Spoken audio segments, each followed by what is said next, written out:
Is this live or a VOD? This would never be a VOD. I mean, if it were, it would say rerun in the title or something, but I don't really do that, so.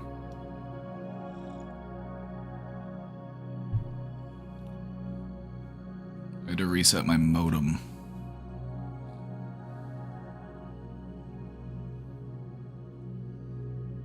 That fixed it, so we're good.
Ba-ba-da-ba-da-ba-doop.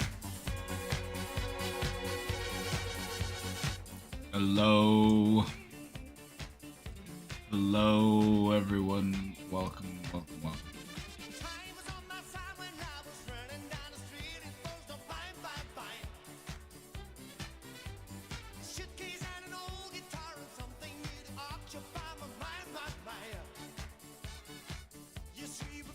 I have emergency therapy with my real therapist, but I will be back. Have a good time. Tell him I said hi.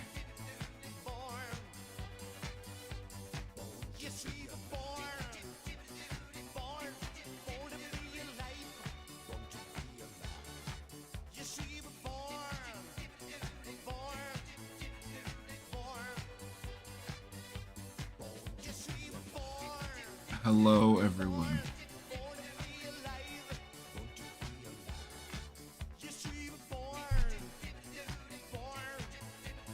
So I was trying to get an earlier start today. I was trying to start early, right? And then I noticed my internet was having issues, so I had to restart everything, and now everything's working, but I'm only a few minutes early. So I'm still technically early today.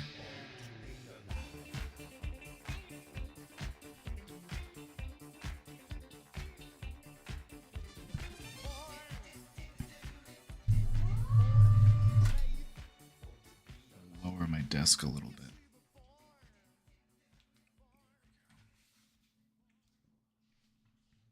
Hello. Definitely not late. I'm late to being early. I mean, I wanted to be earlier, closer to noon, and it's now closer to 1. But I'm still early relative to when I would normally be starting. So let's wrap our head around that. Welcome in, Raiders. Make yourselves at home.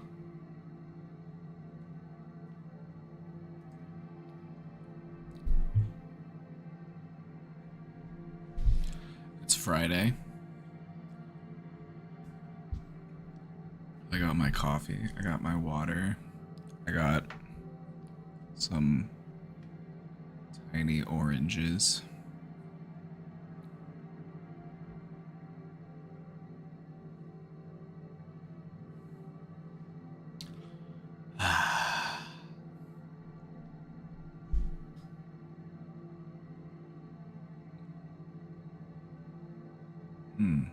Just getting in a good stretch before we get started.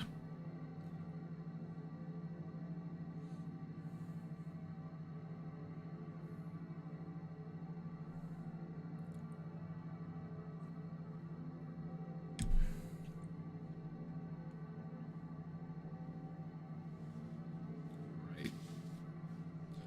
You know the drill. You know the drill. We got the question box open.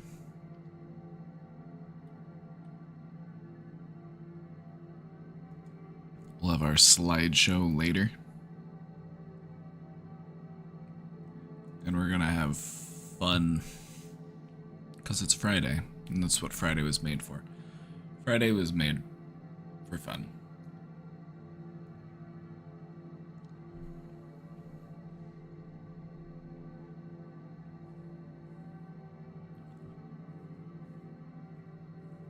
How am I feeling today?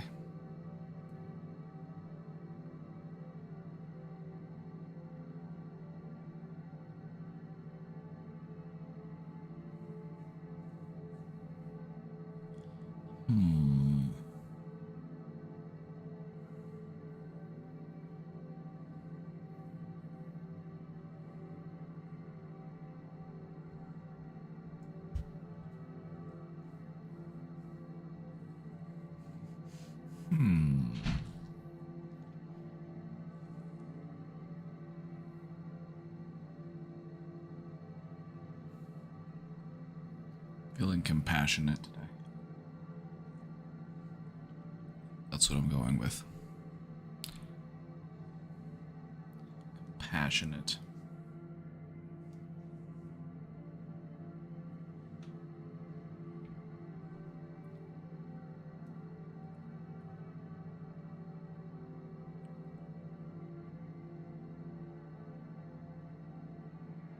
Anybody still using the wheel? Anybody still using this thing? Or can I put this away? Leave it out for another minute. Anybody still trying to figure out how they're feeling?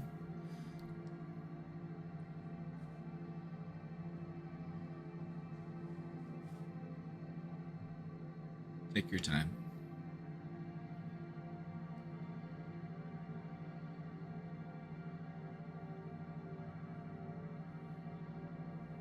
I'm early, which means we have time, so take your time.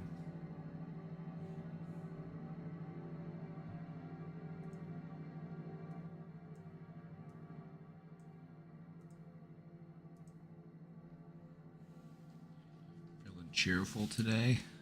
Happy to hear it. It's Friday and you got some classwork done. Now it's time to have some fun. Sounds good. I think I'm pleased.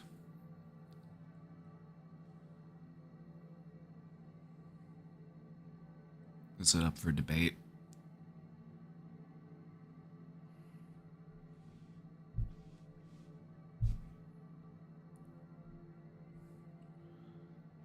Or can we say that it is for certain?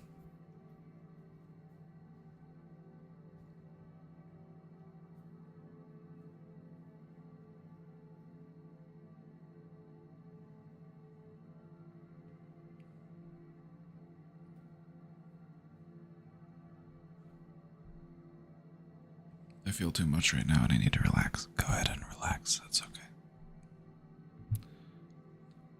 We're relaxing today.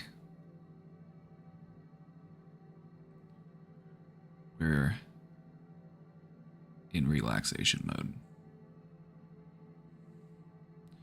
You've driven a car before. I'm assuming you're familiar with the gear shifter. Go ahead and shift your gear into relaxation gear.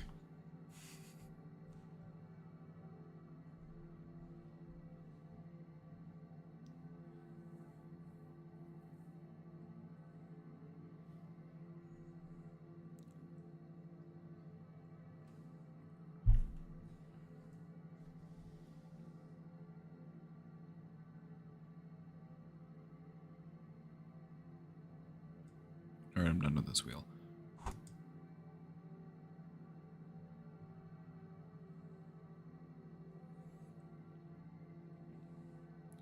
We got some questions lining up, so I'm just gonna dive right in, shall we?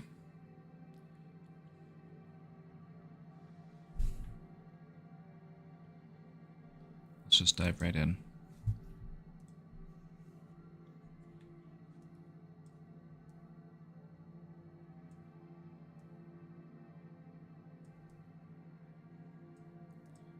I need to come over here for this.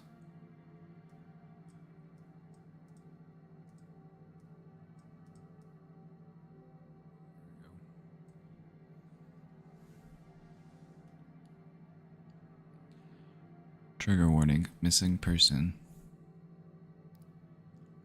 When I was 15, I started a new relationship which lasted 3 years.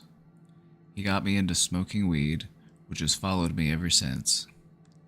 At the time, I was having major GERD issues and was getting endoscopies, colonoscopies, and barium swallow tests to find out what was wrong. That spring, I made varsity lacrosse as a freshman, which was anticipated for me since I'd played in middle school and on a club team. I didn't like the team as much as my new soon-to-be boyfriend and would lie about where I am and what I'm doing. Parents thought I was at lacrosse, lacrosse thought I was at the doctor's, and I was really just skipping it all and smoking weed. One night my parents said they'd check my phone. I knew they'd see all the texts and calls that show what I've been doing, so within the half hour I decided to run away. I grabbed my stomach meds and sprinted 2 blocks from home. I hid and walked through the back streets in the dark, which was sadly more beautiful than scary.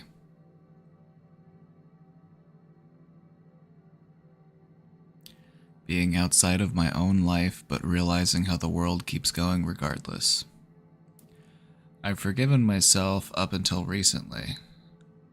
My sister always jokes that she can't remember before 4th grade.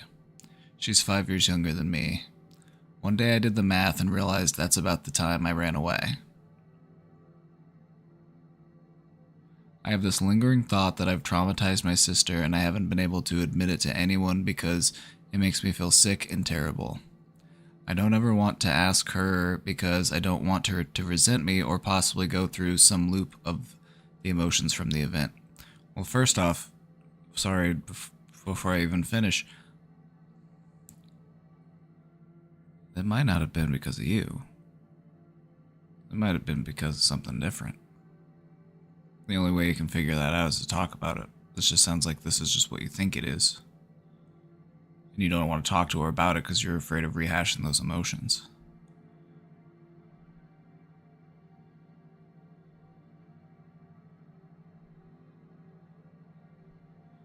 So it might have something to do with you, but it might also have nothing to do with you. It might have a little bit. Might be a little bit of that, a little bit of something else. That's typically how things go.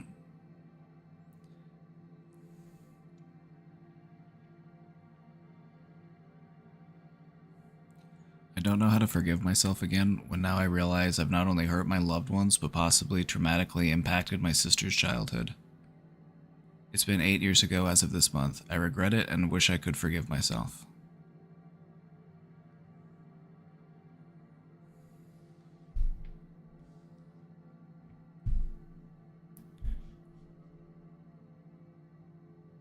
Well, you can't change what you've done. The only thing that we can change is how we think about it.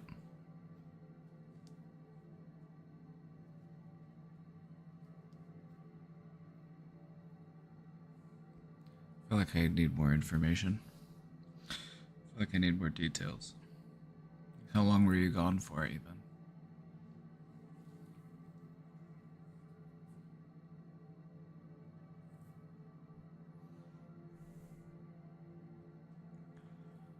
I think the real trauma here would be if you didn't have a good relationship with your sister today because of what happened in the past. I think that's how that trauma would exist today. You can't change what was done. Also, you were a kid. Forgive yourself for being a kid and doing stuff that kids do.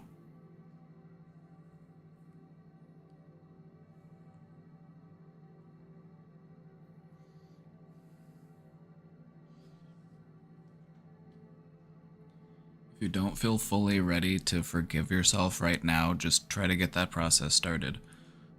Instead of, I wish I could forgive myself, because that's basically just setting it up as something that you have to wish for. You're waiting for a miracle to happen. I am learning to forgive myself. That indicates that it's something that you're working on and you're working towards.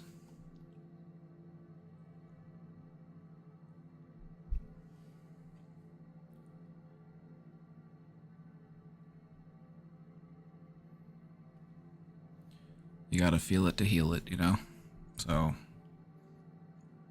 there may come a day when you want to talk to your sister about it, and you'll probably grow closer as siblings because of it.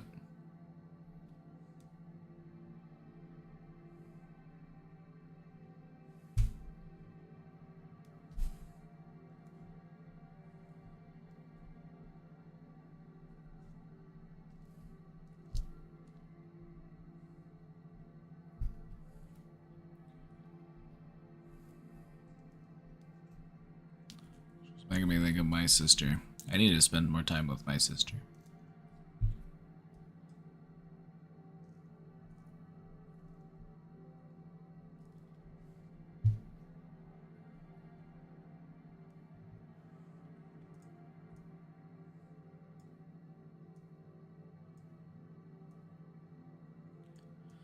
How do you realize or know when you're being more self-centered than the average person?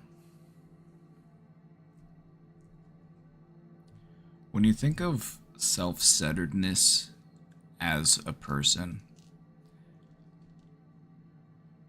it's a little bit more complicated than just, is this person self-centered or are they not self-centered? Because in some aspects of our lives, we may be very giving, we may be very focused on other people, but then in other aspects of our lives, we might be more self-centered. So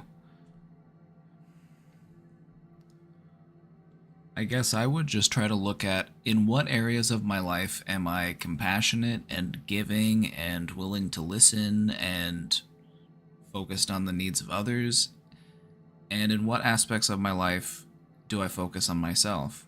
Because you want to be able to do both of those things. You don't want to be entirely selfless.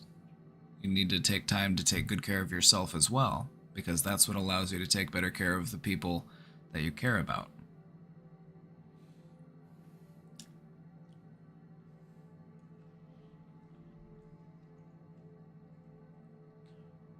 I wouldn't worry about comparing yourself to other people. I would focus on comparing yourself to yourself. Am I more or less self-centered than I used to be?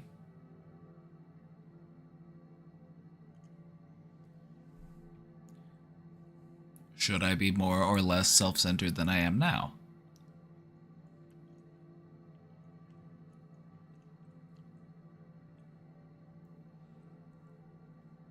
One of the most common mistakes that people make when it comes to themselves is comparing themselves to other people.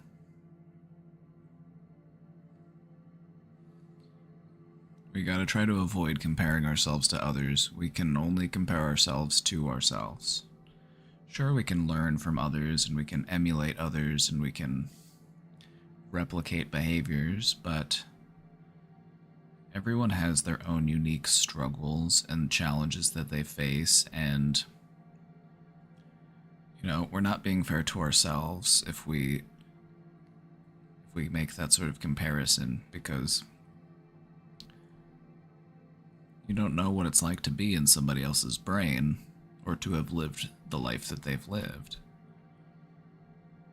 But we can try our best to get a glimpse, empathy.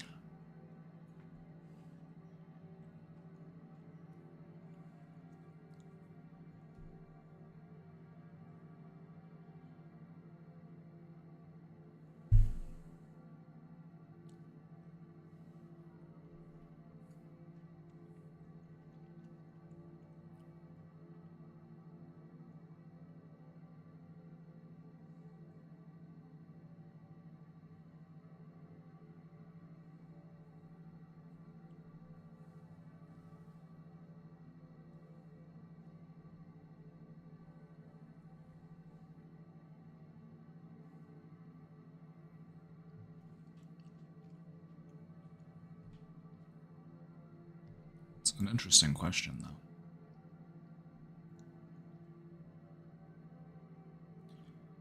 Because it also makes me wonder, how self-centered is the average person?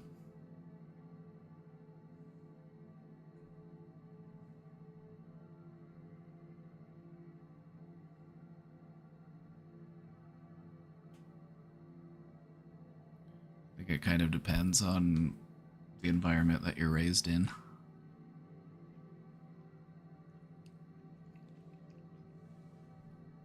What part of the world you live in, what city, what belief system.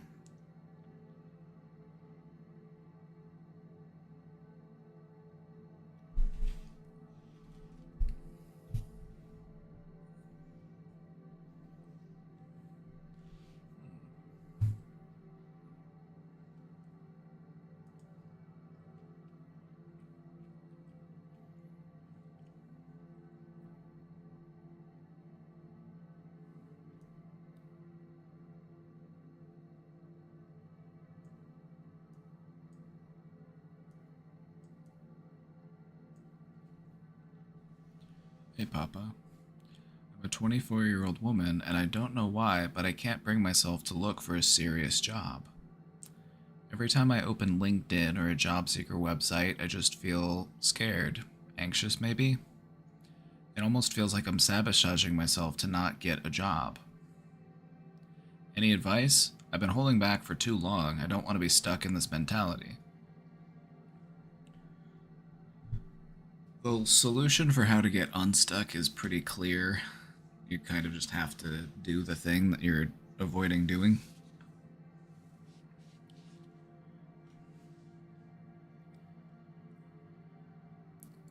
It might be that you're a little bit concerned about rejection or failure, which is normal. That's human, you know, nobody likes to get denied or rejected, but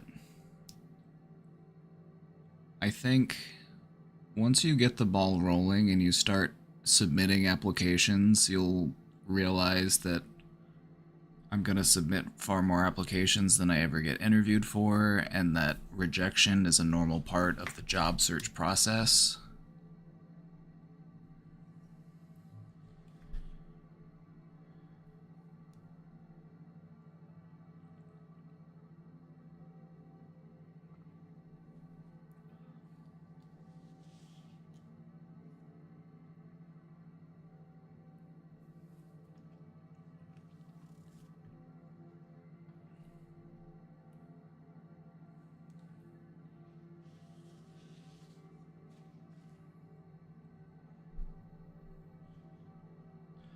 Job search can be a crapshoot sometimes, honestly.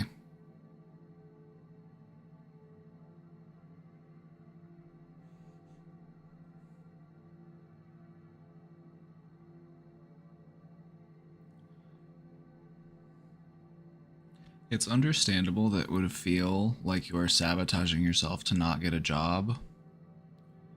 And that might be true. But if that is true, then we want to do something about it. And we don't want things to stay that way.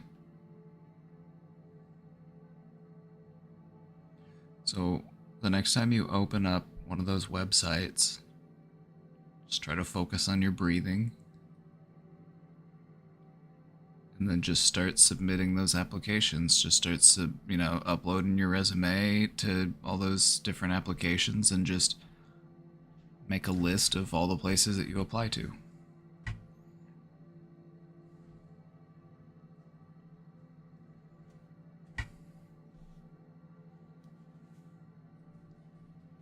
You're gonna do great. You're gonna do great. You're gonna be just fine.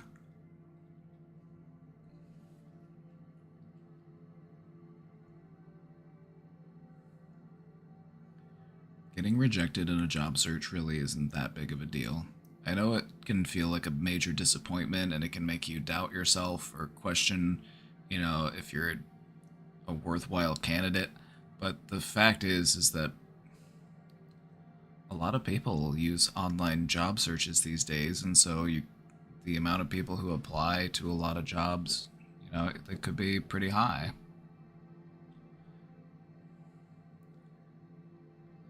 So you kind of have to keep up that momentum and just keep searching and take a more assertive approach if you can. After you submit an application, maybe if you don't hear back from them in a few days, give them a call and let them know that you submitted an application, and if they had, just ask them if they had time to look over it yet or anything like that. It's nice to remind them that you're a human and just you're more than just a resume.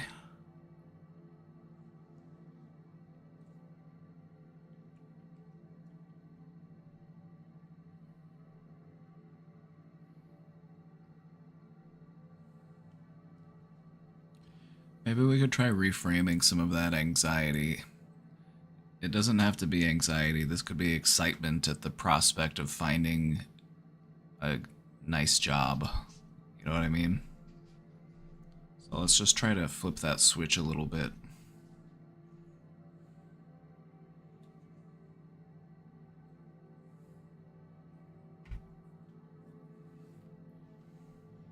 Also, if you need to tweak your resume, AI is great at tweaking resumes. If you want to tune that up, I find it always helps my confidence just to have a nice, fine-tuned resume whenever I'm applying for jobs.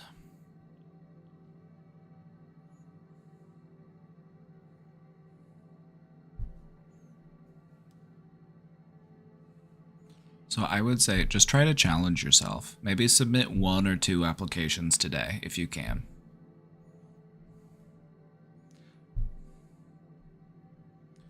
And then it's the weekend, so, maybe you could put some more in over the weekend. You just gotta kind of start slowly exposing yourself to it, and then it'll get easier. I believe in you.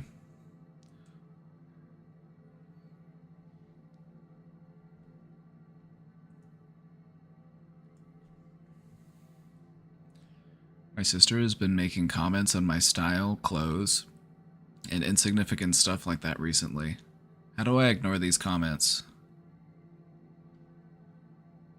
The key to ignoring these comments is to realize why she is making these comments. Your sister is making all of these comments about you because these are things that she thinks about herself. Her style, her clothes, her insignificant stuff. And she's projecting that onto you.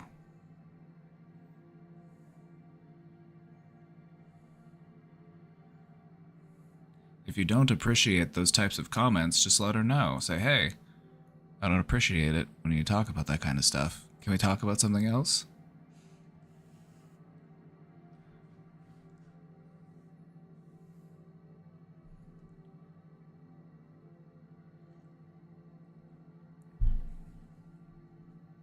Whenever you want to change the subject, it's always nice to give a person an out rather than just say something like, I don't want to talk about that, or stop talking about that.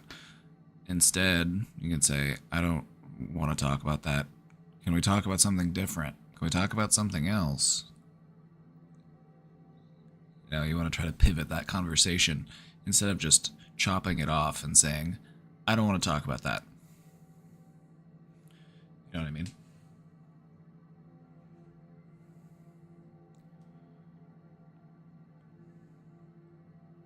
She probably doesn't mean anything by it. It happens pretty commonly in sibling relationships, though. People tend to, make comments about other people based on things that they think about themselves, People will often tell you what their insecurities are by commenting on aspects of you.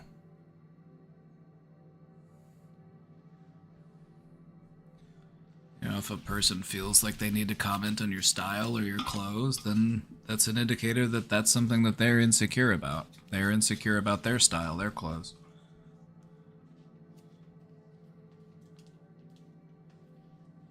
If they comment on, your body or your weight, that's something that they're insecure about. That's why they bring it up. That's why it's on their mind. That's why it's something that they feel that they need to bring up in conversation.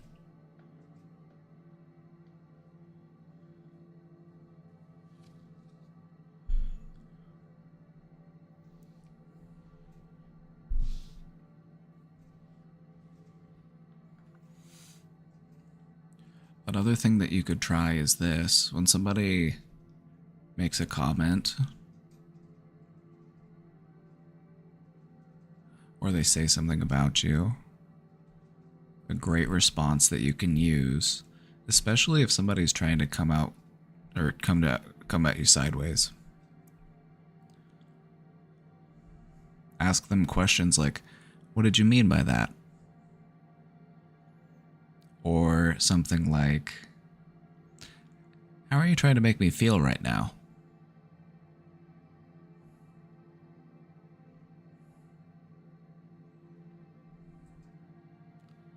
One of the best ways that I've found to handle when somebody wants to make critiques or criticisms or these types of remarks is to just ask them to elaborate. What did you mean by that?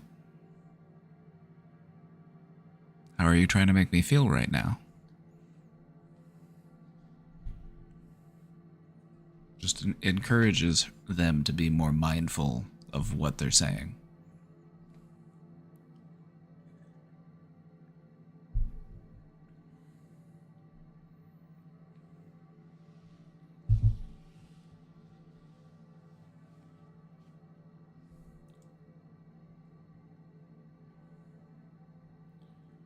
What's a character trait and what is a flaw? Oh.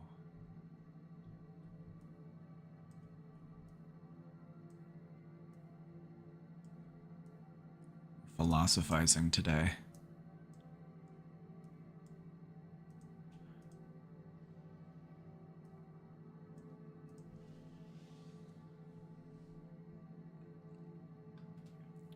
What is a character trait and what is a flaw?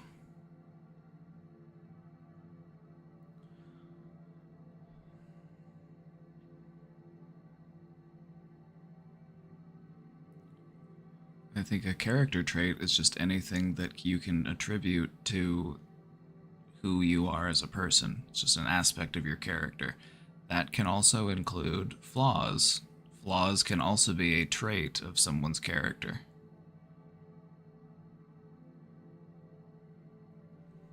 When we're able to accept our flaws for what they are and live our life. Or when are we able to accept our flaws for what they are and live our life?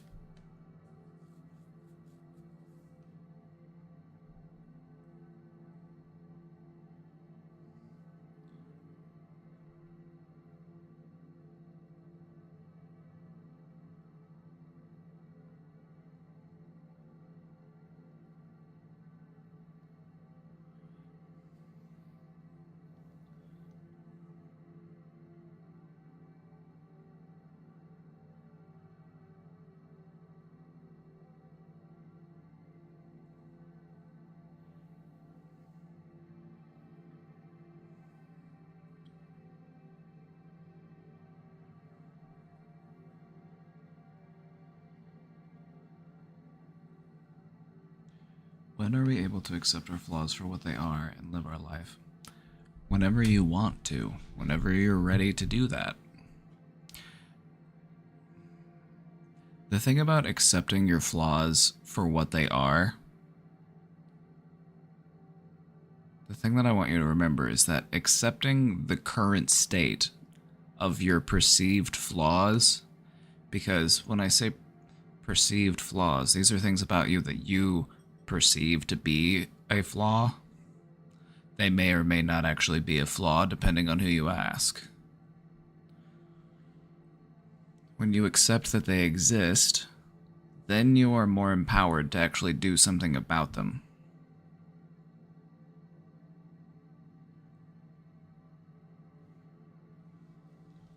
So acceptance is the first step in changing those things about you.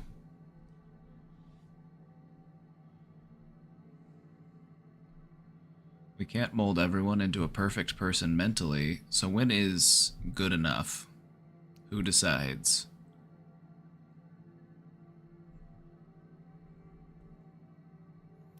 You decide when you're done cooking. You decide when you're done working on yourself. You decide when good enough is.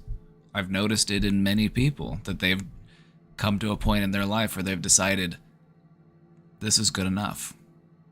I am what I am. I'm not changing.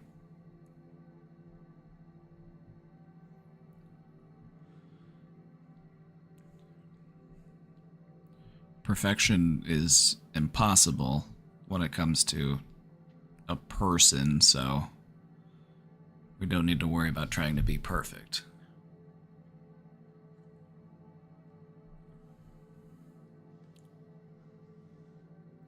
Are we supposed to spend our lives in therapy because of our childhood?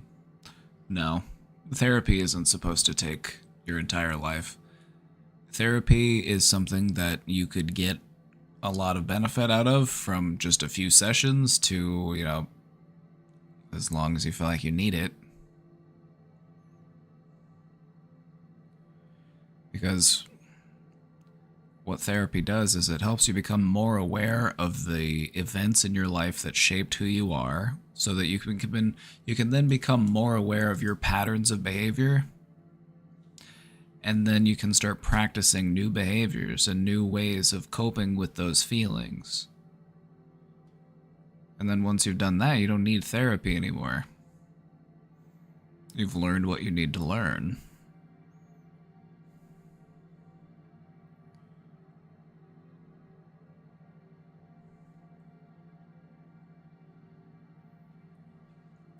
Sorry if this is open ended, but I'm old and I just wonder when I'll be able to just live without medication or therapy, or will I be doing this until I leave this mortal realm?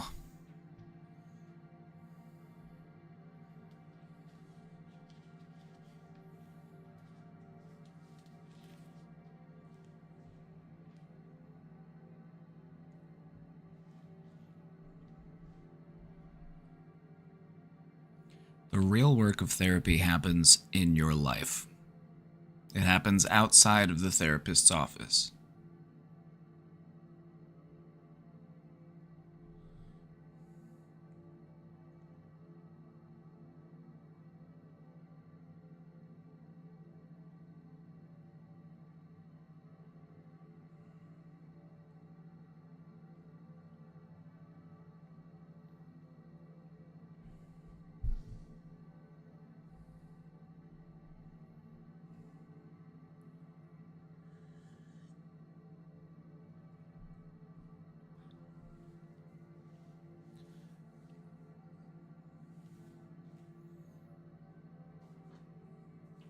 The goal of therapy isn't to need it forever.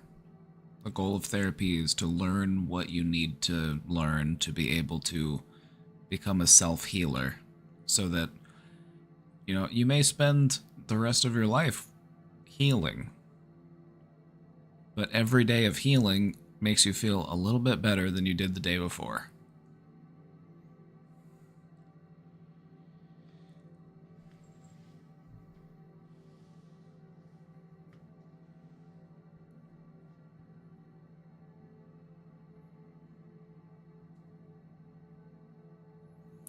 Life's not about being perfect, it's just about trying your best.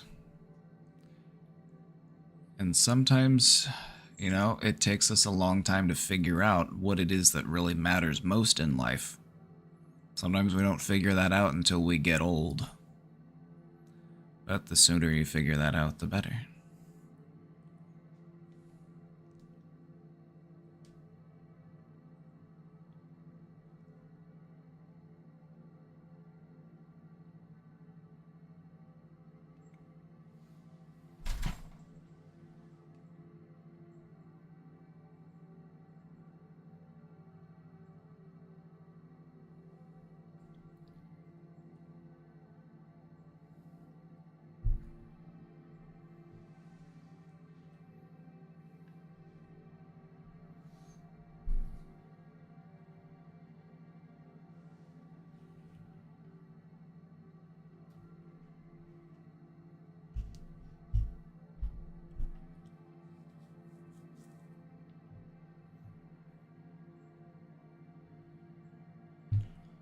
Also, there is an apology in this question, so you know the rules.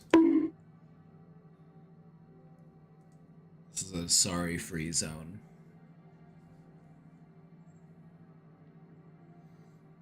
No, this is a interesting question, and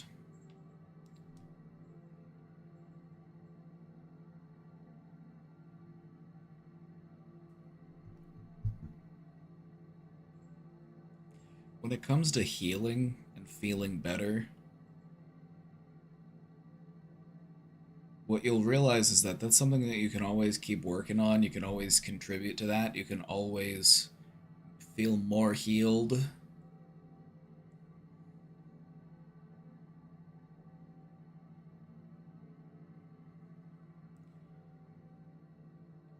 So just because you still have more progress that you can make, that doesn't mean that you shouldn't enjoy the progress that you have made already.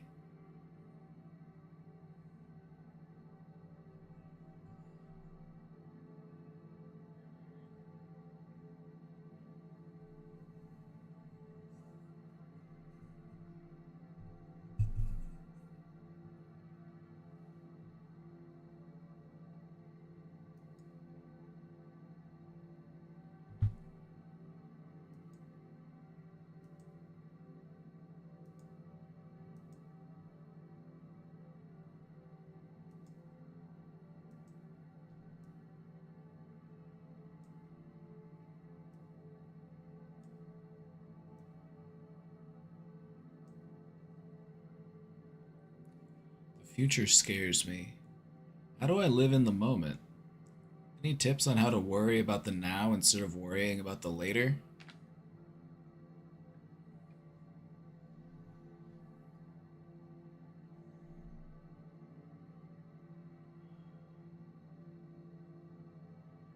One of my favorite techniques for putting myself into the now is called grounding. We refer to them as grounding techniques. The simplest and easiest one is to focus on your breathing. How does it feel to pull the air into your body? How does it feel to have that air in your lungs? How does it feel to slowly let that air go? Every breath is one that is borrowed.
When it comes to the future, try to worry about it when you get there.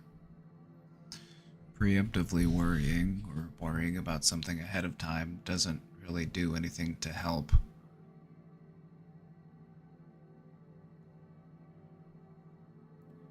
Worrying about tomorrow doesn't sap. It doesn't take away the power of that worry.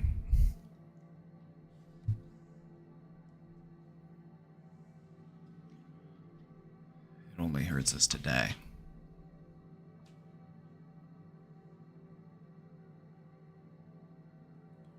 Try to put yourself into your body. What sort of physical sensations do you notice? How does the air in the room you're in feel on the surface of your skin?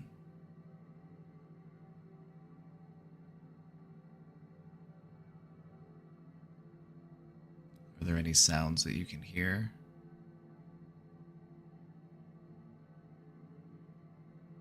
What sort of things do you see?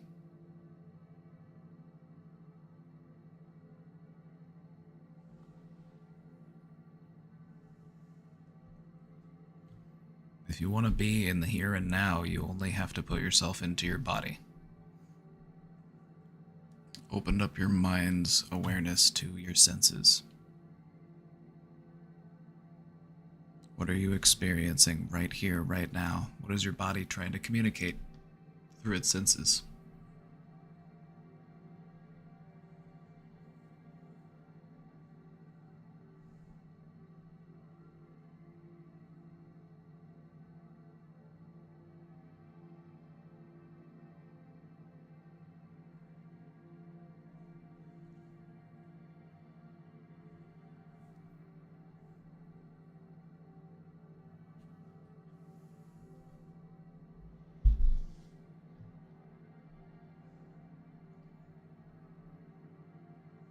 You're going to open your window. Good point. I'm going to open my window too. Get some fresh air.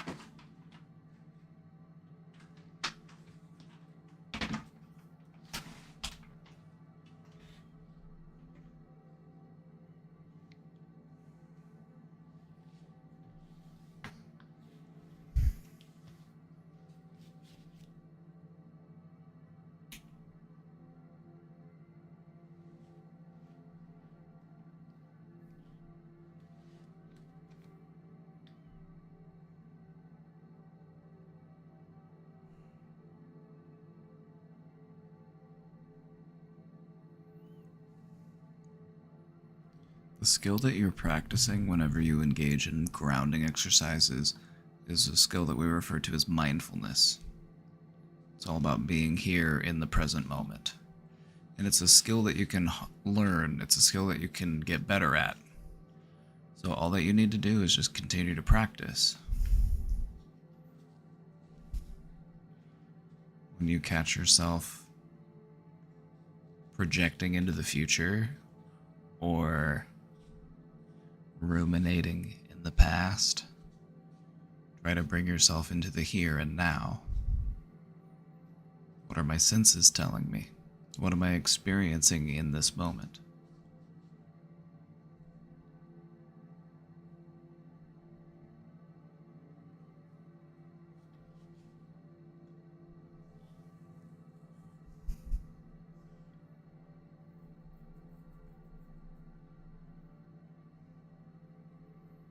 Don't forget to breathe.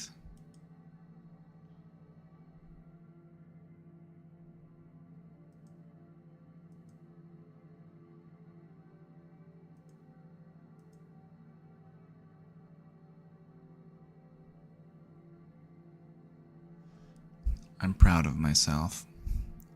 I don't need your validation, but it might sound nice. Because it feels like I don't have anyone who cares, and I'm trying my best. If you're trying your best, I'm proud of you too. You're right, you don't need my validation. The only person's validation that anyone needs is their own validation. Internal validation is the best type of validation you can have. But external validation feels good too.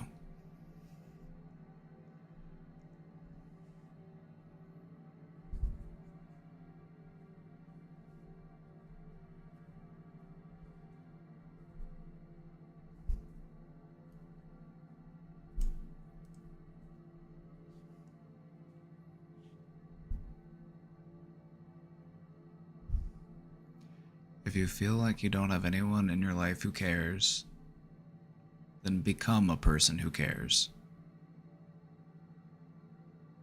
Then you've got at least one.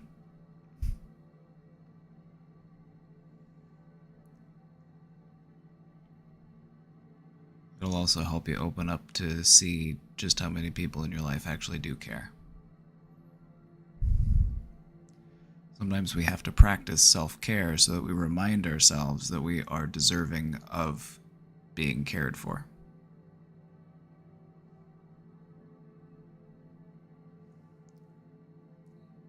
Large soul of a brave warrior, thank you for subscribing for 7 months.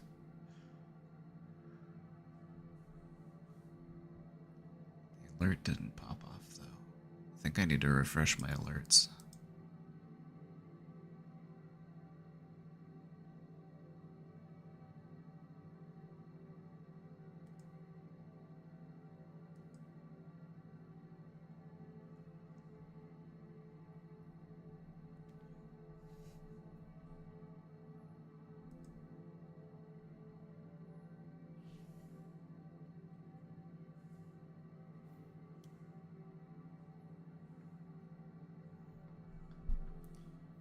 Woke up so late. I've been waking up early. I think that's how I know I'm getting old. I'm waking up early now. The amount of stuff that I had done before 10 a.m. was alarming.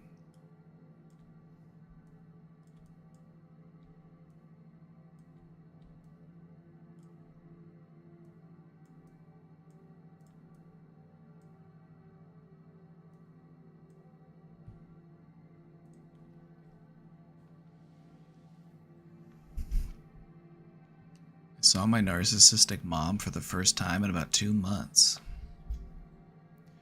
It was a brief discussion, but this time when I saw her, I wasn't filled with resentment. I was filled with pity? I've been discussing her behavior pretty heavily with my support circle, and I found out some stories about her behavior when I was a baby. I honestly know barely anything about my mom's past. All of this made me fully realize how broken of a woman she is. Most narcissists are broken.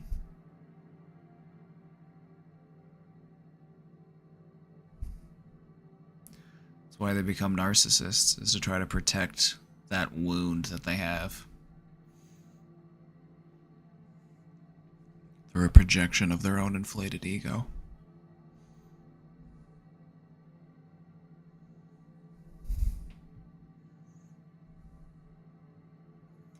And I feel like this is a good turning point for you, because this is where a lot of people will get to when they've started to take a more mature approach to the people in their life that have mistreated them or even abused them, is they realize that this person has been through a lot of stuff, and it doesn't mean that what they did to me was okay, but clearly they were so wounded by what happened to them that they weren't able to heal properly.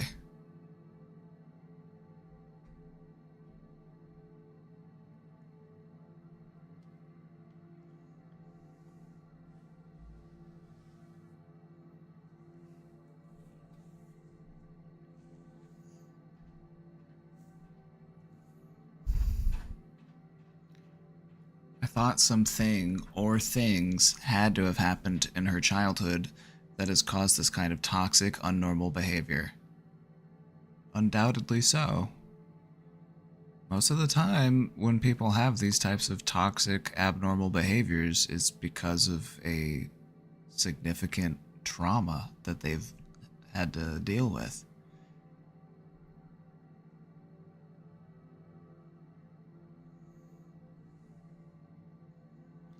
And then when I saw her, she looked like she had been stressing out. She has this tired look on her face, hair even thinner from the last time I saw her. I felt bad. All this woman has known is abandonment and being misunderstood by everyone around her. I wish she would realize just how alike we are, but she has this wall that's up. Like, I'm perfectly fine, nothing is wrong with me, on top of worrying so badly about how others perceive her.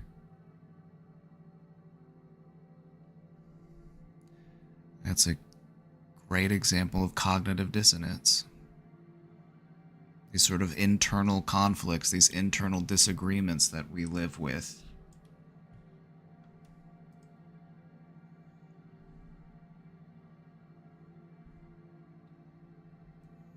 People who are sick spend a lot of time trying to convince themselves that they're actually fine.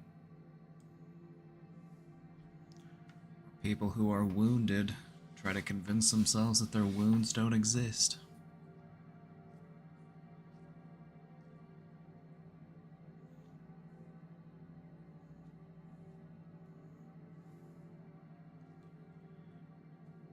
When it comes to trauma, you gotta think of trauma in almost like a physical sense.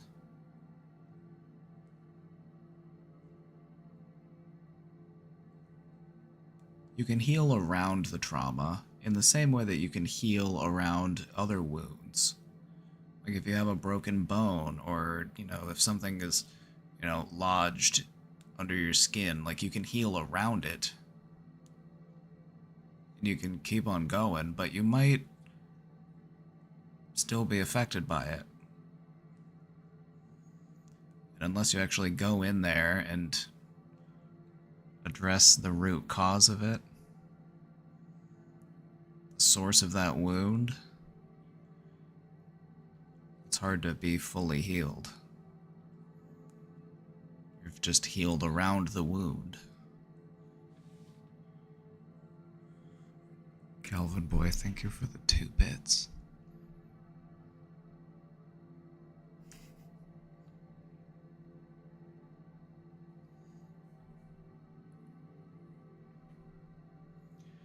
She told my dad at one point that I was her only friend. I can't believe I'm saying this. Maybe it's a result of my growth over these last 6 months, but I feel this urge to be there for my mom. I really want to lay it out on the table like, look, I love you and I want us to support each other, but this is what has to change. And I hope she listens. We're also planning on going to counseling together. I don't know, man. My whole life has been a roller coaster of she's dead to me and I just want my mom. I want to be hopeful this time, but I don't know.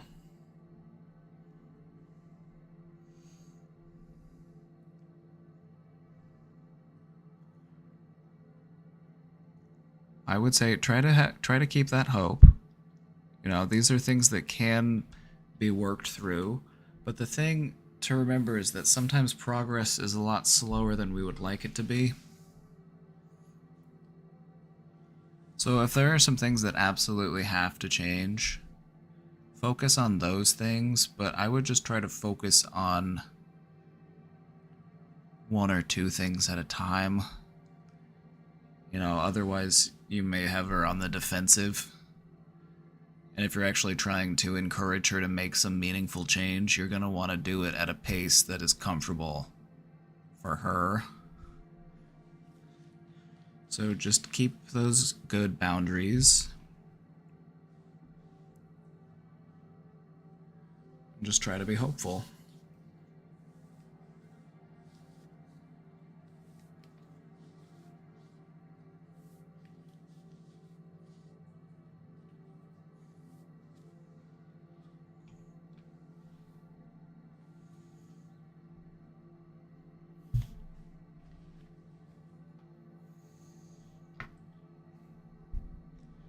This really does show that you've had a lot of growth, though, so you should be proud of that.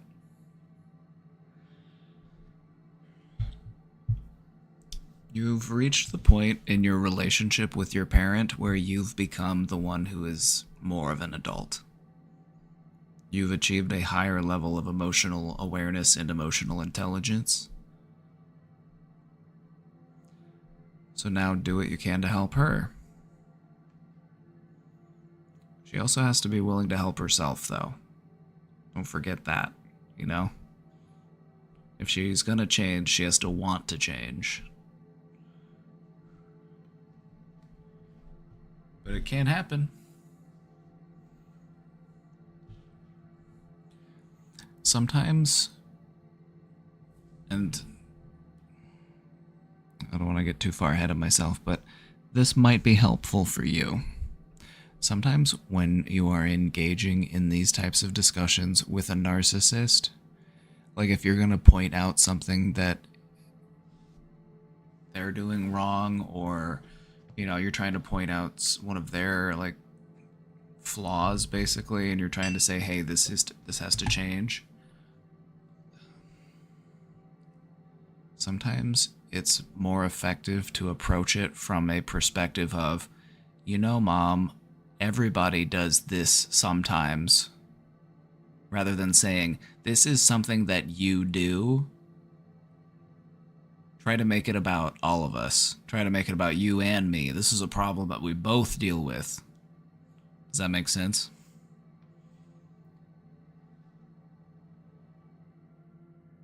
You'll probably have a better time selling a narcissist on those types of things if you can make it applicable to both of us and not just something that they have to feel defensive about.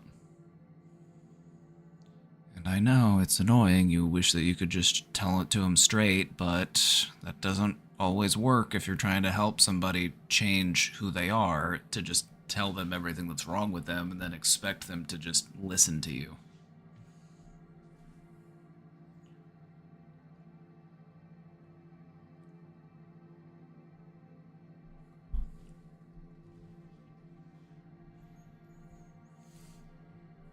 Potential for healing here is high.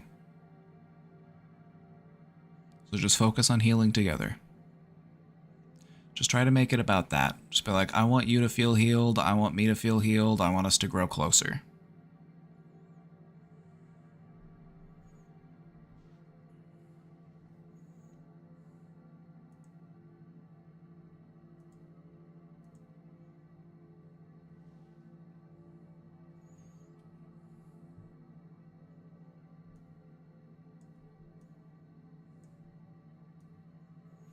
Not sure if you'd remember, but I had a past question about a possible rehab for a stoner.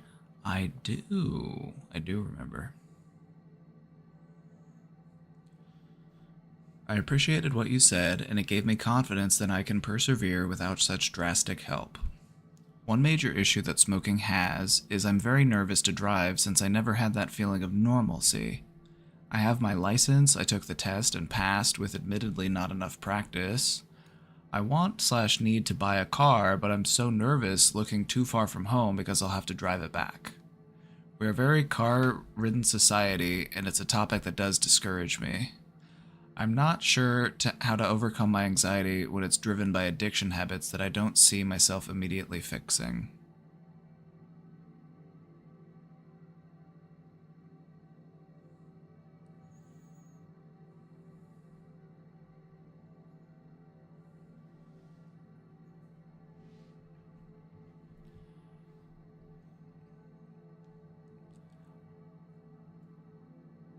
I want to approach this from a practical standpoint. I'm I'm feeling like practical advice is what you're looking for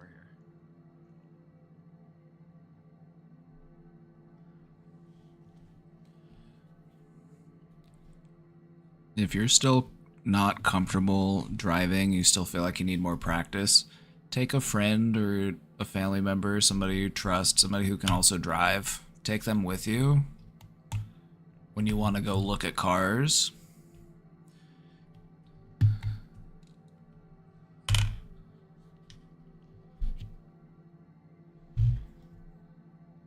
And then just take the back roads back. Just take it nice and slow. Just get some practice, build up your confidence a little bit. You don't have to take any highways or anything. Just take the scenic route home.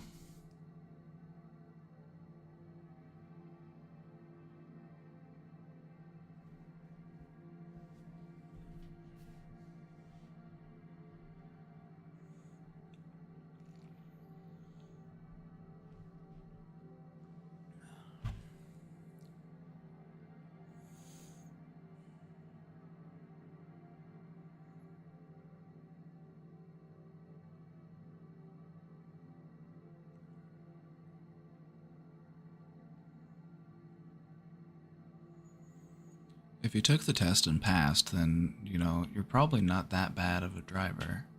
I think you just need a little bit more practice to get your confidence up.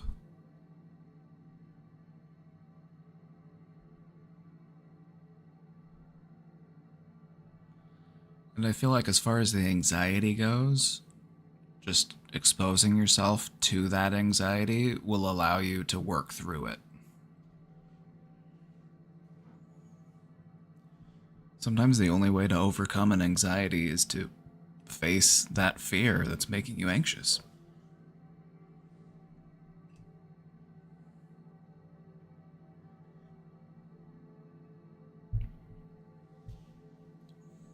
Also, don't worry about your addiction habits not being immediately fixable, because addiction habits aren't immediately fixable.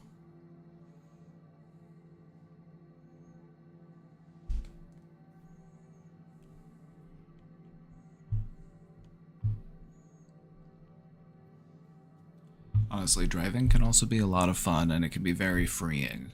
So, just try to focus on the aspects of it that'll also make you happy and have fun.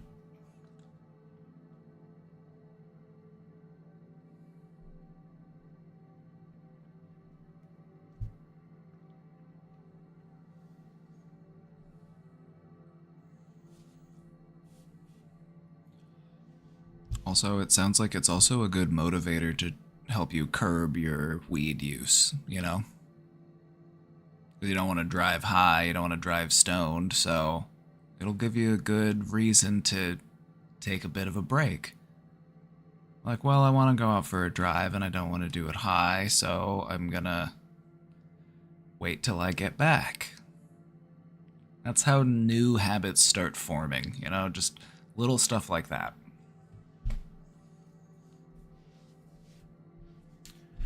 Just keep taking those small steps and you'll get to where you're trying to go.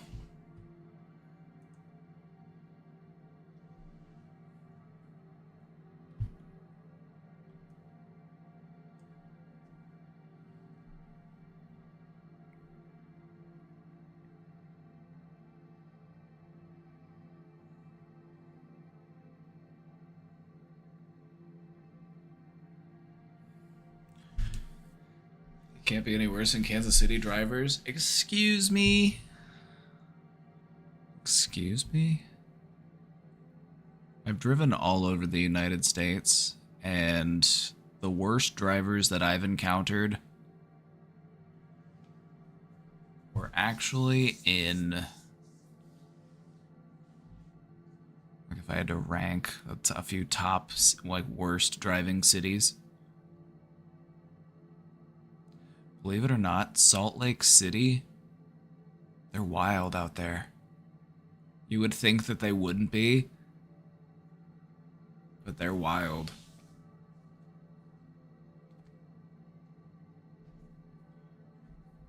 All those Mormons, they just believe that they're all going to heaven, so they don't give a fuck about their driving. They're like riding on your ass and speeding past you and whipping around you. Going... It's wild. It was honestly kind of surprising.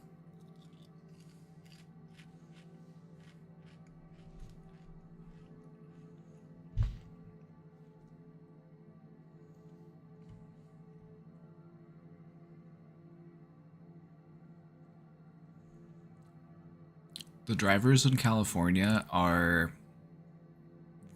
very, like, lax, very laid back.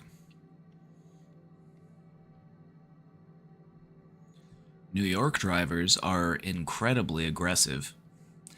I saw cars in New York that had specialized bumpers because people will literally just, like, bump you with their car in New York if you're not, like, moving enough.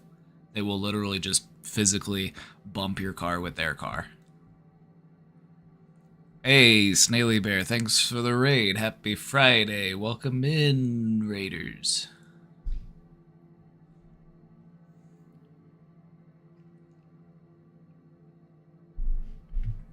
How are y'all doing today?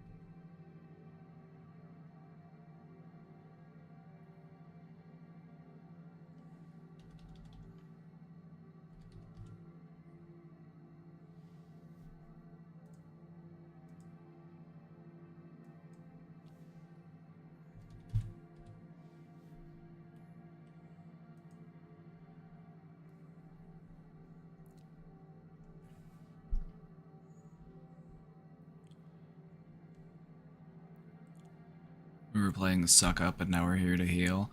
Oh, is that AI vampire game? That seems pretty funny. Texas drivers in general are crazy. Drivers in Texas are crazy. Drivers are crazy everywhere I've been, though, if I'm being honest. Also, everyone likes to think that the best drivers are from where they are. It's just because that's how they're used to driving.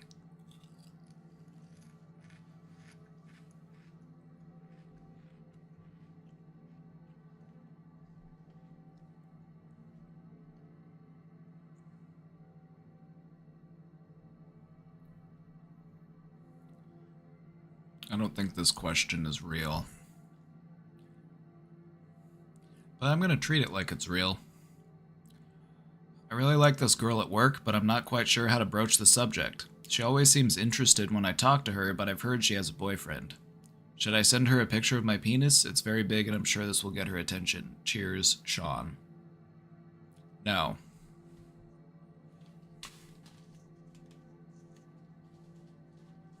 Unsolicited dick pics are always a bad move. I don't know why people do that. I don't know why people do that. I don't know why people think that that's ever a good idea. Like, perhaps a picture of my penis?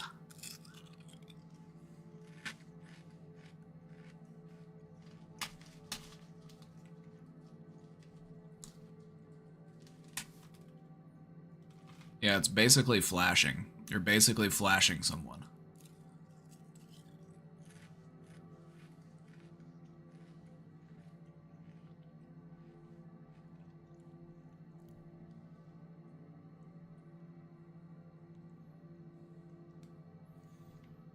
I'm not saying that sending a picture or like a sexy picture is always a bad idea. What I'm trying to say is that you want it to be consensual and also expected.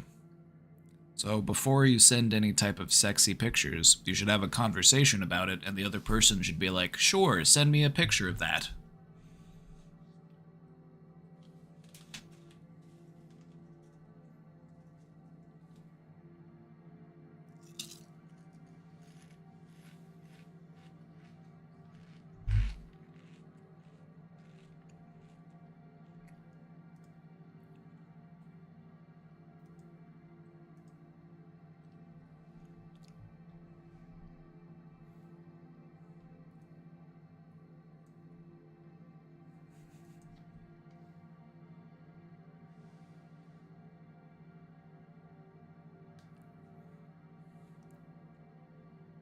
Consent is not taught enough, I fear. Right? Right? Don't get me started on that. Don't get me started on... Don't... Don't get me started on how society has conditioned boys to be little sociopaths. Don't get me started on that.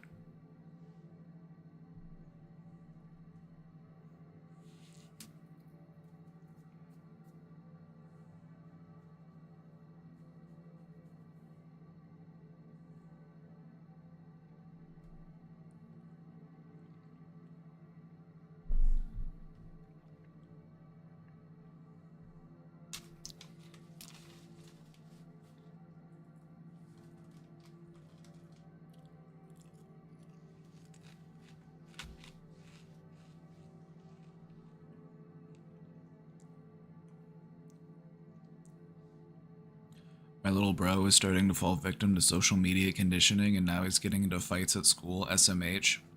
If it's any consolation, I used to get in fights at school.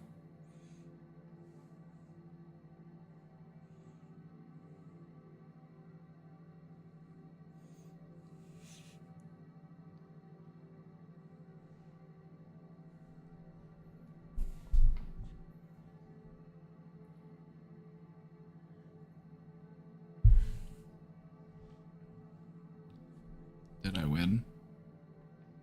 Of course. Of course I won.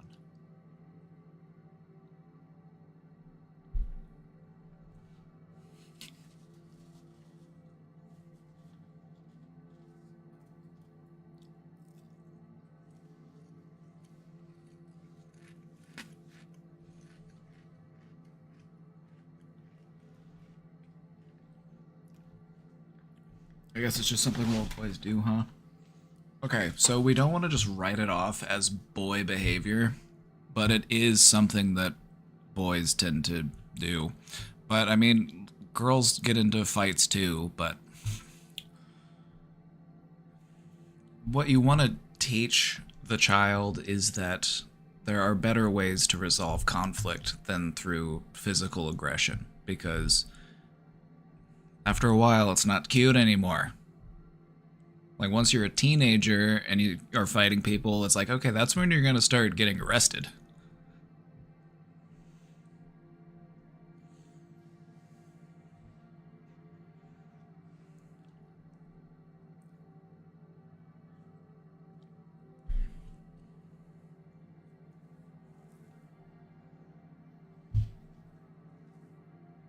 Plus, he's black. They'll send his ass to jail in the future without hesitation.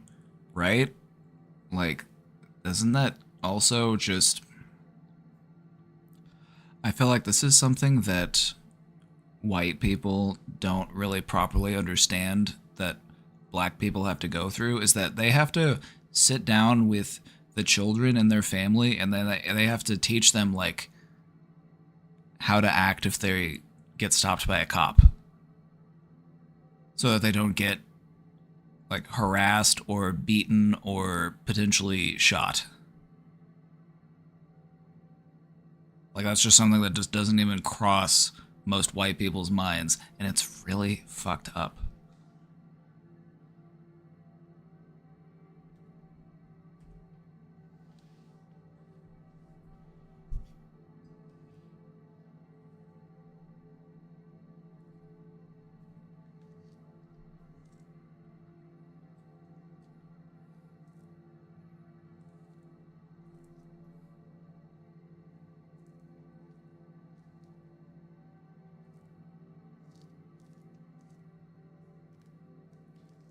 A-cab, man. Fucking A-cab.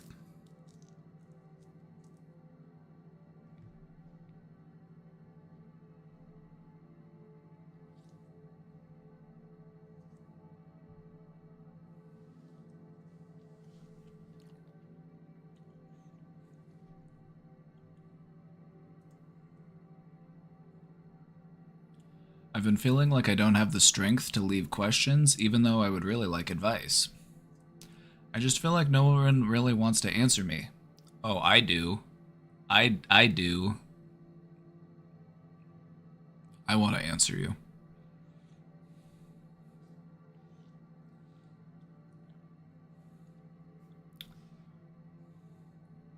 I've been trying to talk to my online friends, and I just feel like they don't even want to talk to me and don't care if I'm not doing well. I feel like no one truly cares. I find it hard to care about myself when I have watched everyone else devalue me. I'm gonna pause you here for a second. Let me pause you. Pause. I tapped you on the top of the head. You're paused, okay? Pause for a moment, please.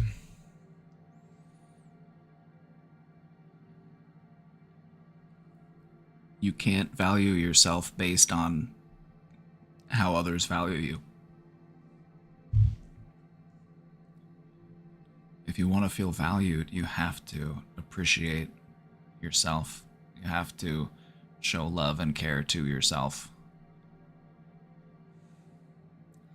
A lot of people are going through it right now, and if you feel like your friends are having a hard time being there for you or supporting you in the way that you're looking for, perhaps they're also going through stuff. Maybe they're just not in a position to offer you that level of emotional support that you're needing. But we don't need to fault them for that, for being where they are in life and going through what they're going through.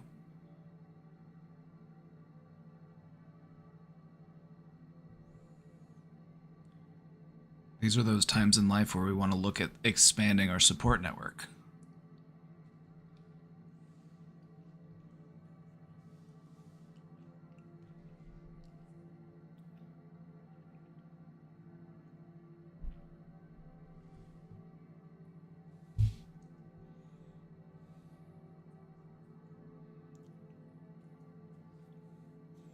There's a reason why therapists exist.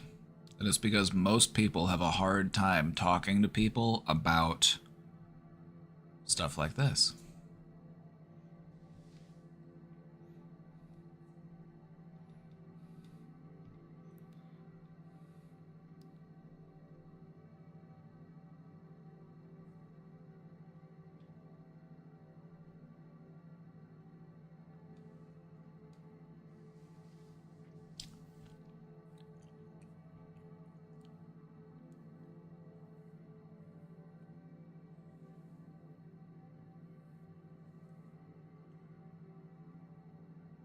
I'm proud of you for asking this question.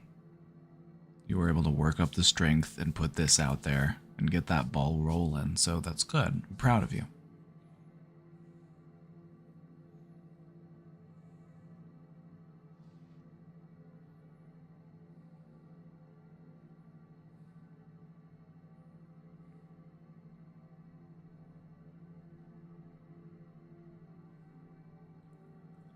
What I find that is important to remember is that sometimes in life, it feels like we're surrounded by people who do care about us and who do value us, but that still doesn't give us that internal feeling of value that we're looking for.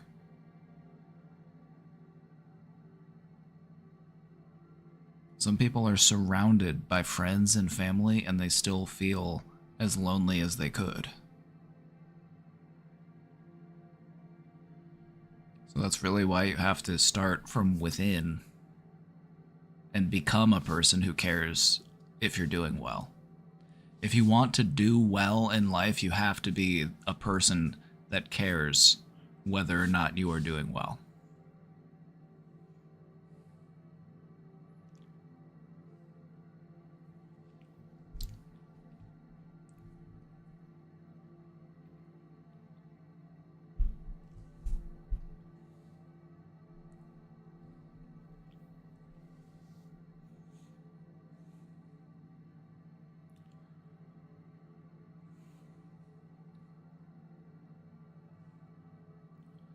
Also, and this goes out to everybody, not just you, questioner. This goes out to all of us. Try not to take it personally if the people that you normally are in communication with or the friends that you normally talk to are distant or they just aren't as engaged as we would like them to be. Because I feel like a lot of people are going through stuff right now, you know, just with the state of the world as it is.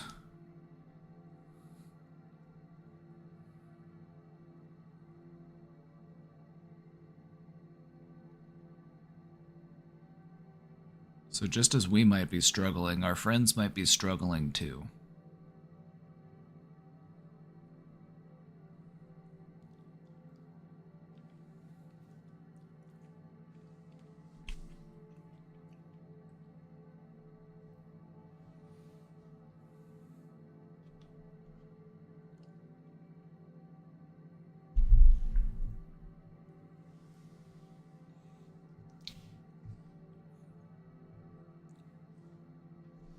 Okay, we're here for you. We're here for you, so just keep us posted. Let us know what we can do to help. Do you need to borrow some of my energy? Oh, I paused you earlier. Let me unpause you. There you go. Sorry. I didn't mean to leave you paused for so long. You want some of my energy? There you go. Just take some of mine.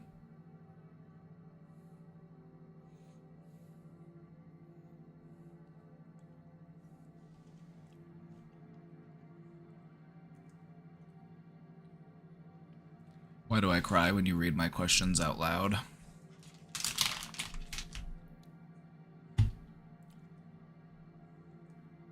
Because it's emotional stuff. It's serious business. Makes you feel something.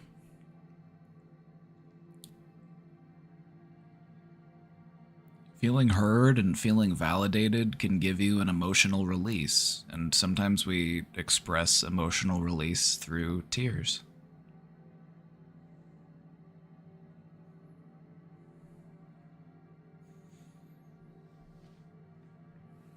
We live in a world where a lot of people are just longing to be heard and understood and validated. It's something that we all crave, and it's something that we all sometimes forget just how much we need it.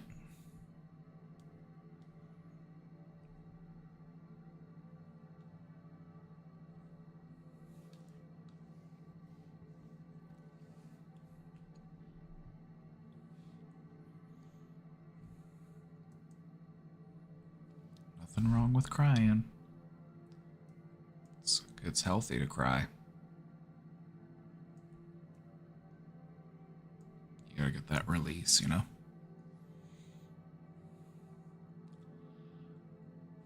I've been hospitalized for mental health before, and have done PHP mental health services 3 times. PHP stands for Partial Hospital Program, so it's not residential. You just go there during the day. Like, you go there in the morning, and then you're there pretty much all day, and then you leave in the afternoon. But you do that for like a couple weeks or however long.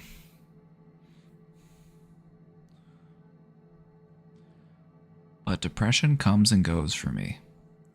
There will always be like the 1 month where everything just becomes dark.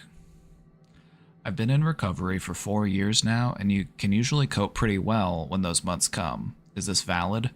Absolutely. Absolutely. Like, me personally, when it comes to how I view seasonal depression, which sounds similar to what you might be going through, is this, you know, it's something that occurs on a seasonal basis, or, you know, at a certain time of year. I just acknowledge that, okay, I might be sadder than usual for this length of time, but after that, I will feel better.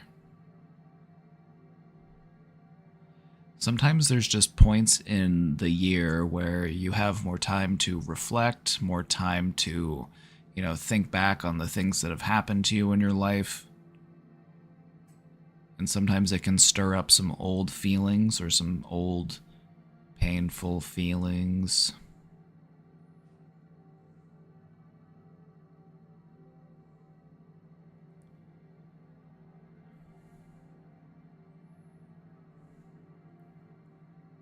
The way I like to view it is that I will allow myself to be sad for as long as I need to be sad, but I won't be sad for any longer than I absolutely have to be.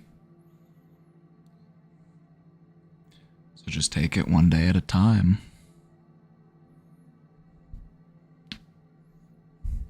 I'd say you're definitely valid in this. You've learned better coping skills, and it probably has gotten a little bit easier every time that you've been through it. And that's good. That's how it works. That's the process. What I've come to find is that when I prepare myself and accept like an oncoming like depressive phase, whether it's just like a seasonal depression, it's like I find that it's easier to transition in and out of it when I'm just like, okay, there's just gonna be a couple weeks where I'm just gonna not really do much. But after that, I'll get back to how I was. I just try to show some grace to myself, if I need to feel sad, I'll let myself feel sad. But I'm also always asking myself, how long do I need to be sad for?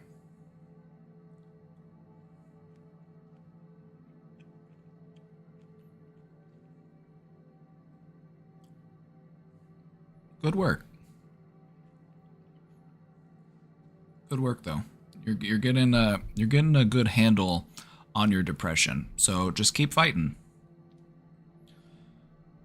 Depression is something you really gotta. When you sign up to fight your depression, it's like you're signing up for the long haul. Like this is a battle that you will be fighting for years. And you fight inch by inch.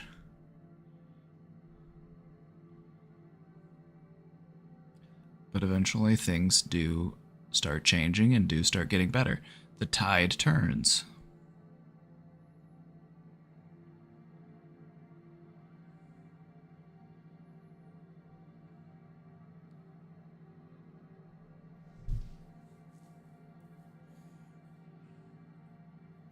Just keep fighting, friend.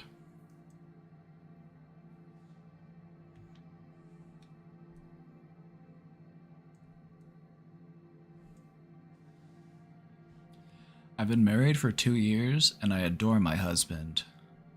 However, his parents have been incessantly pestering me about when we'll have a baby.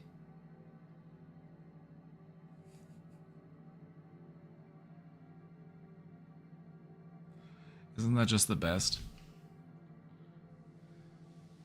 Isn't that just the best?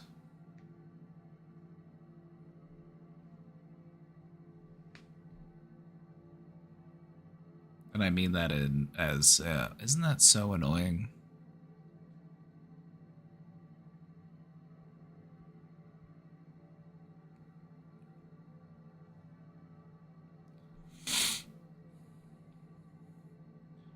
Their constant inquiries about when they can expect a grandchild, along with their jesting remarks about buns in the oven and when my husband will knock me up, have become unbearable. During our last visit, I finally reached my breaking point and bluntly told them that I have no desire for children. My husband and I are young, we want to explore the world, and we've been saving for the past 2 years to take a full year off and travel the world. I don't feel any maternal instinct, and I'm tired of feeling like my worth as a woman is tied to reproduction. To be very honest, the world doesn't feel so great at the moment. Now I'm concerned about repairing my relationship with my in-laws after my outburst. They're quite old-fashioned, and I suspect they lean towards conservative values. How can I mend things with them? Thank you.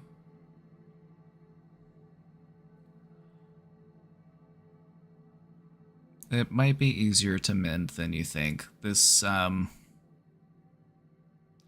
feel like this sort of thing is something that comes up pretty often in the, in-law relationships. It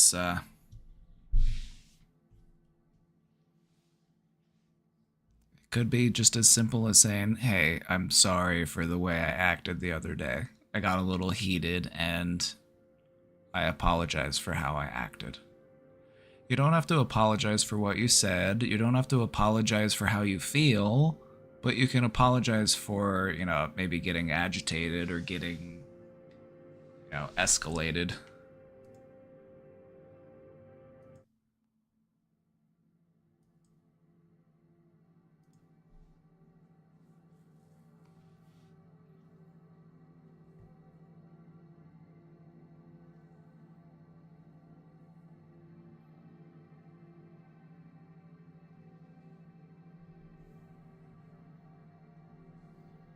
Hmm.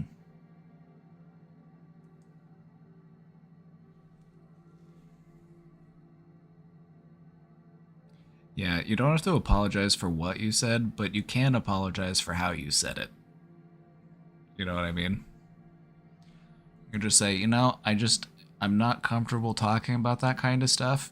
If we decide that we want to have a grandchild, if we decide that we want to have kids, you will be the first to know. We will tell you right away. But until then, I would appreciate if we just didn't talk about it.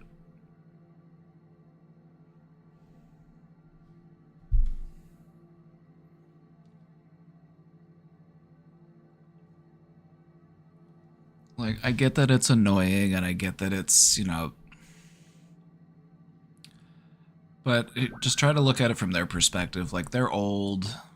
They just, old people like babies, old people like having grandkids. It makes them feel young. So it's like, I get it. Like, is it annoying? Is it agitating? Absolutely. Can this be mended? Absolutely.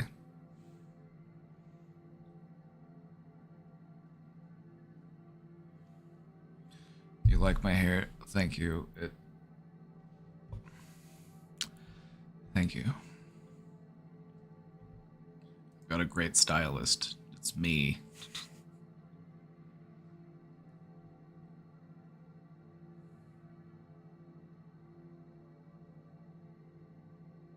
I think it's important that you take this trip, and who knows, maybe your perspective on having children will change after you take this trip and go and travel and see a bunch of places, and then you never know. Like, the way that I like to look at it is, do I want kids today? No.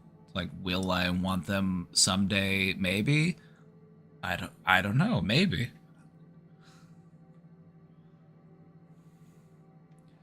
So I think it's okay to like keep your options open. Also, there are other alternatives. Like,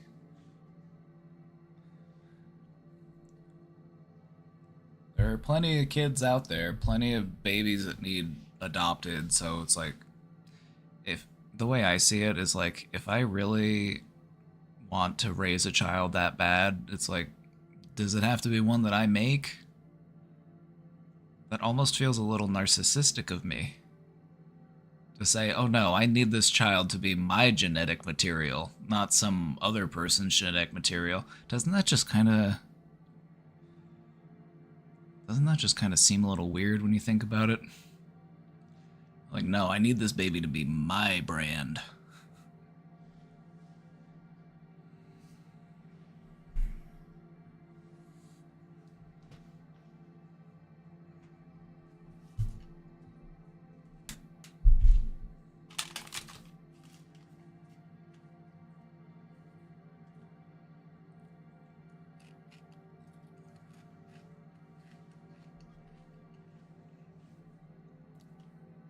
Also,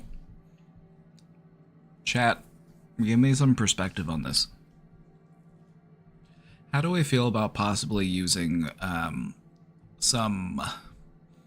I'm not trying to be deceitful or anything, but maybe like some little white lies when it comes to this topic. Like when they ask you about wanting to have a baby, just be like, we'll see. Maybe someday.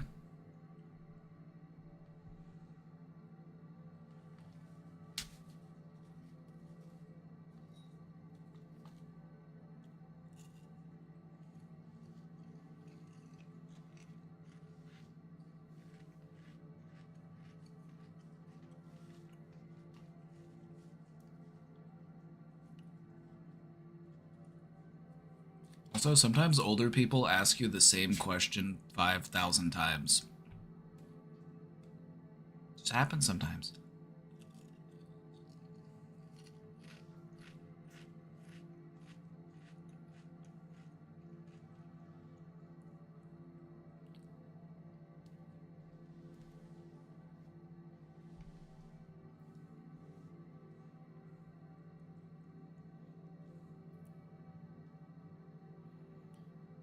You think white lies are okay sometimes? I agree. I think that white lies are okay sometimes.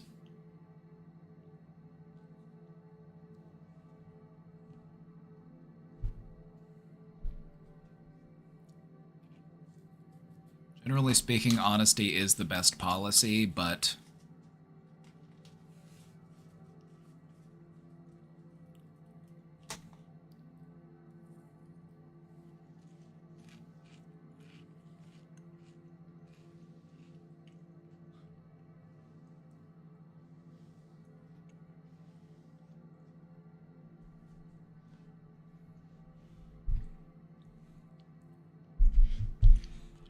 I wouldn't try to take their questions personally. I wouldn't try to take it, as, you know, determining your worth as a woman. I think that they're just old and they just like babies and they just want to have a baby around. I think that's what matters to them.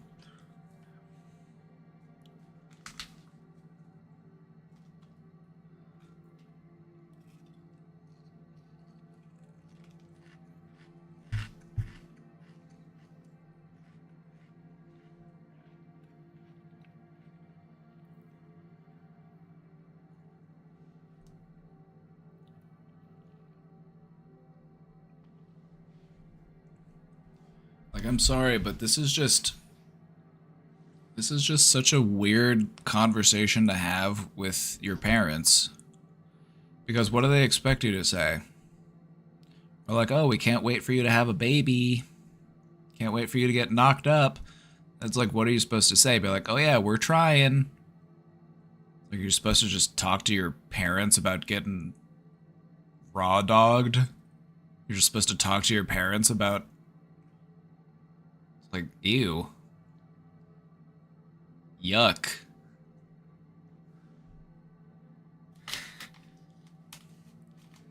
That also could be a valid strategy. You could just give them way too much information so that they never ask again. Like, yep, we're trying every night, not using protection. He's just blowing loads all up inside me, and we're fingers crossed for a baby every day. They might never ask you again after that.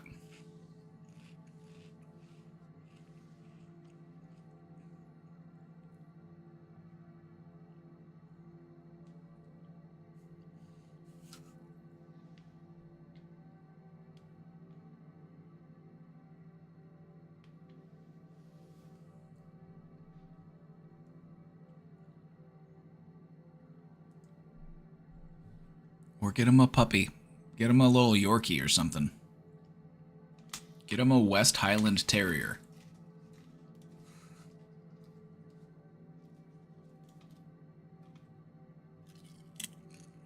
Get him a little Pomeranian.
I have a small group of friends, like 20 people, that chat frequently. Lately, I've realized how soul-sucking they are. They're just constantly complaining. There are channels for venting and advice, but they just use general chat for all their issues, so I blew up on them and told them to stop using the general channel to farm sympathy for their issues that they never want to change. It used to be a place where we chill and laugh. I ended up leaving a few hours later and they kept calling me a narcissist, lol. I just don't need that in my life. I'm healing, baby. Good for you. Good for you.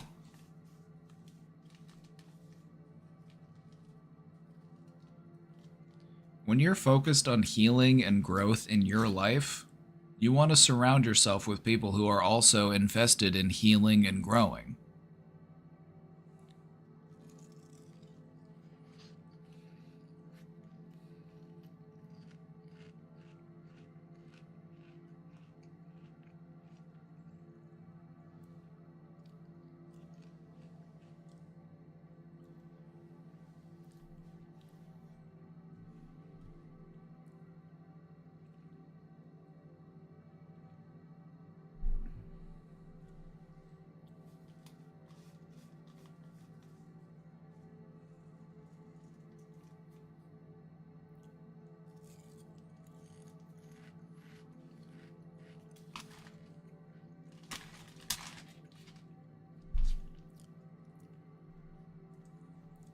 Portray brings up some valid points here.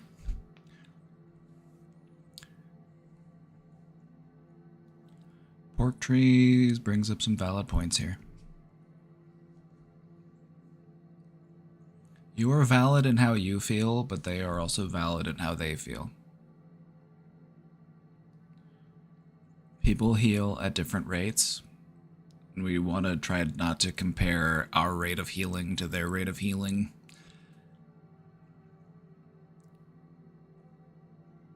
Now, that being said, you know them better than I do. You know these people better than I do, so you know their patterns and their behaviors better than I could, so this is just from an outside perspective looking in.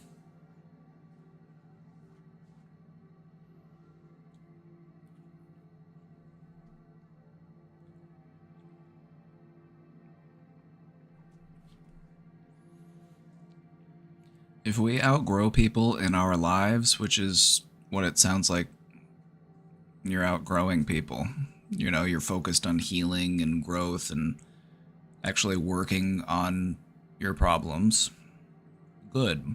So find other people who have a similar mindset.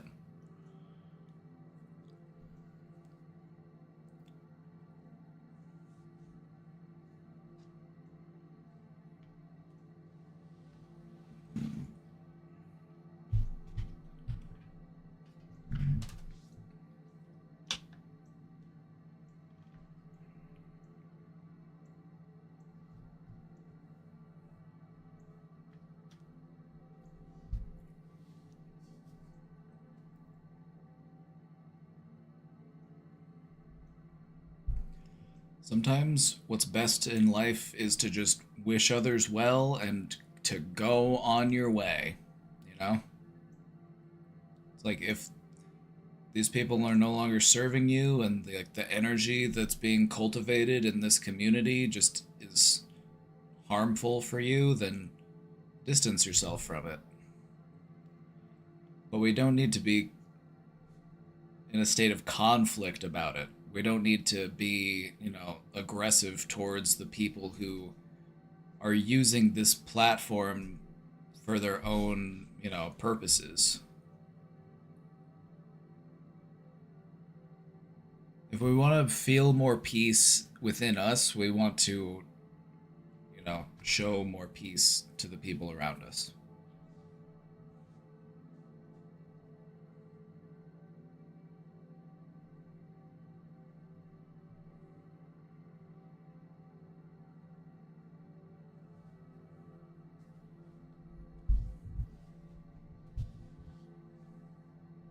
Hey, how's it going?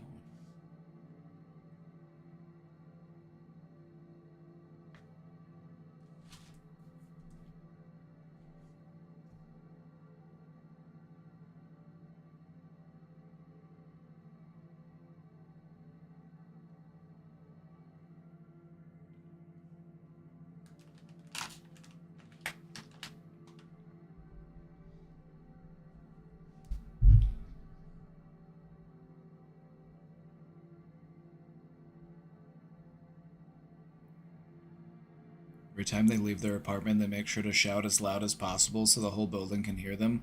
And start yelling back at them. Start replying to them. Start responding.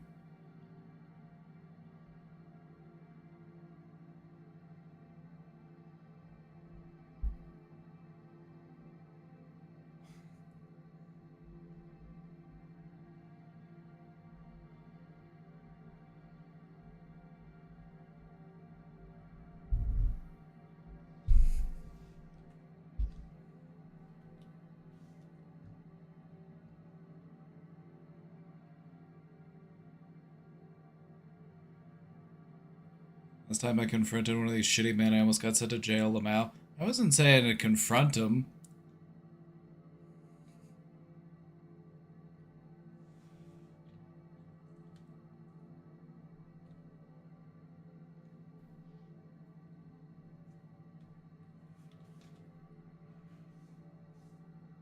Oh, I'm sure they'll find their way out of your life in some way or another. Just try not to let it disturb you too much.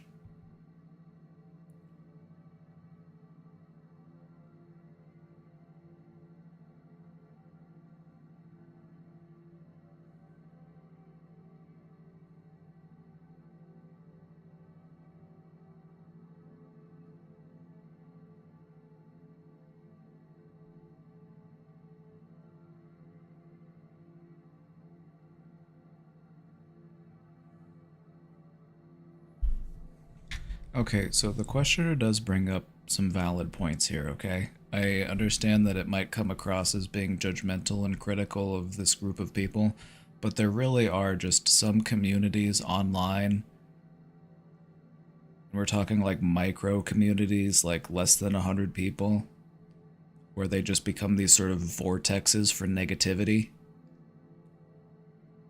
And if you find yourself caught in one of these vortexes, just try your best to get out of it. You don't need to go out, in an aggressive way. I would say just try to distance yourself from it and avoid conflict.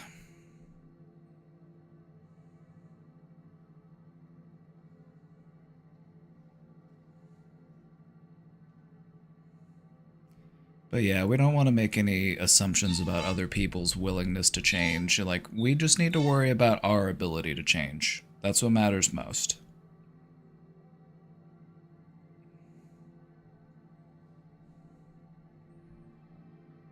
Do what's best for you. But we don't need to lift ourselves up by putting anybody else down, okay? Just keep healing.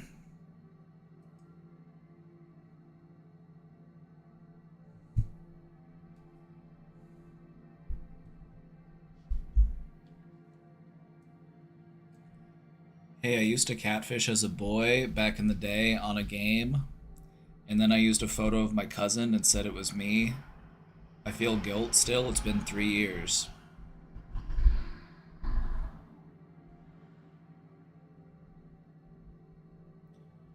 Well, has that guilt taught you what it's trying to teach you? The reason why you feel that guilt is because it's something that you realize you shouldn't have done. Guilt is a way that our mind tries to teach us to do something different. So if you have learned the lesson, if you're not still catfishing people, then you don't really need the guilt anymore, because you've learned the lesson. You're not catfishing anymore. Lesson learned. I've grown from this lesson. We want to try to view guilt and shame as learning opportunities and opportunities for growth. We don't need to hold on to guilt and shame forever. That's not what they're there for. That's not why they exist. They're there to teach us. They're there to help shape our behavior so that we can behave differently.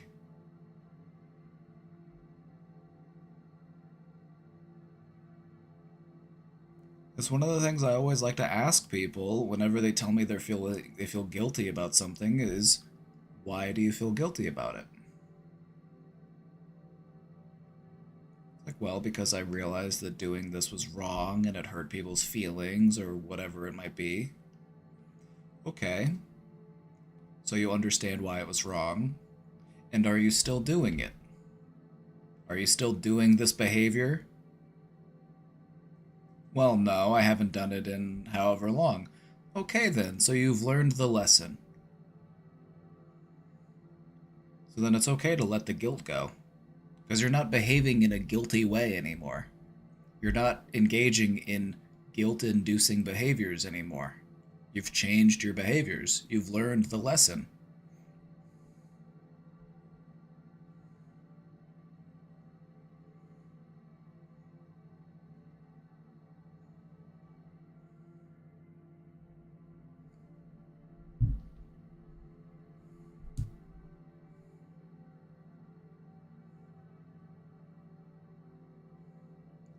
When we feel guilty, we feel like we're bad people, but the fact that you feel guilty proves that you care and that you're not a bad person.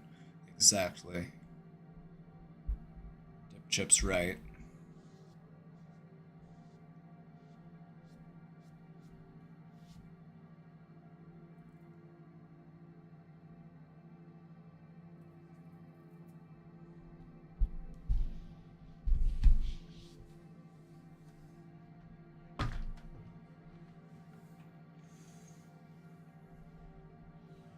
Howdy, y'all. Howdy, partner.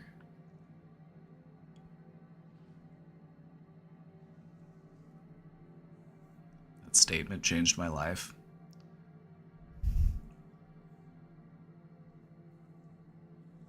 Was that one of mine? I like to think that it's one of mine. That sounds like some stuff that I would say. Let me just say, it fills my heart with joy whenever people in chat say some stuff that I say. It's like, it's working. It's working. Your mom gave you that one? You've got a good mom. That's why you're such a nice person. We inherit that from our moms. That's why I'm such a nice person.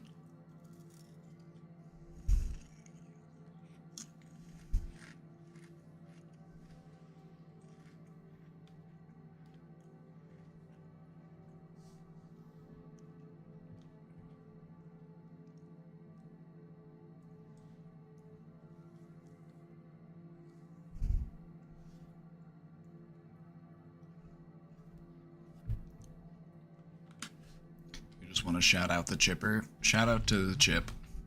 Shout out to the chip. Student of the Month Award. Gold star.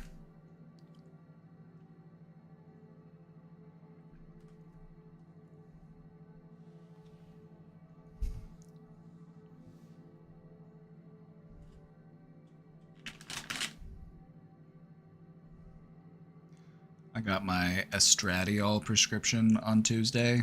Is that for like hormone replacement? It sounds like it's for hormone replacement. Yep. Very cool. You excited?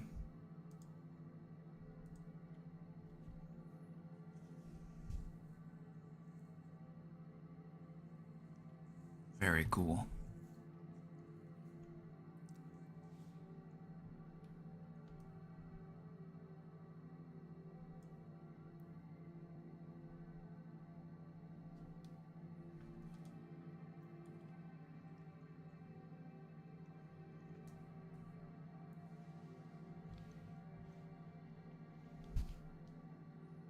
You're just waiting to start it because you're freezing sperm first.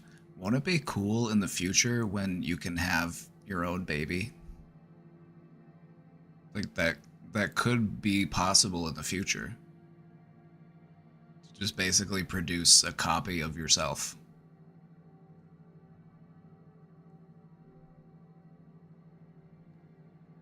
Wouldn't that be cool? Just give birth to your own clone.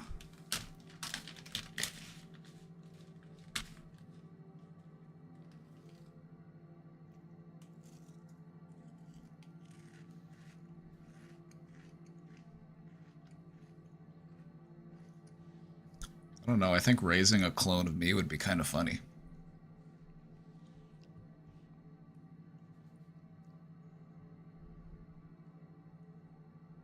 Also, it would give me a lot of insight into what my parents had to go through. You know what I mean?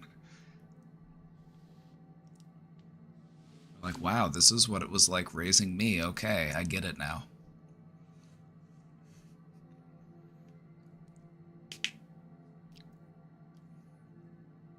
My dad asked me to help repair his laptop. It was running slow and he needed help with setting up a new printer that he bought. While downloading an HP driver through the web browser, I found numerous links to his internet history leading to adult websites. Upon clicking, you clicked?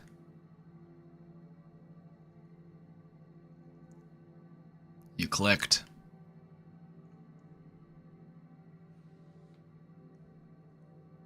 I don't know if I would have clicked. I don't know if I would have clicked. That would just be something that I would try to lock away in the back corner of my mind and never think about again.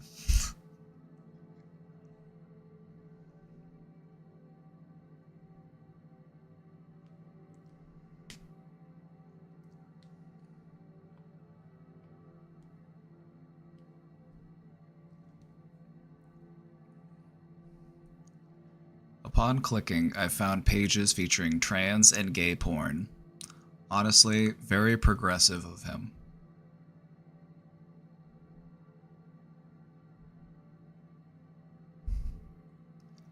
I managed to connect his printer and uninstall junk that I found on the hard drive and fix the issues he was reporting. I'm not sure if I should say anything about what I found on his history. My mom has passed and he lives alone. I haven't mentioned this to anyone else. Good. You don't ever need to mention this to anyone ever.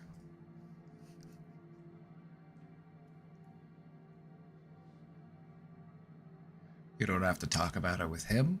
You don't have to talk about it with anybody. You can talk about it to your therapist if you feel like you need to.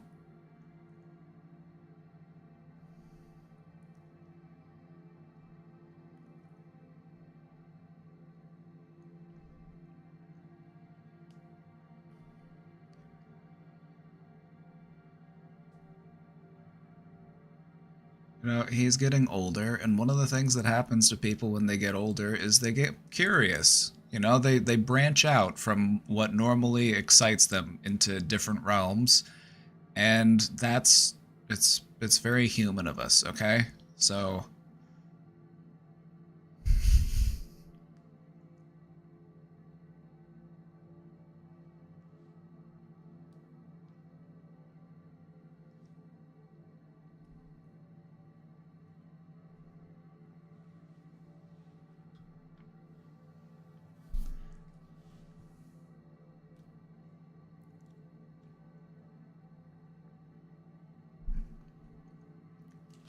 this is one of those secrets that you may have to take to your grave, I fear.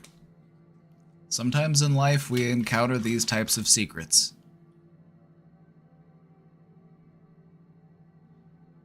And normally these types of secrets happen when you realize sexual details about your immediate family members, like stuff you never needed to know.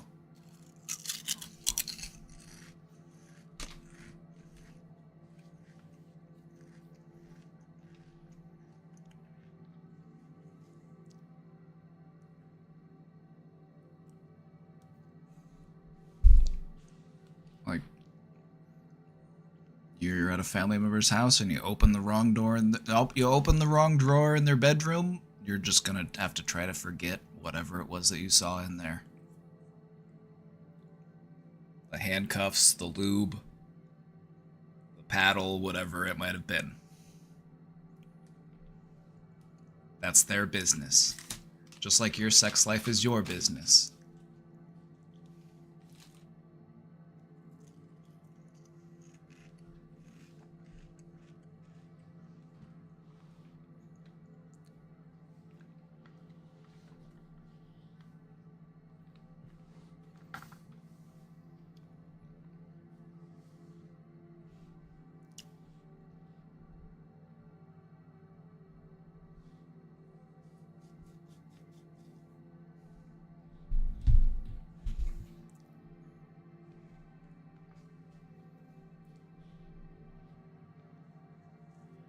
What's the clown suit for? Dipchip, you never heard of a clown fetish? Some people have a clown fetish. They like to have people honk a horn in their face and then throw a pie at them.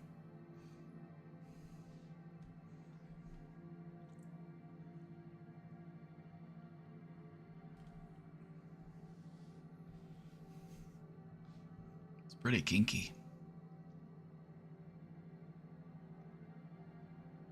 Questioner, I would just say try your best to forget what you have seen. Just try your best to just let this fade away from your mind.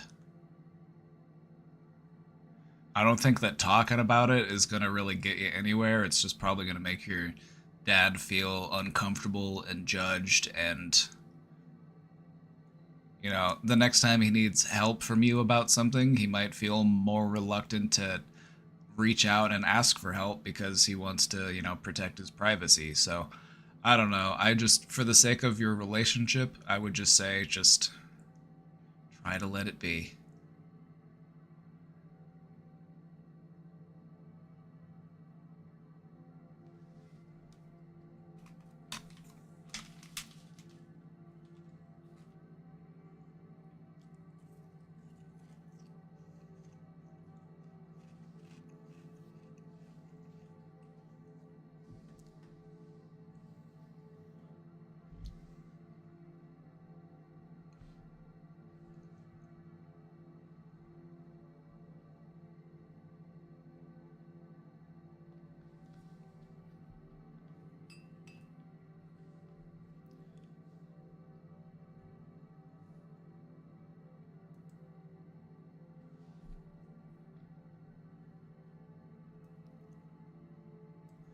Hi.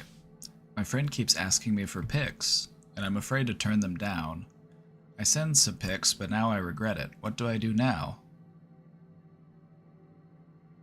Hey, I mean, if anybody's pressuring you to do something that you're not comfortable doing, it's okay to say no. And then if people don't respect that boundary, then that says a lot about what they think about you. If a person's not willing to take no for an answer, that says a lot about how they will treat you.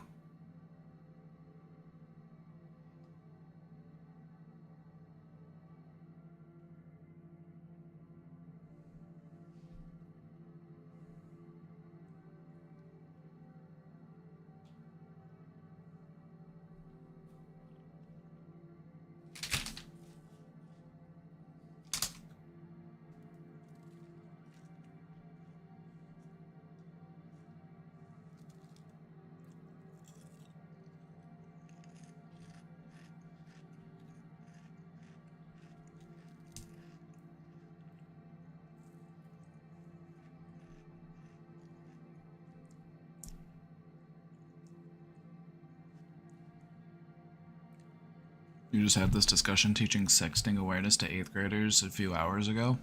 Very timely. And it's important, it's an important thing to talk about with young people.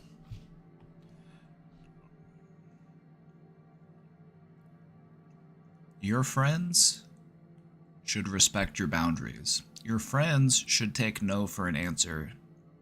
And if there's something that makes you feel uncomfortable, it should be okay to say no. A friend shouldn't be someone that you're afraid to turn down. A friend should be someone that it's okay to say no to because they understand and they respect your boundaries. But if this is a person that you're afraid of, how much of a friend are they really?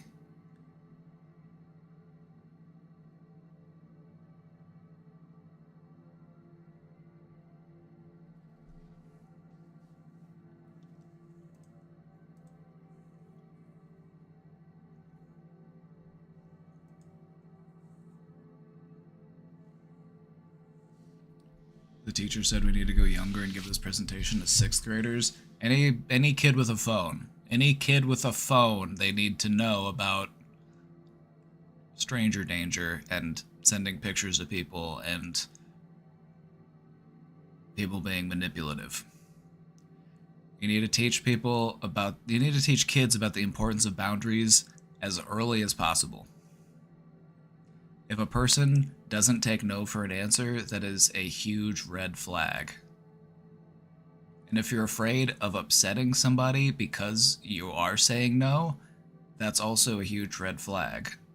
A friend isn't somebody who's going to get upset with you or get mad at you because you aren't comfortable doing something. A friend is somebody who would understand and respect your boundary.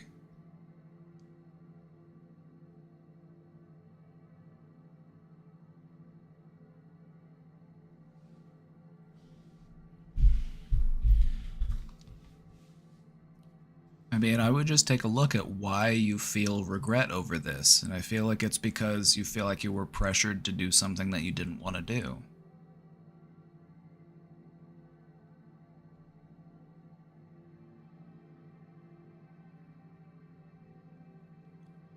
So I guess I would just give some consideration to the nature of this friendship. Like, is this a person that I want to keep talking to? Is this a person that I want to keep as a friend?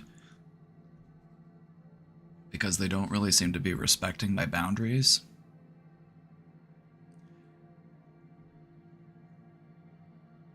We can't just expect that people are going to respect our boundaries. We have to tell people what our boundaries are.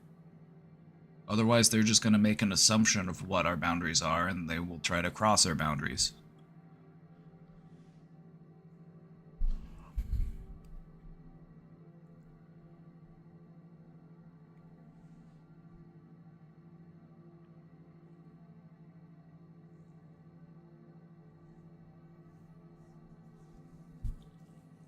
Sorry that you were put into this position.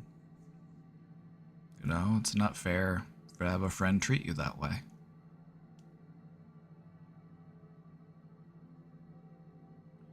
Don't do anything that you don't feel comfortable doing. Don't let people pressure you into doing things that you don't feel comfortable doing.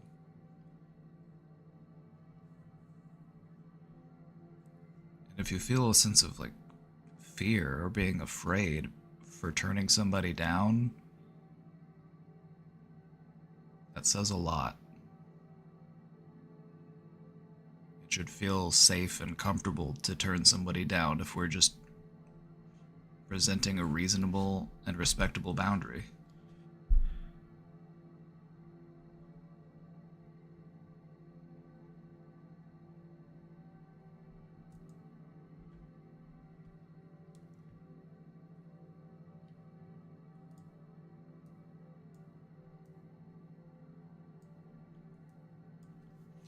I was the questioner about the small online community. I admit I was a bit of an asshole about leaving, but it had been building up. And yes, it was a micro mental health community. I learned that I should be more kind to others. I just feel so frustrated to keep giving people advice and trying to soothe extreme situations. I cared about them, but I felt like I was at the end of my tether. Thanks, chat, for helping me check the facts. Thank you for the additional info. Thank you for following up, and you actually bring some really important things into the discussion in talking about this. Because you really want to think about the design and the implementation and the focus of an online mental health community. Like the one that I have, the one that we have together, I just run the thing.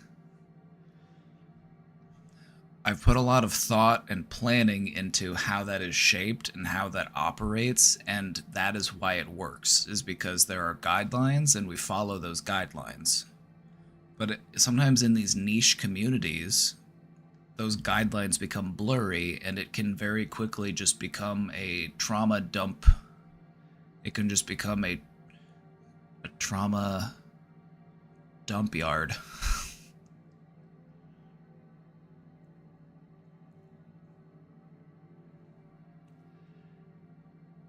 And it's important to remember that we need to have healthy boundaries when it comes to people in our lives, especially people that we are in a position that we're trying to like help them and emotionally support them, because those boundaries can become very easily exhausted. Especially if you feel like you just keep giving and giving and giving, and other people just keep taking and taking and taking. It's not good for you, and it's not good for them.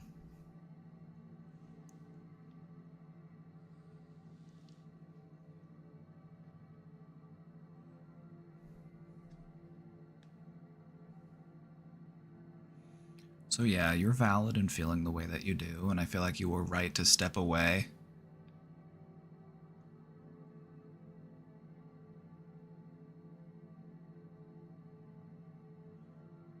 Maybe just taking some time away to work on yourself and focus on yourself, and you know,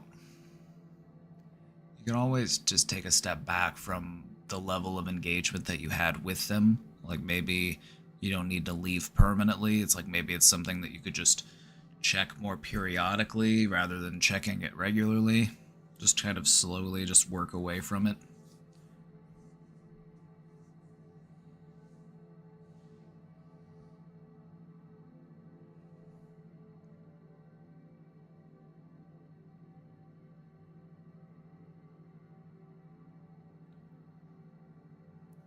It's an interesting phenomenon, and it's one you see a lot on the internet. These little niche communities of people who rally together under a banner of mental health or a shared diagnosis, a similar set of struggles, and sometimes people just need a place to vent. That's okay.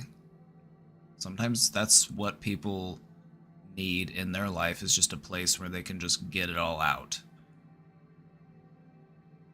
But I feel like you're not really at that stage anymore. You have moved beyond that. You're in the stage where you're like, okay, we've talked about it enough. Let's talk about what we're going to do about it. And I respect that. I respect that.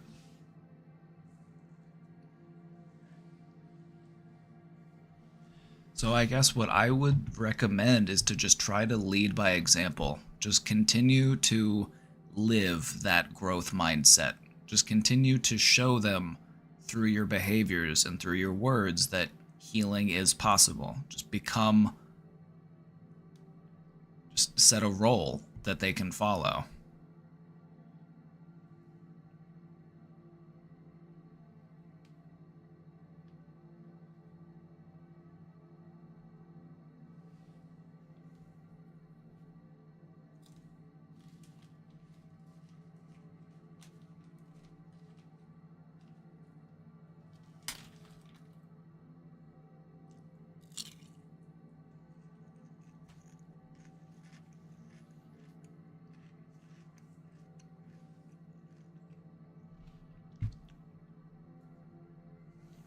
Yeah, we definitely take a solution oriented focus here, because that's just my approach to mental health and counseling. It's like I understand how important it is to know why you are hurting, to understand what happened to you to make you hurt that the way that you do.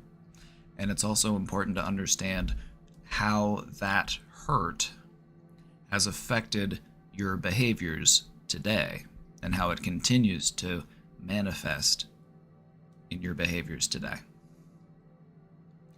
It's important to understand all that.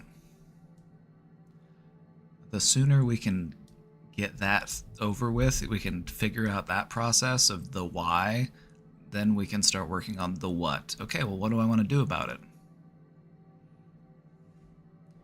It's like, yes, this happened to me in life, and yes, this is how it manifests now, you know. Maybe you were made to feel invalid when you were young, and now you have a hard time feeling valid today. So, okay, what do you want to do about it?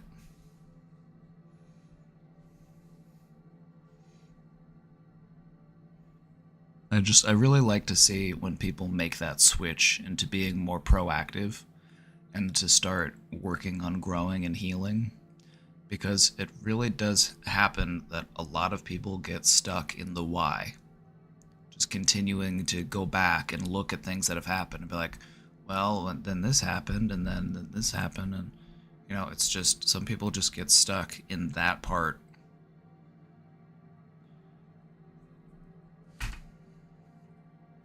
There's only so much you can get from the why. If you want to make changes, you got to move on to the what. What am I going to do about this?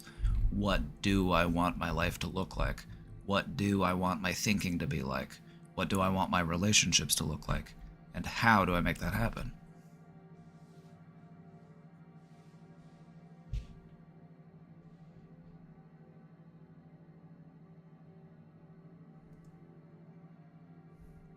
I've been feeling down and lost, and your streams are helping me. Thank you. You're welcome. I'm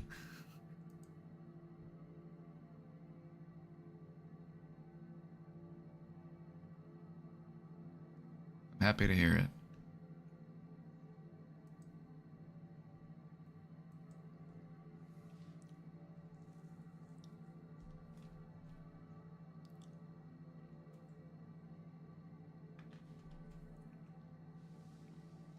It's this kind of stuff that keeps me going. To hear that what I'm doing is helping.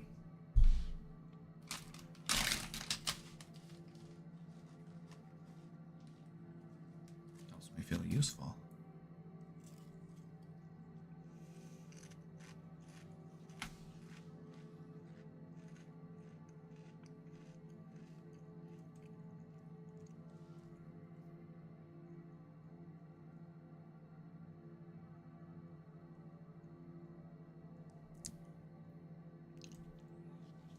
I guess this doesn't really need to be a non, but just so it gets read out so everybody in stream can hear.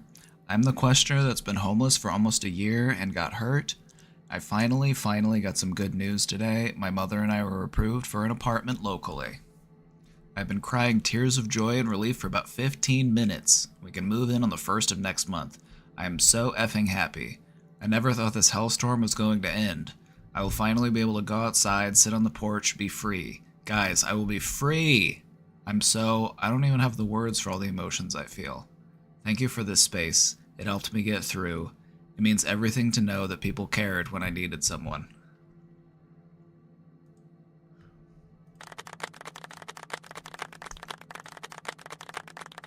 This is great news. This is wonderful news. I feel it. I feel your joy. I feel it. I feel it. Thank you for sharing that with us. See, we knew it would. We knew it would turn around. We knew it would turn around.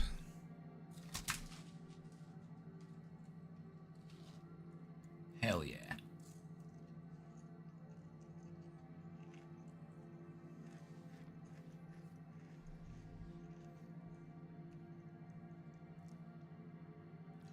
Oh, good.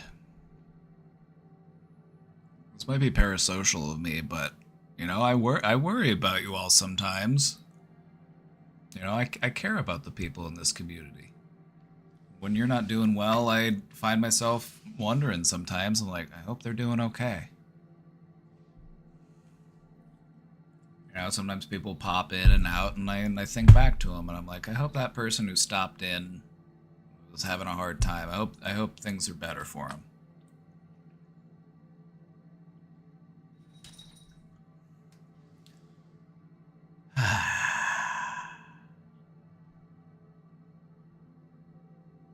This is awesome.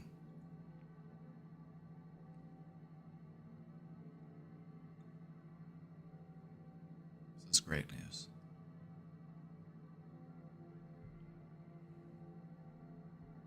That's really good. I'm happy to hear this. I kind of just want to sit with this feeling for a minute before I move on to the next question. I just want to sit here and savor it.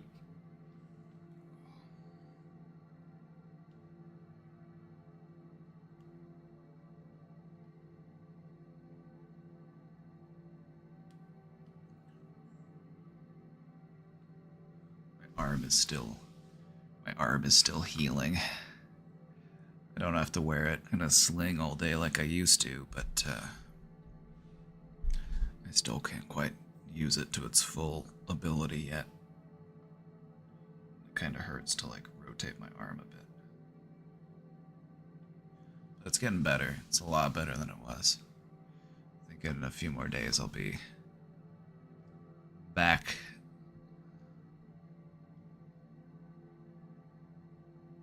Is it in the elbow? It's like right here. It's like a tight spot, like right here. Like I can't really flex my bicep and I can't really turn my hand all the way like this direction. It's like in my forearm almost.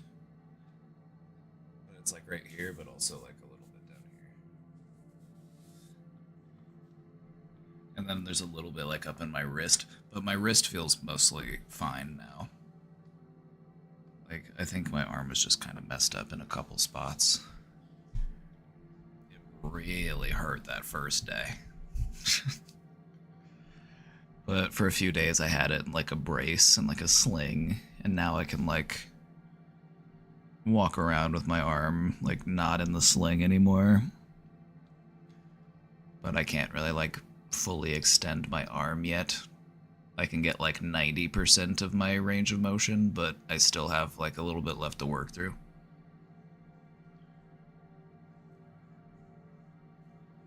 I let myself recover. My left hand has been doing double duty, and I'm right-handed.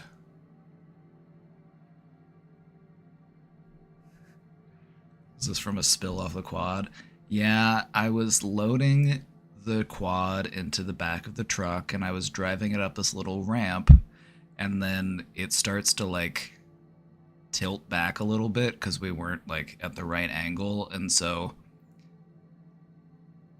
I went to like push on the gas a little more to kind of like get it up into the truck the rest of the way, but then it like ends up like flinging me out of the side of the truck, and I landed in my neighbor's yard.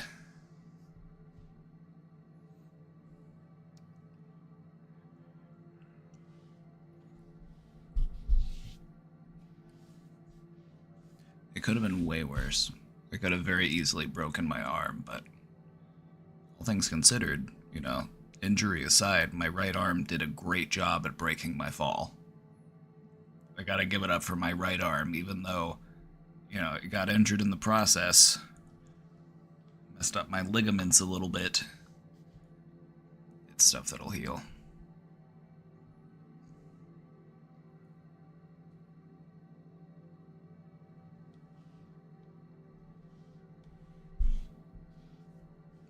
I like to try to meditate on it. I try to just feel my arm from the inside, and I try to just like activate like the single like individual little like muscles and aspects of that arm that are painful, and just try to like, you know what I mean? I find that I'm regaining my mobility and my function in that arm.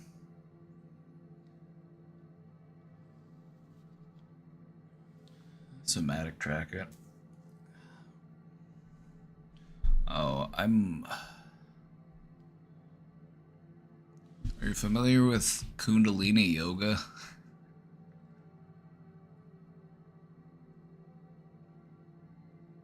It's the kind of stuff I practice.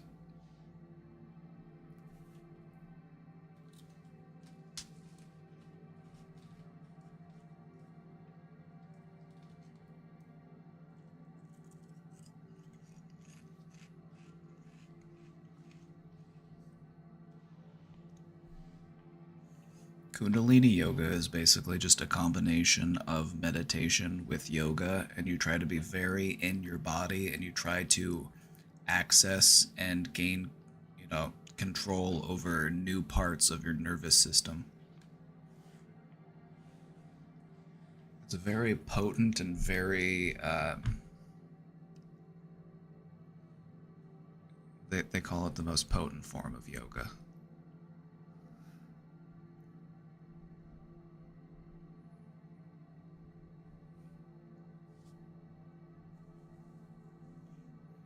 But no, just want more control over my nervous system. You know, like I want that increased level of awareness to just be able to like operate this monkey mech at the best of my ability.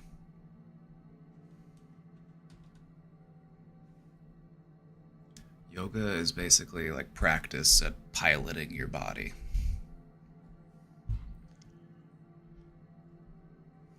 This is great news, by the way. Thank you for the update. Thank you for sharing that joy with us.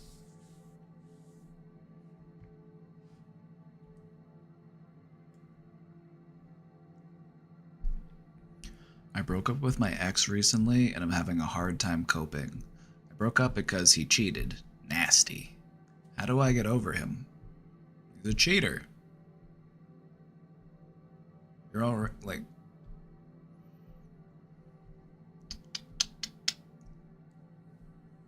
That's me, that's my question. Did I miss it? Oh, yeah, we just got through it. Thank you for the update, Brookie. We are so happy for you. Thank you for the update. That's great news.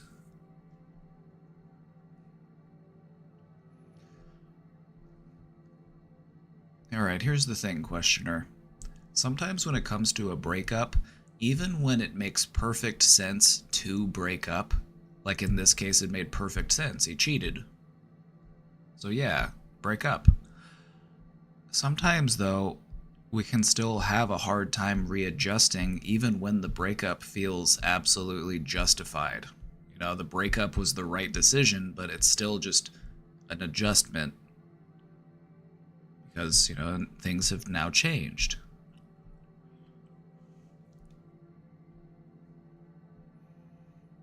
So, how do you get over him? I would just try to remember that, you know, he didn't take your relationship seriously and that, you know, trust and fidelity just weren't important to him. Also, you found out that he cheated, which is good. You know, if you're with a cheater, you want to be able to find out as soon as possible that they are a cheater. It's not something that you want to live with and find out years after the fact that it happened. You know what I mean? You deserve better, and you know that you deserve better. Like, when a person cheats and they just expect the other person to just be okay with it or forgive it or move past it, it's kind of gross. It's kind of wrong to just assume that a person can just do that to you and betray your trust to that level and not have any consequences for it.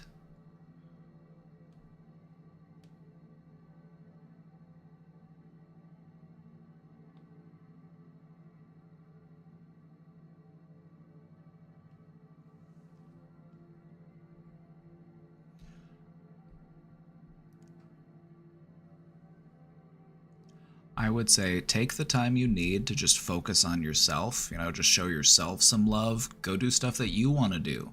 You don't have to worry about entertaining your ex anymore. It's like if you want to go to a certain place for dinner, you don't have to worry about what they think.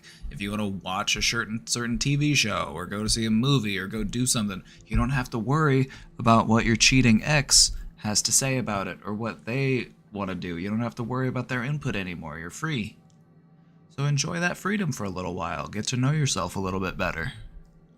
And then when you're ready, find someone who treats you the way that you deserve to be treated. That's how you get over him. You just keep living.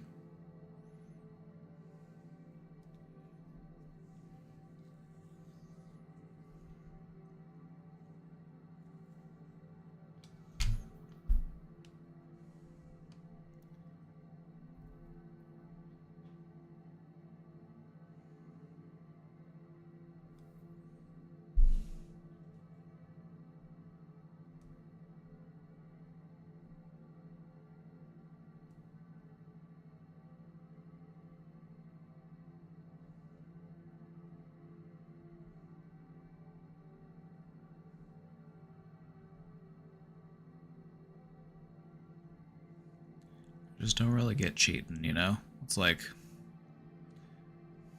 I just don't really get it.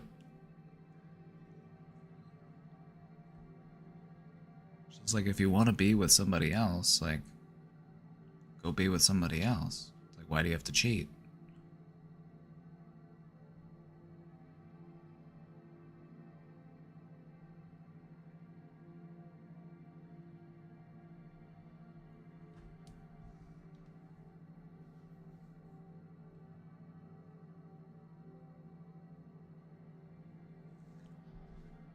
Also, just a friendly reminder for those of you who might not have heard this in a while. If a person is willing to cheat with their partner to be with you, then they are also willing to cheat on you. I'm thinking back to the questioner who asked about the person that they were seeing, and this person was married. It's like, if they're willing to cheat on their spouse to be with you, they are also willing to cheat on you. It just speaks volumes about how they view the sanctity of a relationship.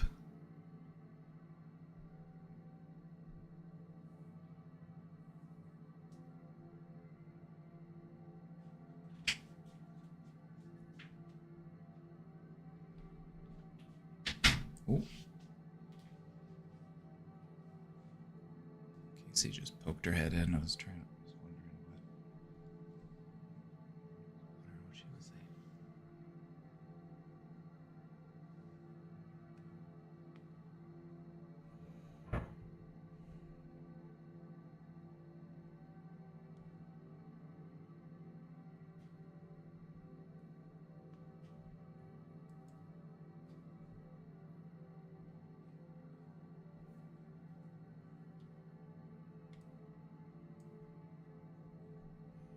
I was eating at Burgasm, the burger shop, with my friend. I ordered 2 burgers because I was hungry, but my friend commented on this and said I should only eat 1 because I can get fat. I'm super skinny and usually don't eat this much. I struggle with an eating disorder and I don't know how to tell my friend that I thought the comment was not appropriate. How do I go about this? Just like this. Hey, I know you don't mean anything by it, but when you make comments like that about my weight, it just makes me feel really insecure. Like, I have a complex relationship with food, so just if we could just not talk about that, that would be great.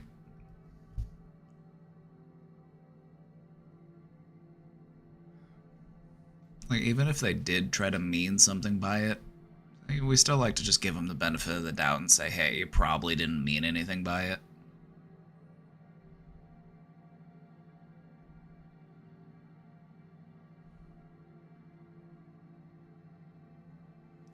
Is that a real place? I'm about to look it up.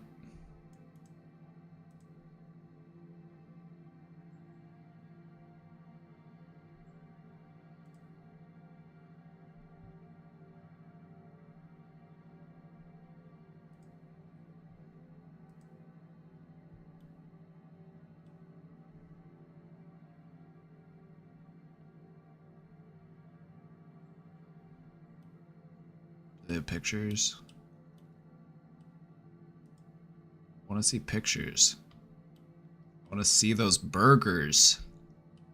Show me the burgers.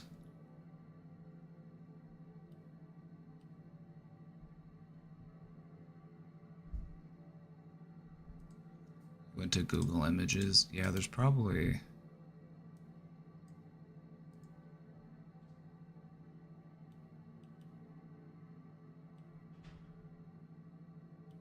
Now I'm getting hungry. Now you got me looking at cheeseburgers.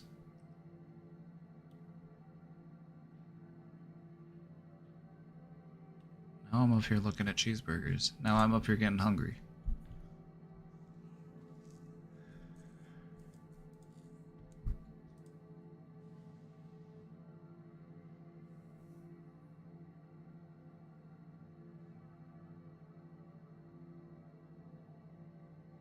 Burger website without a picture of a burger? Yeah, I went to their website. They didn't have any pictures of their burgers.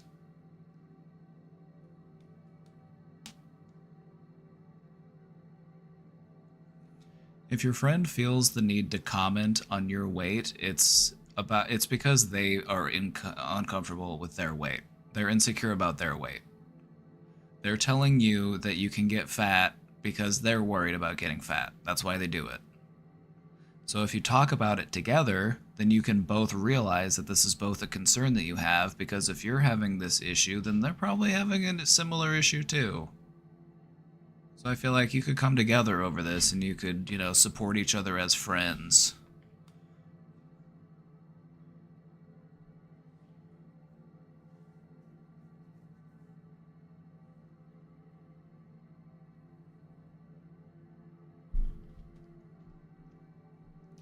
This is one of the things that, because I remember, I'm thinking back to school, one of my professors had a specialization in eating disorders, and they worked with people with eating disorders, and they taught us a few things about some of the stuff that they'll do in working with people who struggle with that sort of thing.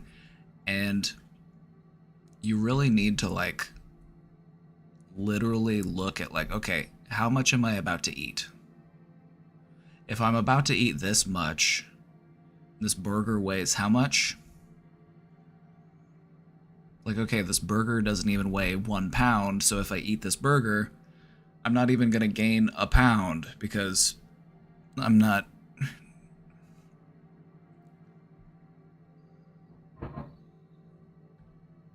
So you literally just have to look at your thinking that way. You have to be like, okay, if I eat this one thing, it's impossible that this is gonna make me fat. It's just gonna make me full.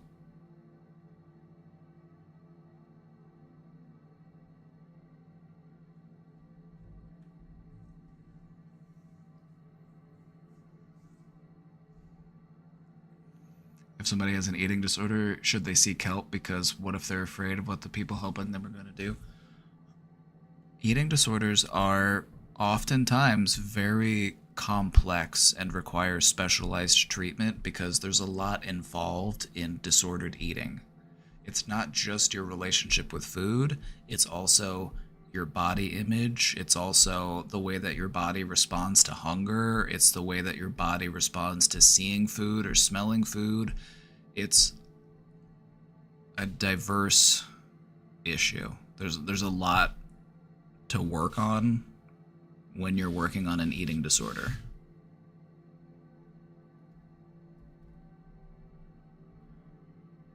With that being said, they are very manageable, but it's best to work with somebody who specializes in eating disorders because they're more familiar with the ins and outs of the condition. An eating disorder is a symptom, right? No, an eating disorder is actually its own diagnosis. It's actually its own...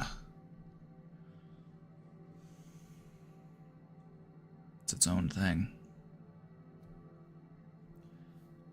They classify it depending on the nature of the relationship that you have with food, but also the way in which you perceive your body. Because a lot of people with eating disorders have a condition that's very similar to body dysmorphia, in that they falsely perceive themselves at an uncomfortable or an overweight, but they may actually be very skinny.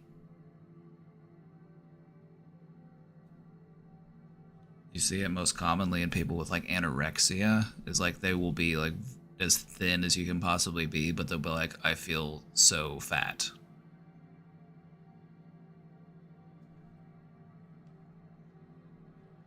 So yeah, treating an eating disorder it's definitely doable, but you have to address all of the underlying things if you're going to treat it properly. You have to work on the body image, you have to work on the relationship with food, you have to work on, just there's some cognitive restructuring going on there, there's some reframing, there's learning new behaviors, there's also, it depends on the type and the nature of the eating disorder that you're dealing with. Sometimes people have binging patterns when it comes to their food intake, and like if you are a binger, it's like you have to treat that differently than if you're a person who just restricts from eating.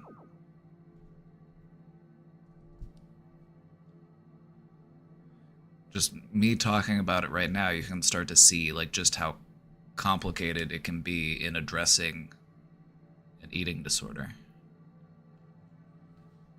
Don't let that scare you, though. They are still very treatable, but you do want to treat them seriously because your relationship with food is essential to have a healthy balance. If you don't have a healthy relationship with food, you're going to have to deal with a lot of health side effects.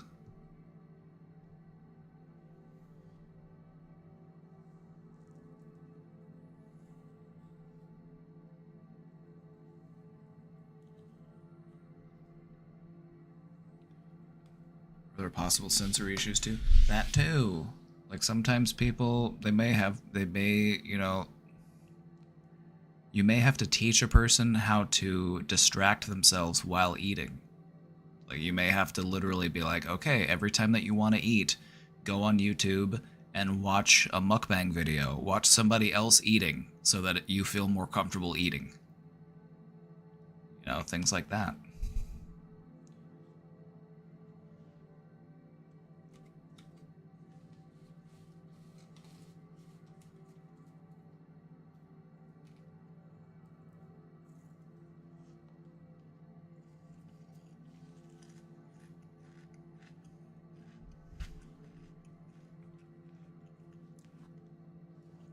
Did I ever have one?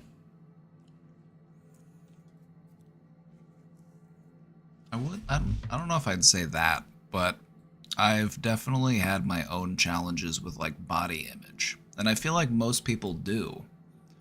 We tend to hyperfixate on our perceived flaws and we tend to overlook like the wholeness of ourself. We tend to fixate on those small little things, the blemishes, maybe you've got a little bit of extra weight here or there that you might want. But sometimes that's all you can see. Sometimes that's all you can perceive is your flaws. And a lot of people do that.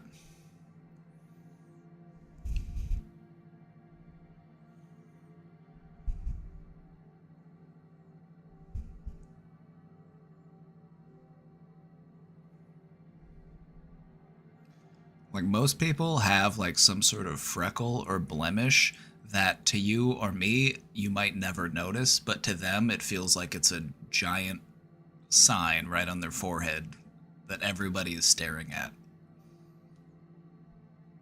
Just think back to when you were in middle school and you had a pimple.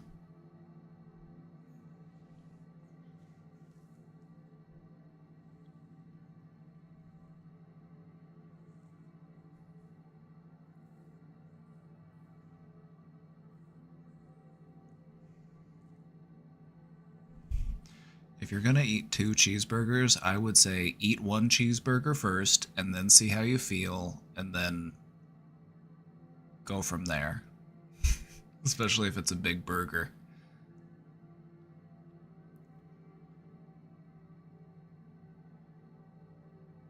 You want to try to eat a healthy amount. You don't want to stuff yourself. You always want to try to maintain a healthy balance when it comes to your meals. You want to make sure you're getting enough nutrition, getting everything you need. We want to make sure that we're doing it in a way that's, healthy for our bodies too.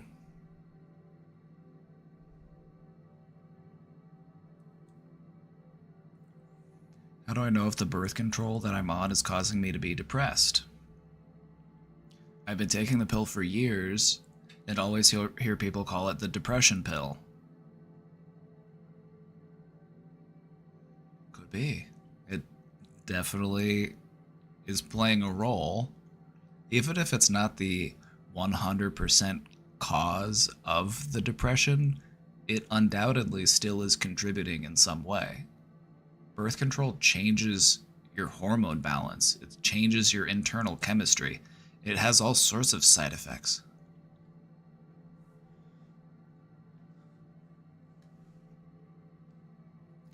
If few years ago, I even switched to a higher estrogen dosage. Recently, accepting that I'm likely depressed. Thank you for helping my step 1 awareness. You're welcome. I've been looking back to see how long it's lasted and wonder if there could be any correlation. I would say it's probably safe to say that there is.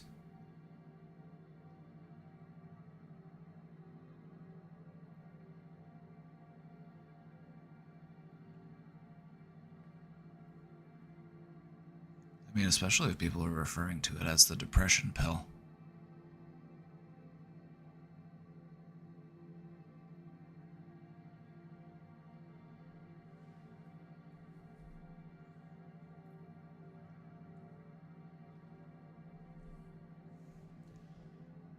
I just haven't met many people who have taken hormonal birth controls that weren't affected in some way by them.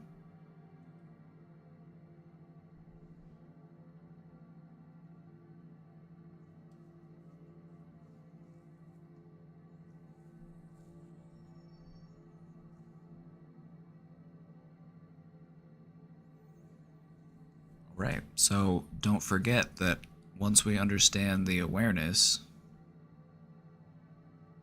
that's when we move into those next steps.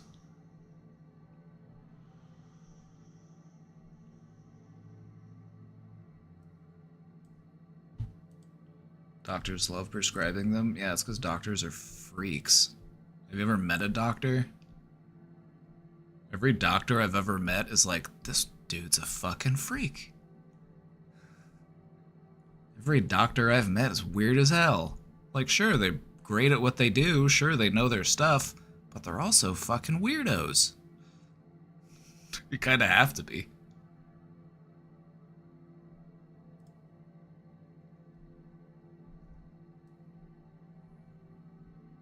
I'm just going to pull this back up real quick for you since we were talking about your step 1 awareness.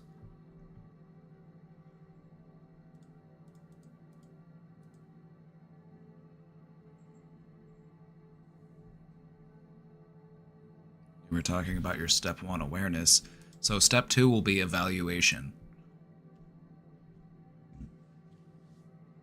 Whenever you find yourself dealing with these sorts of stressful thoughts or depressive thoughts, self-defeating thoughts, I'm not good enough, I'm not gonna make it, I should just stay in bed, blah, blah, blah, blah, blah. You know how depression goes. It's like a broken record. You want to start challenging those thoughts and ask yourself, is this accurate?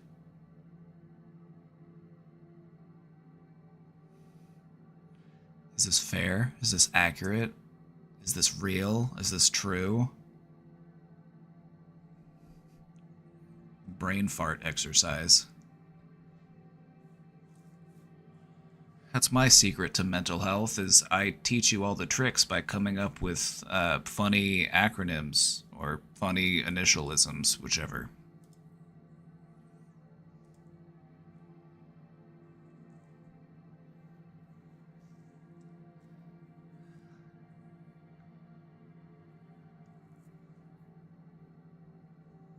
So good. You're in the process of mending.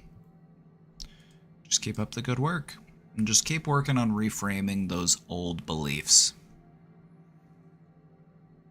So maybe look into switching to a different type of medication if that one's contributing to your depression. That's no good. You can also do other things in your life that can also help to contribute to like the production of serotonin. Like a lot of our serotonin is actually produced in our digestive tract. So having a good diet is actually huge in producing higher levels of serotonin.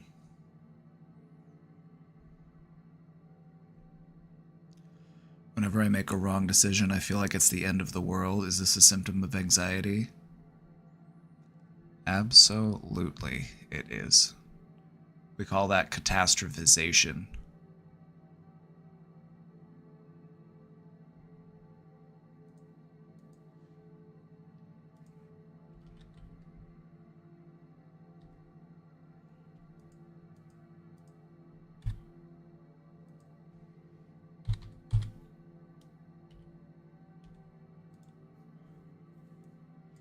talk about catastrophization real quick. Let's talk about catastrophizing. It's a cognitive distortion that prompts people to jump to the worst possible conclusion. I've made a small error, therefore it is the end of the world. Or you encounter a small setback and you're like, well, that's it. It's over for me.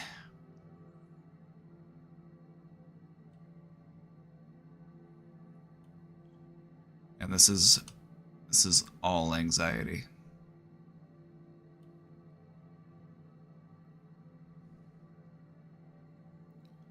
What I find to be helpful is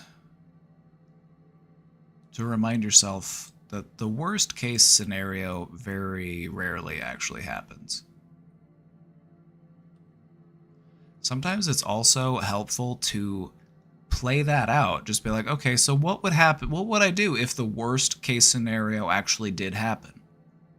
If the world actually did end, what would I do?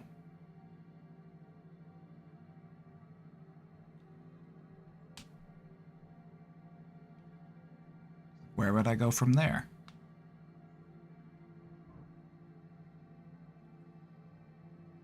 And just remind yourself that's probably not what's going to happen.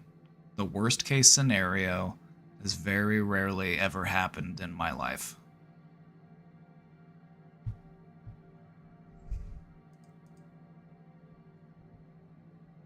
How do you fix that? One thought at a time. That's how you change your brain. That's how you change your thinking. That's how you combat your anxiety. That's how you combat your depression. One thought at a time.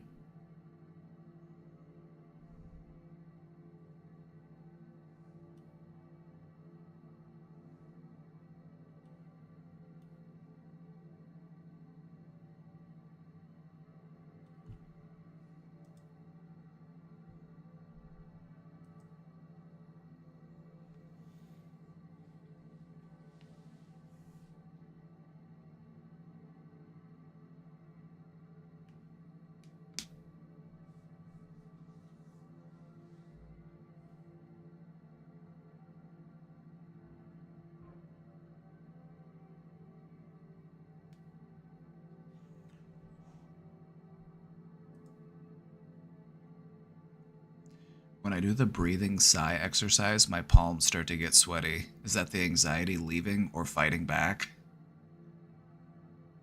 Oh. Very interesting.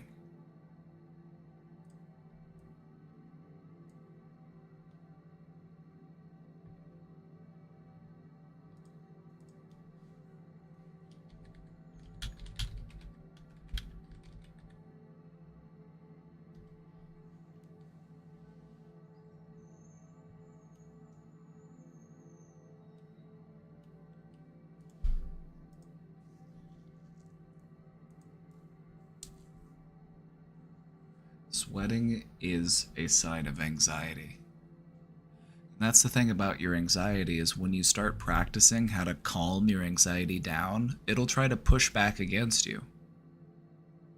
That's normal, that happens. You just gotta keep working on it.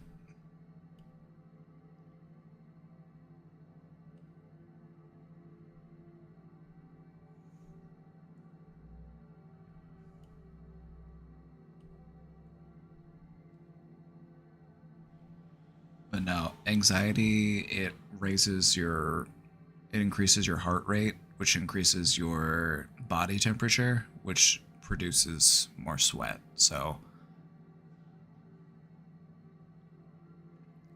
the act of you trying to calm yourself down is a radical act. You are changing years of learned behavior. You are processing your anxiety in a different way. And so it's just different. So your anxiety is like, oh, this is strange.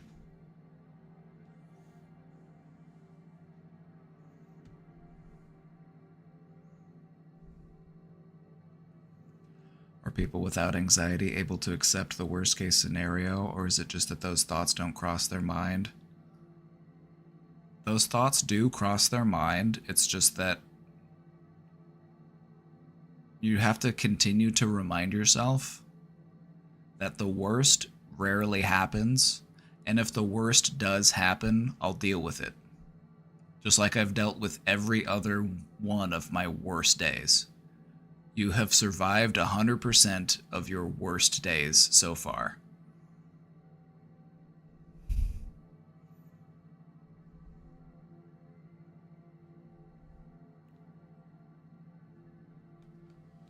How does a mind without an anxiety disorder look like? It looks like a coma patient.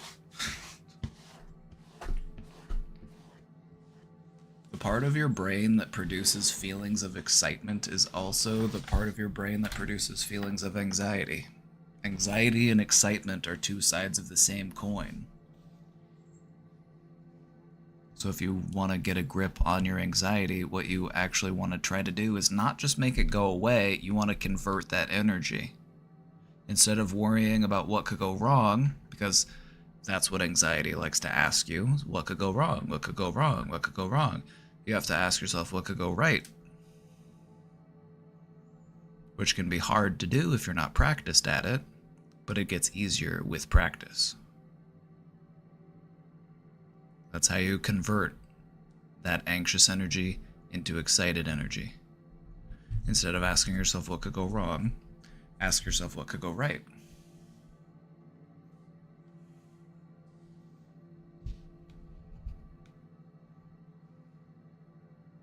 Anxiety is there to help you survive. It's there to help you prepare for the worst. But we know it to be true that the worst doesn't always happen. And the way that our brains work is things could always get worse. If it's not a fire, it's a fire and a flood and a tornado and bees and sharks and piranhas and electric eels, flesh-eating bacteria. It could always get worse.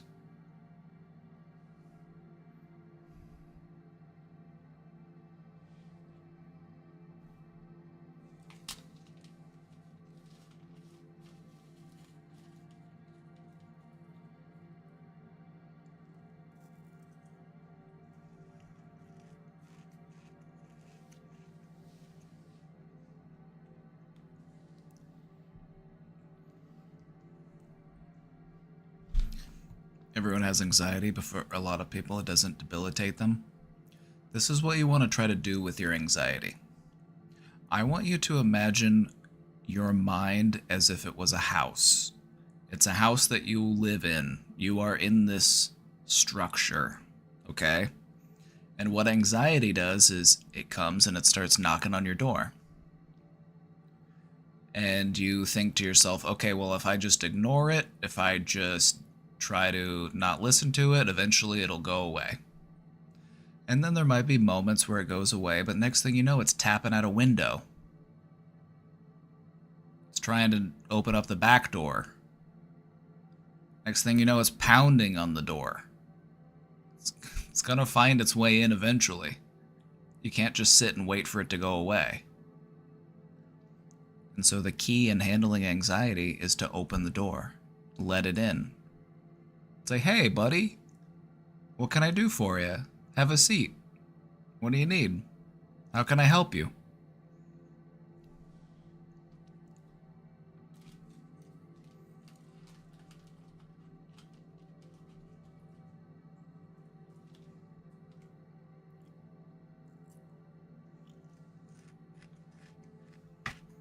Because that anxiety is going to find its way in sooner or later, but you can change the relationship that you have with it by allowing it in and say, okay, anxiety, what are you trying to get my attention on? What is it that you're trying to tell me? How can I help you?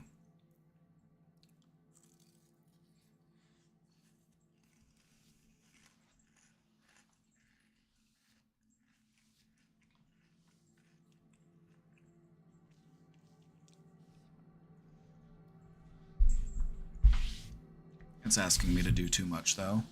What all is it asking you to do?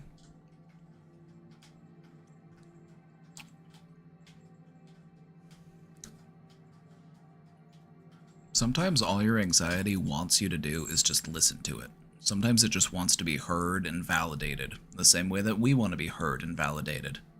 There's a part of your brain that's like, hey, hey, hey, pay attention to me. There's danger ahead. Don't fall in that hole.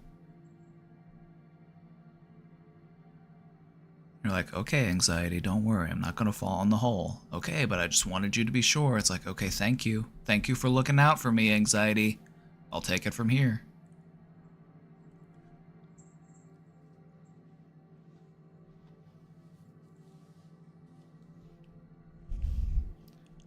Ask other people for reassurance like 20 times. Which kind of lets us find out that just getting reassurance from other people, it doesn't really help that much, because if you need more and more reassurance or constant reassurance, it's like that's not going to help you in the long run.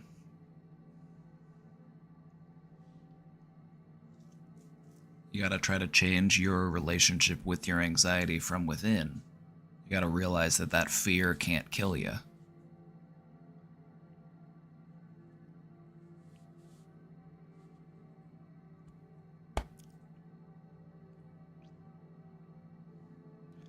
What I've found to be true with most anxiety is that it's not the big scary monster that it likes to make us think it is. It's a relatively small monster that casts a very large shadow.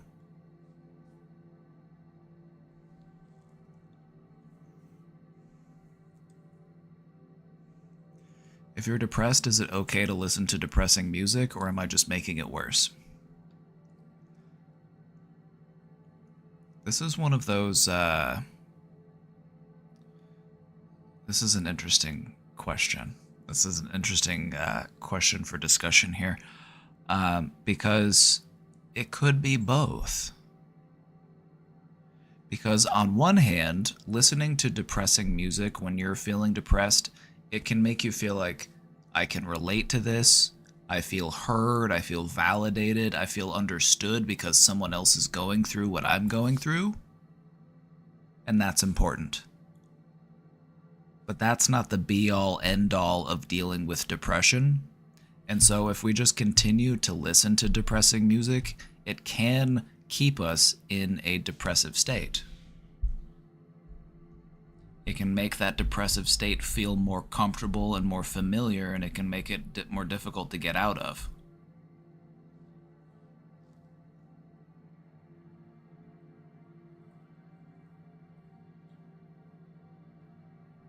So could it make it worse? Yes. Can it also help you get through a tough time? Also, yes.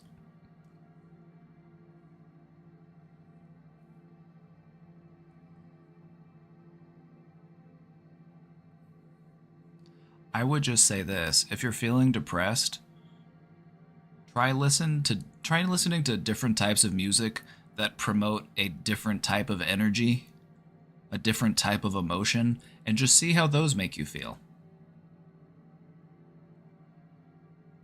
Me personally, I found that my biggest ally in lifting my mood with music is I like to listen to stuff that I can't help myself but dance to.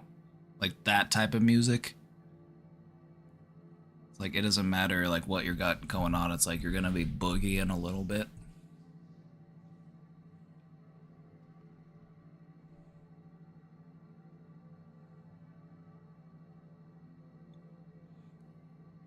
I have a Feel the Sad playlist and an Overcome the Sad playlist. There you go. Now you're cooking.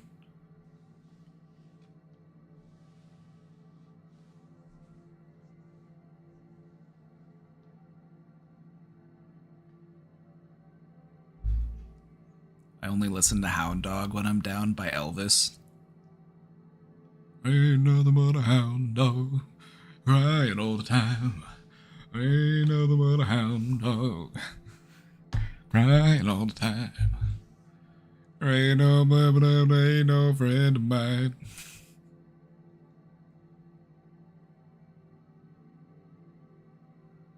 I would just say try to have a nice variety of music that you listen to. Your mood is definitely impacted by the music that you listen to. If you only listen to one type of music, it's going to kind of affect your mood in a pervasive way. Especially if you're the type of person whose mood is influenced by music. Like, I'm one of those types of people. Like, if I were to go to a friend's house and they were listening to like some really sad stuff, I'd be like, let's switch it up a little bit. You know what I mean? Like, this isn't really the vibe. Like, what am I trying to do? Like, sit here and be sad together?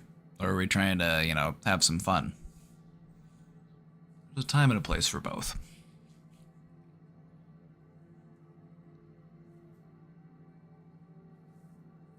But no, interesting question.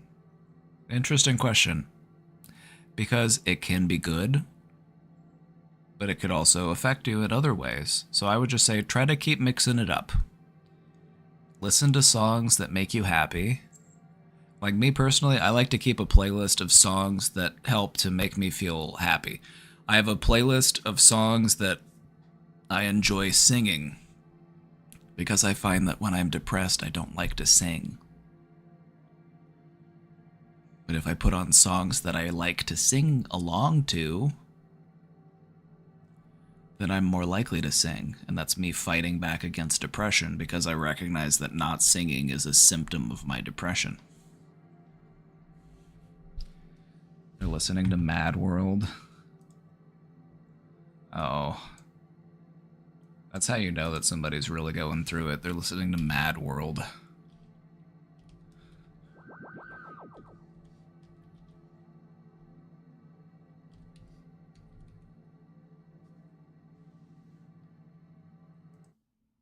This is how you know that somebody's really going through it. They're listening to Gary Jules.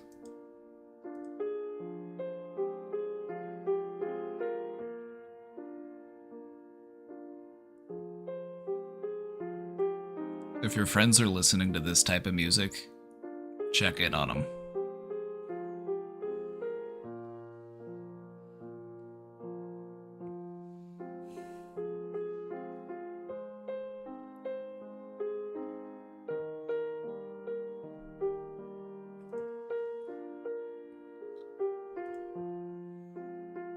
Also, if your friends are playing League of Legends, check in on them. It's important to check in on your friends that are playing League of Legends. You want to make sure they're doing okay.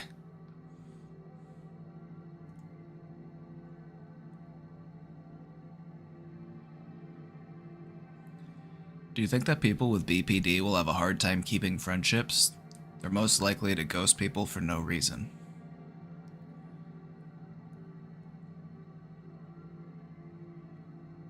People with BPD can often have some volatile relationships, and sometimes it can be hard for them to keep friendships. But I've also met people with BPD who have had some of the, just closest, like strongest relationships that I've seen between people. Like these are relationships where like they can talk about anything and they don't judge the other person because they understand what the other person is going through, and there's a lot of empathy and understanding there. So I think, a person with BPD might have a hard time keeping a friendship, but most people have a hard time keeping friendships. Like people just can grow apart sometimes. Sometimes people just drift apart or fall out of contact. But it's also a skill that can be worked on. It's a skill that can be improved.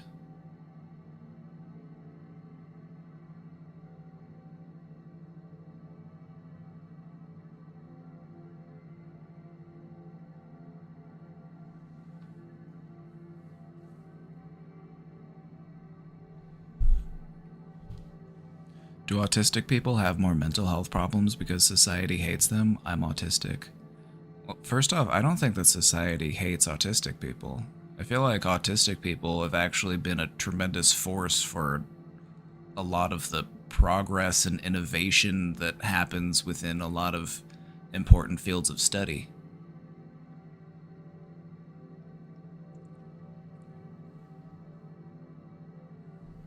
What I think society hates is not understanding something.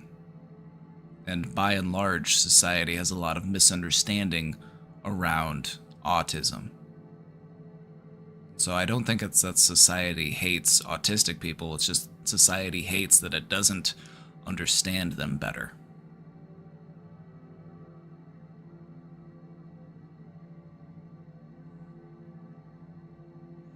Also, I haven't seen any indicators or, I haven't read any studies that show that there's any difference in the prevalence rates of mental health issues between, neurotypical and neurodivergent people.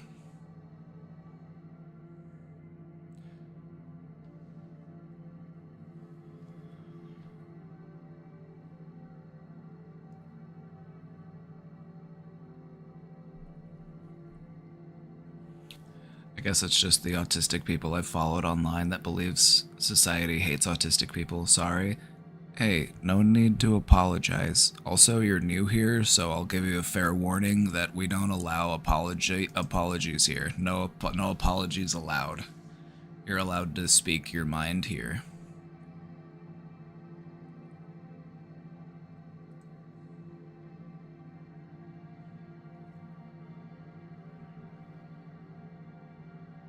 But I feel like what you've noticed within that aspect of the internet, that is something that you'll also notice in other groups of people. Like, there are groups of men on the internet that think that society hates men. There are groups of women online that think that society hates women. This is just something that people of different groups tend to do, is they tend to congregate and then be like, everybody else hates us. The in-group and the out-group.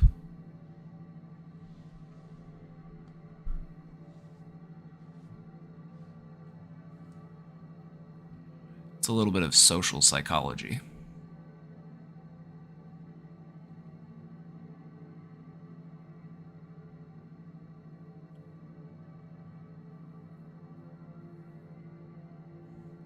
Thank you. No, thank you.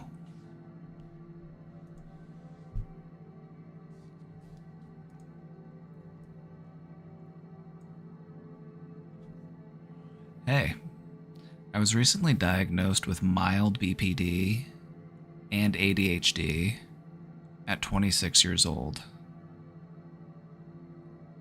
Mild bipolar disorder or mild borderline personality disorder?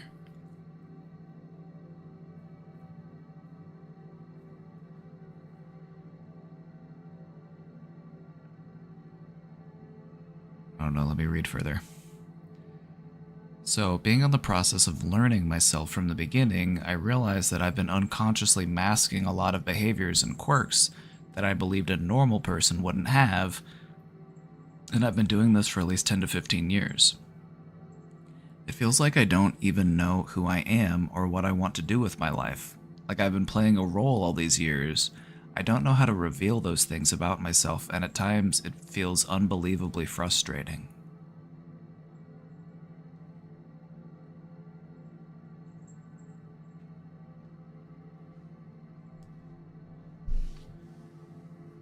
This is what life's all about. It's all about that self-discovery.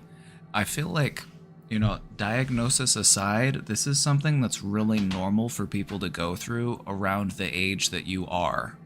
This is actually a really normal part of your transition into adulthood, is looking back and saying, you know what? I wasn't being genuine to myself. I was hiding parts of who I was. I was masking, because we all mask. Everyone has different faces or different hats that they put on for different situations. And what we learn as we grow older is we learn to become more comfortable without the mask. And that's what you're doing. You're learning how to be more true to yourself. You're learning how to be yourself more authentically, and that's a good thing. That's exciting.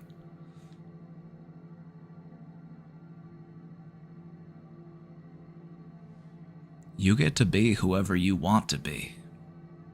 That matters. Who you want to be matters. in determining who you are. Even therapists mask. Therapists have to mask. Even therapists have to mask, because let's say that you're a therapist and you are working with an inmate. You're working with somebody who's a convicted murderer. It's like, and you're talking to them about like the traumas that they've dealt with as a child, and you know the stuff that led them down the road that they're on, that led them to be, you know, a convicted felon. And you still have to like show them empathy and understanding, even though you don't agree with their behaviors. You still have to be willing to extend empathy and understanding to them.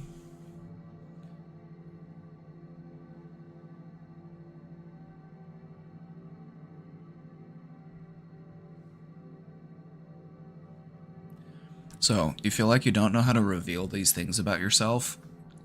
I just want you to look at this question again and just realize that this is you getting this process started.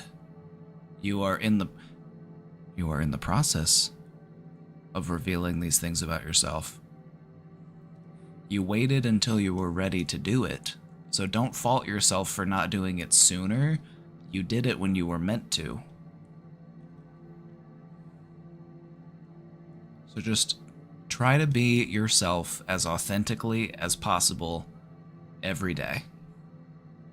Some days you'll feel more real, some days you'll feel more fake. Just try to be true to yourself. Just keep working in that direction.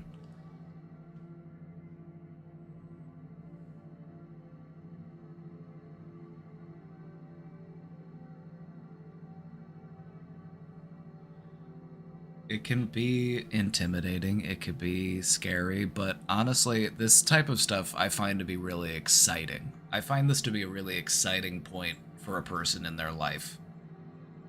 So you realize it's like, oh, maybe I'm not who I thought I was. So who do I want to be? Now you get to work on that. You get to decide, and you get to become the person that you've been working towards being. That's good. That's good. We're here to help. You know, if you want, as you continue to work through this process, just let us know if there's anything we can do to help.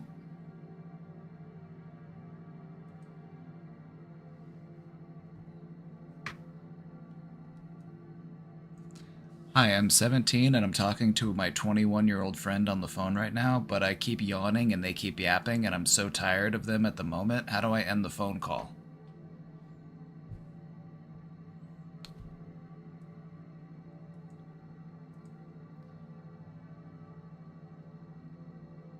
What I normally will say is something like this. I will say, hey, and then insert friend's name here. Hey, Joe? It's been nice talking to you, but I really gotta go. I'll talk to you later, okay? Have a good night. Alright, you too. Okay, bye-bye.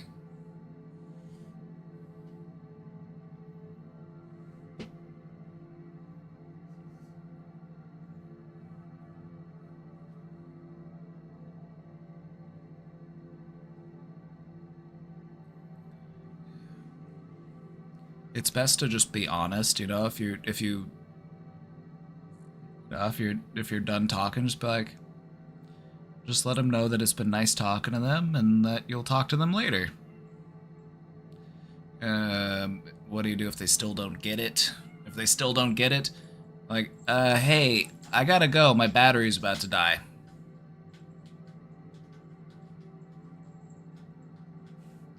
Hey, I gotta go, my battery's about to die. Or, hey, I gotta go use the bathroom. Like, when in doubt, just tell them you gotta poop.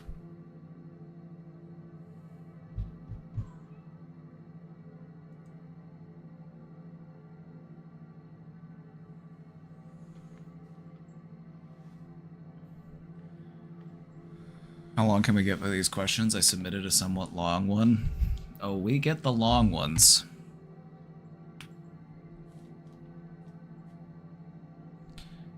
Also, if you're done talking to the phone on your friend, be like, hey, I'm about to fall asleep. I'm about to pass out. Have a good night, okay? I'll talk to you later.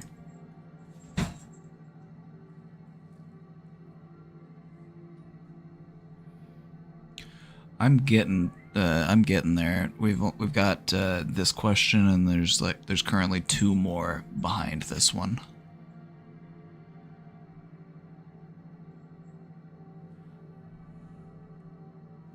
Is there any success stories of GAD with no medication at all? Yes. Lots of them, actually. The goal in treating generalized anxiety is to not need medication to manage that anxiety. You have within you all of the tools that you need to manage your anxiety.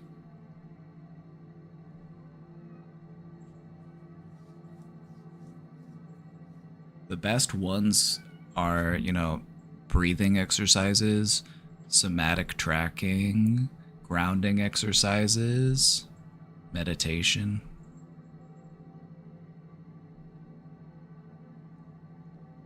Consider it just as a process of rewiring. You are rewiring your brain. It just takes some time and practice to do that.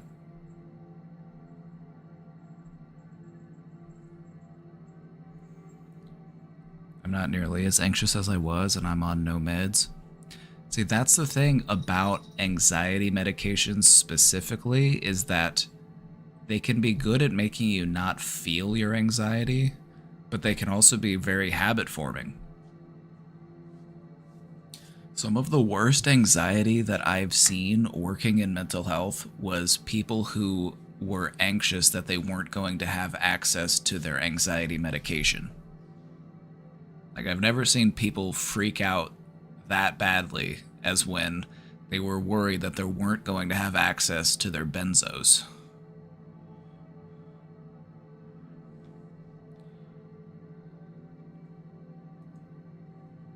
So yeah, the goal for treating your anxiety is to learn how to do it on your own, and medications are meant to help to take the edge off and make it a little easier to start practicing that on your own, but it's not something that you need to take for the rest of your life. Caffeine calms my brain, which is crazy. We call that the stimulant paradox.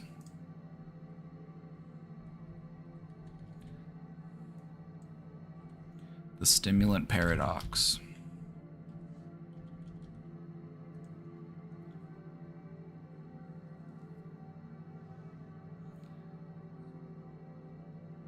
Stimulants help to treat ADHD. That is the stimulant paradox. You would normally think that you would need to slow somebody down who's dealing with ADHD, but actually you speed them up. This is why I tell people, if you're trying to go to sleep and you're dealing with racing thoughts, don't try to slow your thoughts down, try to speed your thoughts up. Just try to speed them up so much that they become a blur.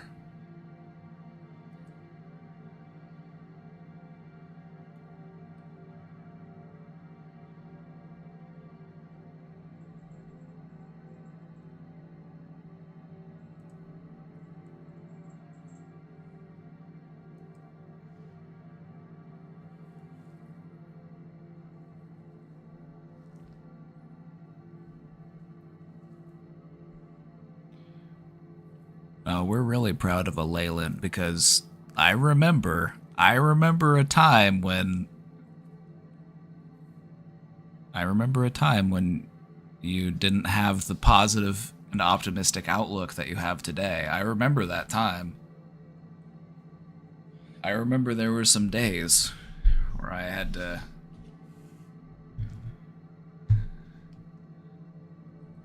but now we are very proud. We told you you'd do it.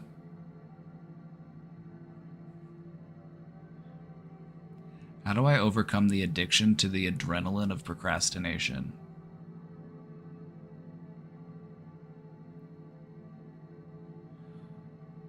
I'm interpreting this as the adrenaline rush that you get whenever you need to do something because you've been procrastinating. It's that adrenaline that you get from the panic of, all right, I gotta get this done because it's the last minute. I gotta get this done. Your body likes adrenaline. It gives it a boost of energy, and it's incredibly motivating. So, I would just try to spike it at different times. If it's spiking because of your procrastination, I would just try to develop a more healthy relationship with adrenaline in your system.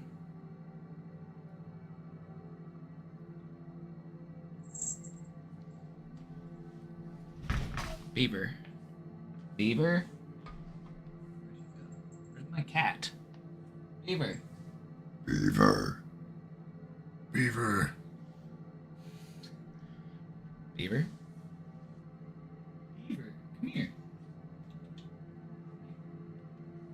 I'm trying to get him to come over here. I want to show you this cat.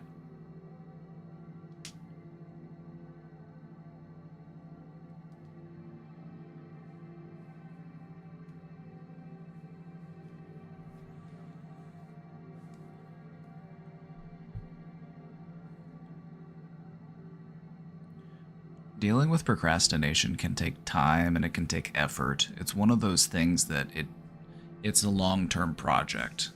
You have to change the way that you react to motivating stimuli. You have to practice breaking up goals into smaller goals. You have to practice like time management. There's a lot to it, but it can be done. Show Beaver. I'm trying to get him to come over here, but he's just sitting over there staring at me.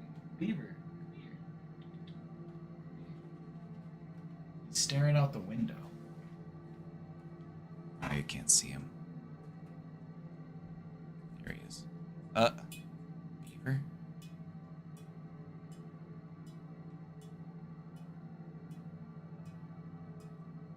Beaver? What's he looking at?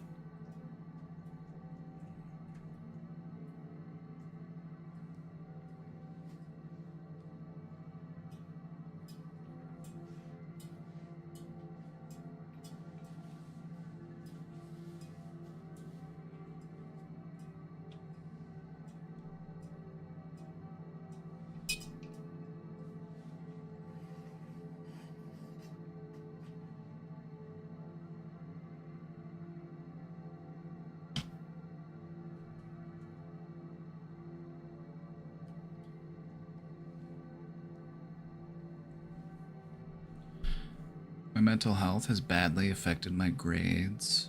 I tried my best with my studies, but I can't deny that my mental health affected my work, so now I try to deal with my mental health problems. My main issue is intrusive thoughts that affect my ability to study. I do like 10 compulsions before I can sit down and study. Impulsive thoughts just take intrusive thoughts just take practice. It's literally, you have to outlast the intrusive thoughts. You have to just continuously, every time you deal with an intrusive thought, you have to identify, I'm letting this one go. Or if you have a thought that you want to keep, you put it in the keep pile. Imagine 2 piles in your mind, 2 bins. Every time a thought pops up, is this one that I want to keep or is this one that I want to let go? Even so, if you have an intrusive thought pop up, I'm working on letting this one go. You may have to keep putting it in that pile. You might have to keep throwing it away. You might have to keep reminding yourself, I'm letting this go, I'm letting this go, I'm working on letting this go. And eventually, you are able to let it go. But you just have to continuously remind yourself, I'm working on letting this go. I'm working on letting this go. Then offer yourself a new way of thinking. You change one thought at a time. Hell yeah, brother. Pow, pow.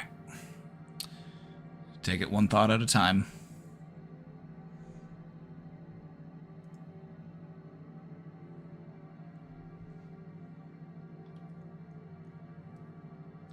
Dealing with intrusive thoughts is like playing whack-a-mole. Does anyone not know what whack-a-mole is? It's like dealing with whack-a-mole. Eventually, there are no more moles to whack. Just keep whacking. Just keep whacking them.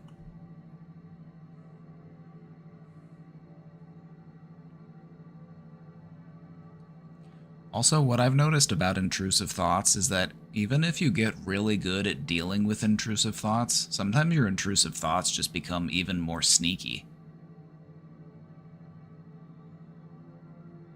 But you get better at catching them, you get better at spotting them, so it's almost like on some level I'm impressed. Like, wow, that's an interesting one. Good try, brain. That's how I like to deal with my intrusive thoughts. I like to tell my brain, nice try. Nice try, brain. You almost got me with that one. Nice try.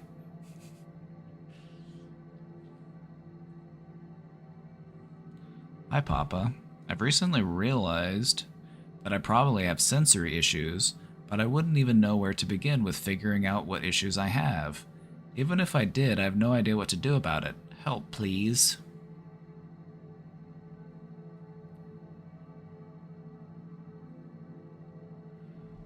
I would just start with the main ones, you know, bright lights, loud noises, certain textures, certain smells or tastes. Just work on limiting exposure to the stuff that's really upsetting for you. But then also be open to slowly exposing yourself to stuff that might otherwise trigger you as a way of building up your resilience to it. A sensory issue doesn't need to be a sensory issue forever. It can be something that you can acclimate yourself to as your nervous system adjusts. So, I mean, when I feel overwhelmed in a sensory way, I like to do sensory deprivation. I like to try to turn off my senses. Weighted blanket, noise-canceling headphones or earbuds. And I just try to focus on like an audiobook or a meditation track or, you know, just something relaxing. Doing some stretching can also be helpful. It can help to redirect your attention. You want to redirect your attention towards your tension.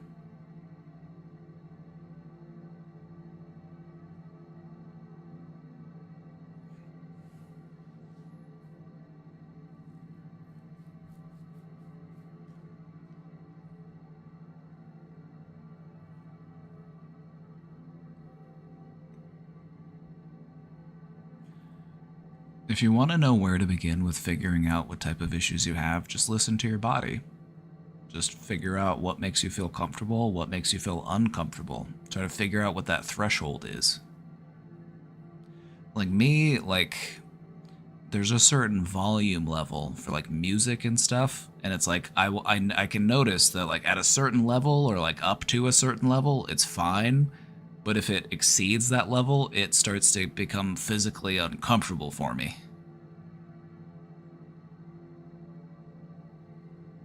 So just take a look at your different senses and try to figure out what those thresholds are for you.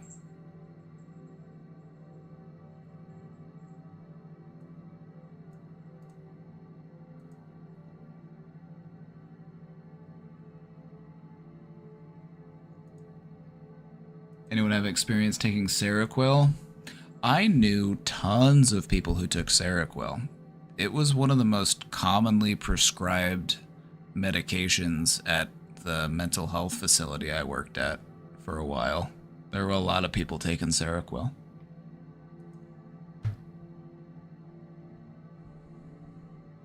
A lot of people found that it really helped them with a lot of their mental stress, you know, a lot of those symptoms that they were dealing with mentally. But I also heard that a lot of people, it makes you pretty sleepy.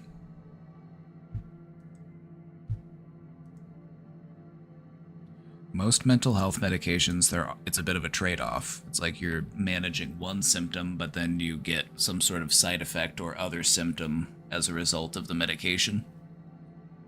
So it's a bit of a balancing act. But now lots of people take Seroquel.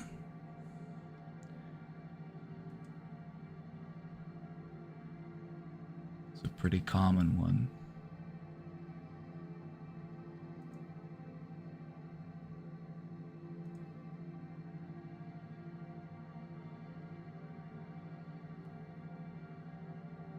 I've used it, or I've seen it used to treat, like depression, and I've heard it used to treat people with like bipolar disorder, major depressive disorder, schizophrenia, schizoaffective disorder.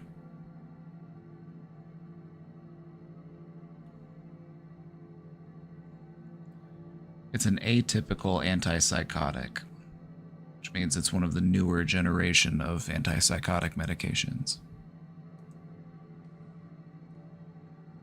That's how they refer to the generations of antipsychotics. If it's one of the earlier generations of antipsychotics, like Haldol, Thorazine, I think Thorazine is one of them. If it's one of those, they call it a typical antipsychotic or a first generation antipsychotic.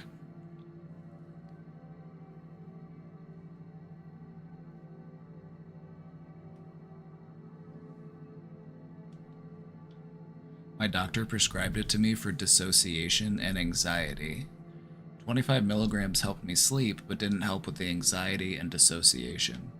Is it supposed to also help throughout the day if I take it at night? I'm confused AF. Okay. When it comes to taking Seroquel, what a lot of doctors would have people do is they would have them take it at night so that they could go to sleep, and then they would wake up the next day and still feel the effects of the medication but not be drowsy. Because one of the major side effects of Seroquel is drowsiness, and one of the ways that they try to offset that is they say, okay, take it before you go to bed, and then when you wake up in the morning, you'll still be feeling it. But what they might end up doing is, because if you're on 25 milligrams, that's kind of like a starter dose, just to make sure that you're not having any sort of unusual reactions to it.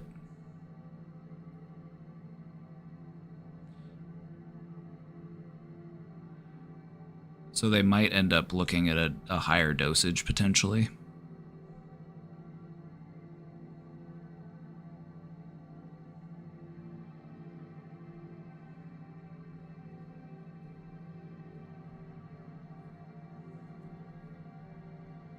Also, I would just recommend doing some other things that can help with anxiety and dissociation. I found that practicing stuff like meditation and mindfulness and yoga and like these things can also help to address those symptoms as well. So I would say try both. Try the medication and the other methods, because when it comes to your mental health, you want to do everything that you possibly can to get it where you want it. So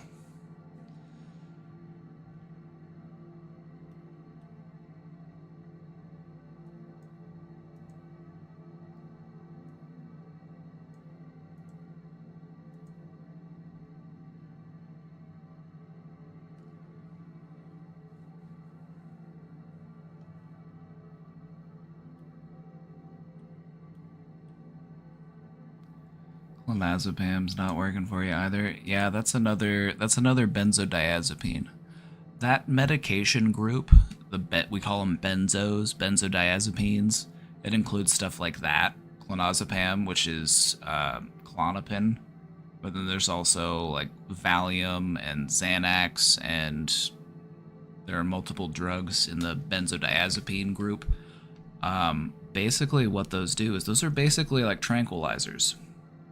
They basically put you into a state where you just don't feel your anxiety anymore.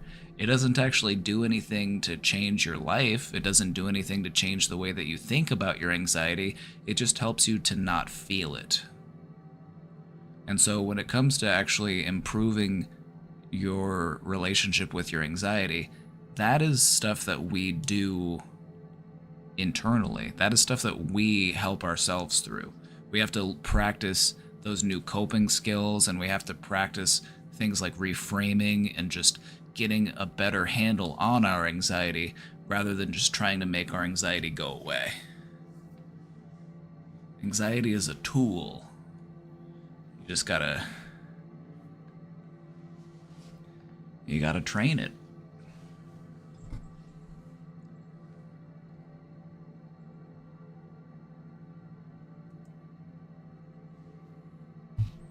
Smoked weed and had a panic attack. That'll do it.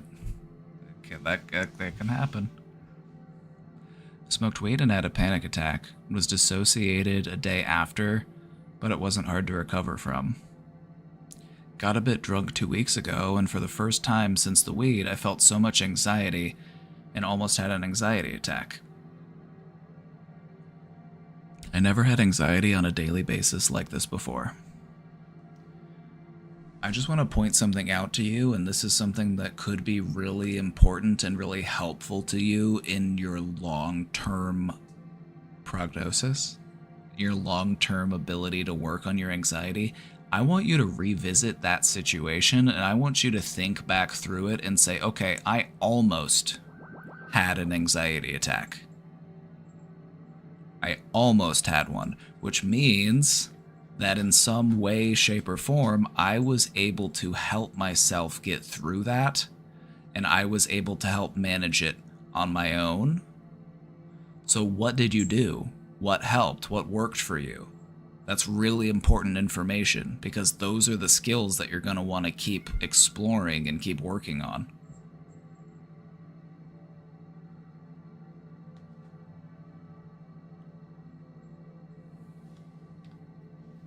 Beaver? Are you here, Beaver? Are you ready? Beaver.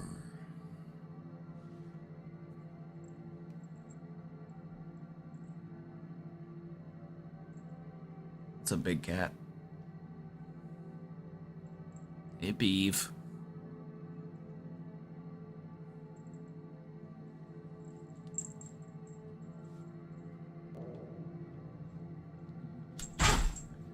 Jupta M.I. Jupta me. Thank you for gifting that sub to Ursula Mojo. Thank you. Cold water helped to calm me down.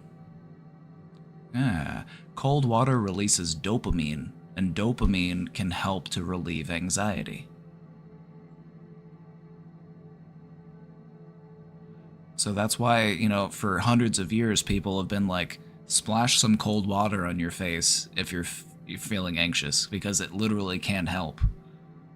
Cold exposure increases dopamine release.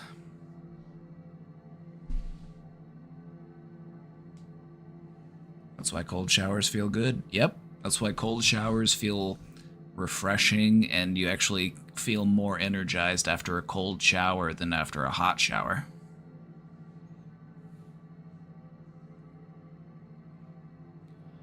I'm seeing my doctor and a psychiatrist because I've been disassociated and riddled with anxiety since.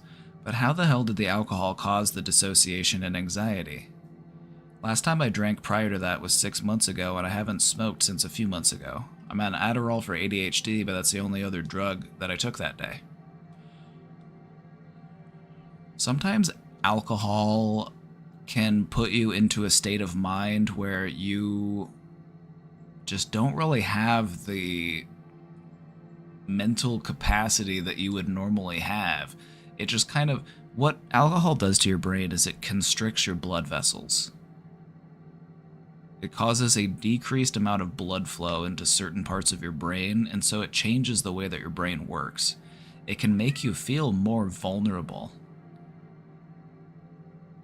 It can also put you into a position where it's like you might start thinking and dwelling on things that make you feel anxious, but you might not be able to redirect yourself effectively because you're inebriated.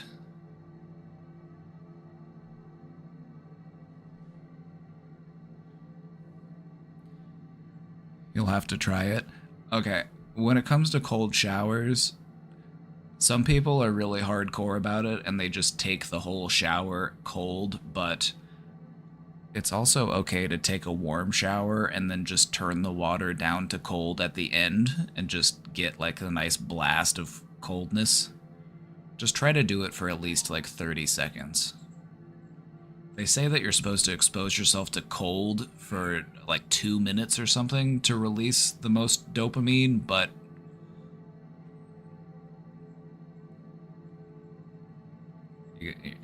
a lot of these like mental health or like productivity routines that I've noticed is like they're very like min-maxy. Oh, Beaver, come here. Come here, Beaver. Beav. Beaver.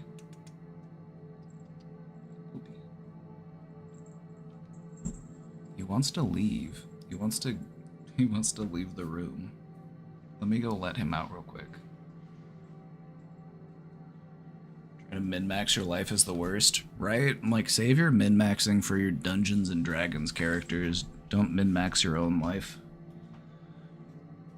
But a lot of these, like, productivity gurus on the internet will have all of these, like, very min-maxy things that they want you to do, and it's like, it sounds miserable. It's like, there's this guy, I get a lot of his videos recommended to me. He's that guy who, like, injected himself with his son's blood to try to stay younger. He eats, like, 2 pounds of broccoli and cauliflower for lunch every day, and I'm just like, I don't care if I live to be 200 years old if I have to eat broccoli and cauliflower every single day to do it.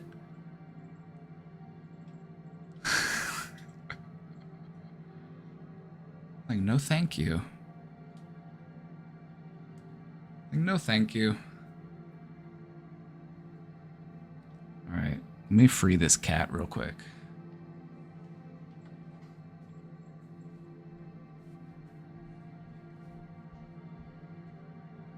You know who I'm talking about? Yeah, his name is Brian Johnson or something.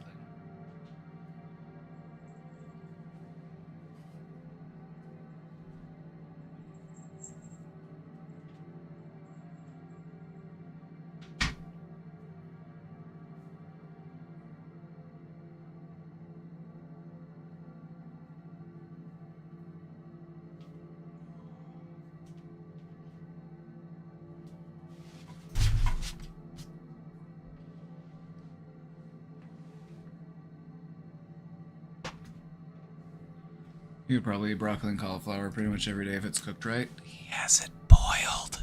It's just boiled.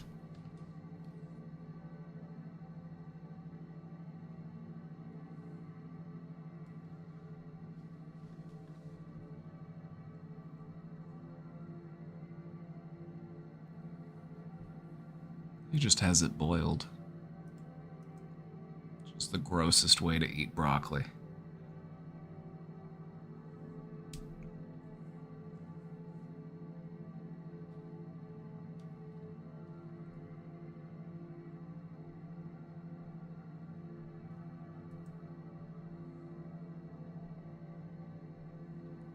What food is best served boiled?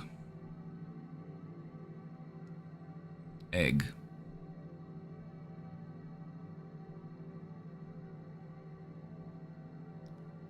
Nice poached egg.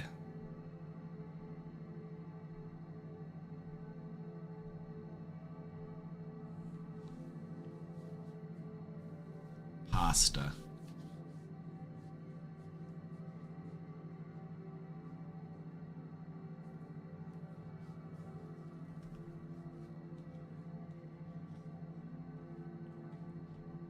Boiled egg isn't the best egg. That's just a matter of opinion. I think a nice poached egg is Or even like a nice like soft boiled egg. It's delicious. Just a little bit of salt and pepper. It's perfect.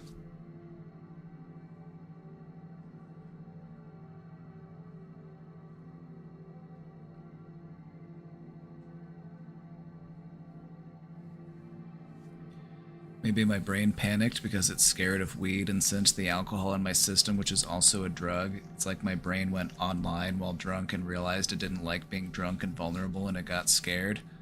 I think you're onto something. I think you're onto something there, Grillymore. The brain has a hard time sometimes dealing with loss of control. Loss of control can give you a lot of anxiety. And weed and alcohol can both put you into a mental state where you feel like you aren't in full control, and that can make you anxious.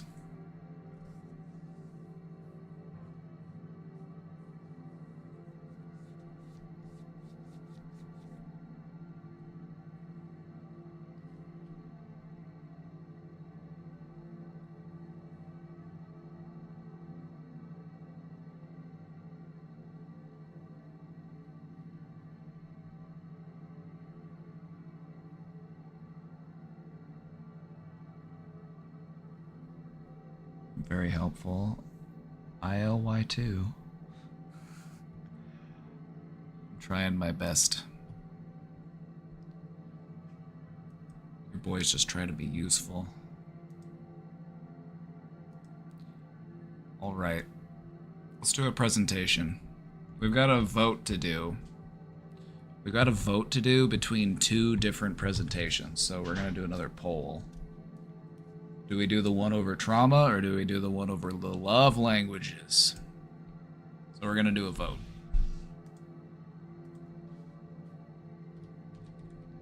And then we'll save the next one for... I'm gonna do an extra stream tomorrow. I don't normally stream on Saturday, but I'm gonna be streaming more, so I'll be here tomorrow. We might do another one of our presentations tomorrow.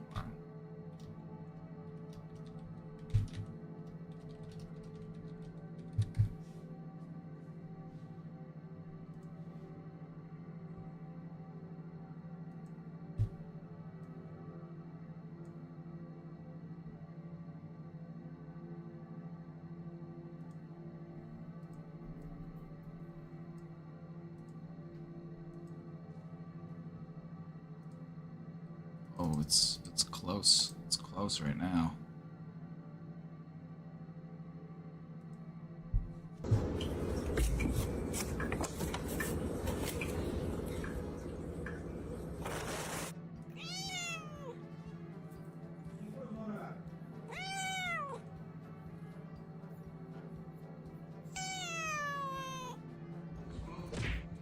Did you see that? Oh my god.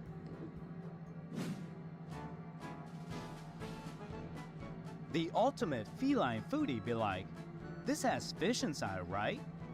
But I prefer chopsticks more. Right. I'm gonna run to the restroom.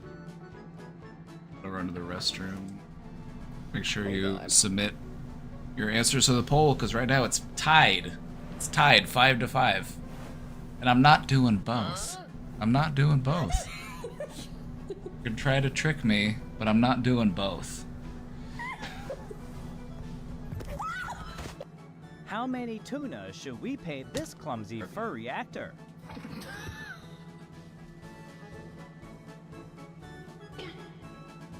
I demand no laptop access for you today, human.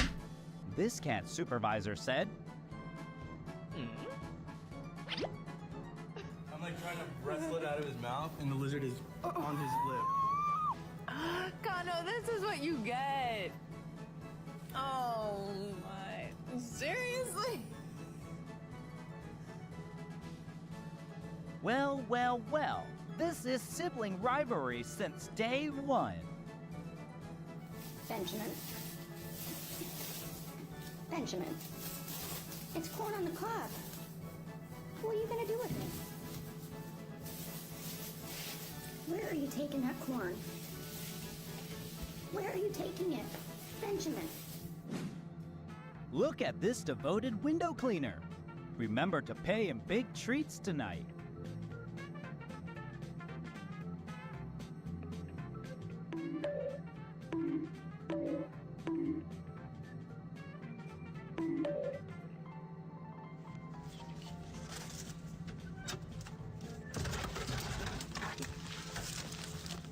Oh, hey, Benjamin. It's all right, kitty. Watch out.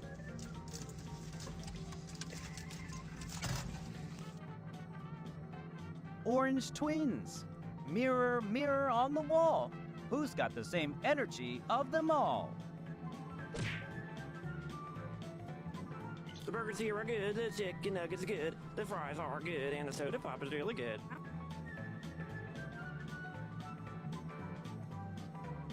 Fridge guardian on duty. Protecting the food, one nap at a time.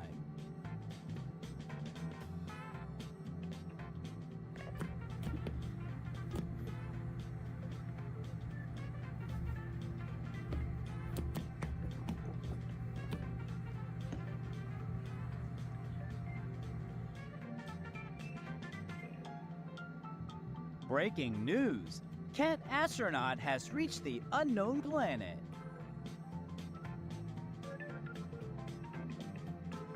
What? What is your problem? Sir! What is your problem? I didn't do shit to get this. Get ready, set, out. Is it? Where the is it? I swear to God. You laughing, girl? You trying to laugh? This funny? Behold, Cat's magic disappearing act. Now you see me, now you don't. Bravo! Premiere, Romeo and Juliet in cat version. Feline love story for the ages.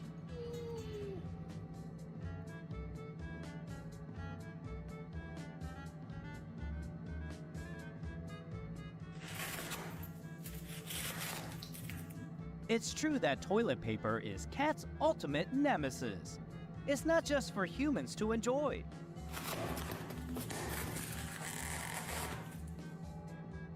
While other cats are eating, this orange cat is living it up.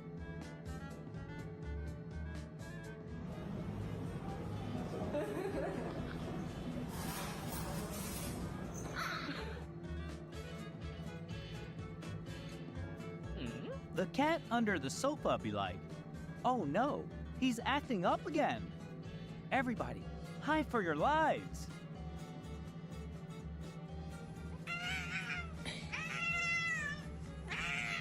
Believe me, this is the owner's favorite pastime and Cat's loudest complaint.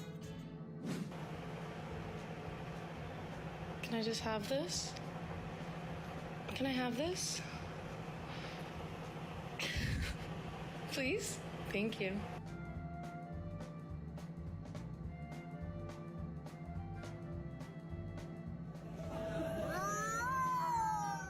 When your orange cat meets his mirror image, double the trouble, double the fun.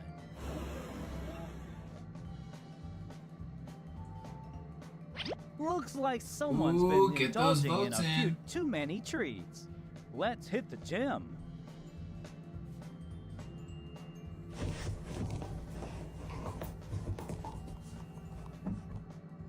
This kitty's got milk on the mind, even in dreamland. Yum, yum. Ow! I'm not doing anything to you. Oh my God! Hey! Uh-oh, cat burglar strikes again.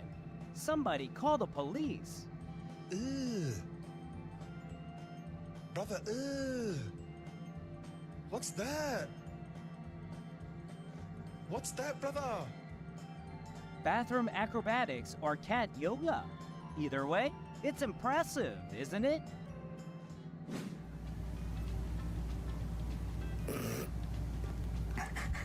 thinking he's found a new friend in the mirror, but it's just his reflection.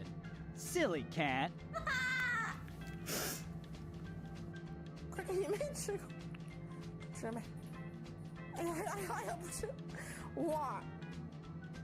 When cat and sock becomes a sticky situation, call 911. Veggie muncher alert. This cat's on a health kick. No meat, please.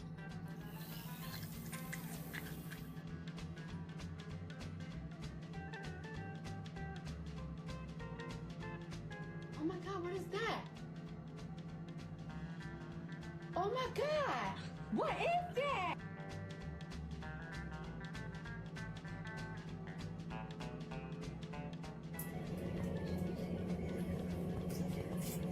How my kitty rolls into the drama. He's got such dramatic flair moves. WWE announcement. The Orange Duo took their play fighting to the next level. Place your bets. Pernah nggak sih lu pas lagi mau masak udah ada yang ngiler duluan?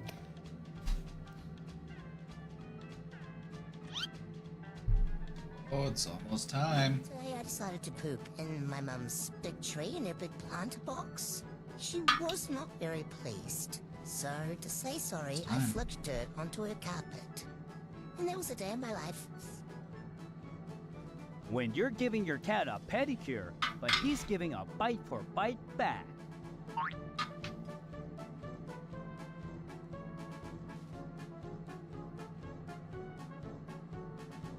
It looks like love languages might win. They're ahead by 3 votes. Piranha.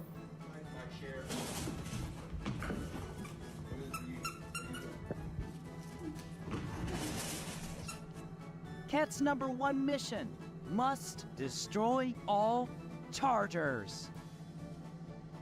When Kitty confuses itself with office supplies, your pencils will all have bite marks. You know, here I am, just hanging out. See older brother. I want to hang out with him. Quality time. Brother, help me! Long live the king. Cats are smart. They've got different strategies for different food holders. Can I have a little bite? Just a tiny little taste, please. You won't even notice it's gone. I'm invisible. You don't see me. I just want a little meat. Orange cats rule the comedy scene. Subscribe for more laughs with these fur-tastic felines. Oh, thank you. We won't be subscribing. We won't be subscribing, I fear.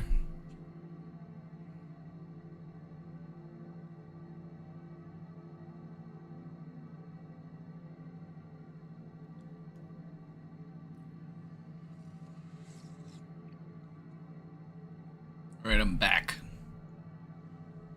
Alright, I'm back, and it looks like the winner was Love Languages. Yeah, we don't like the AI voice. I don't like the AI voice either. Alright? I need to find older cat compilations, I fear. From a time before AI narration was a thing.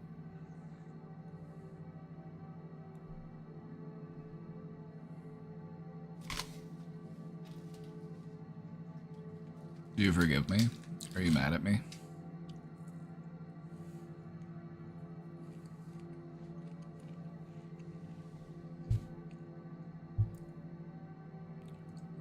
Chat, are you mad at me?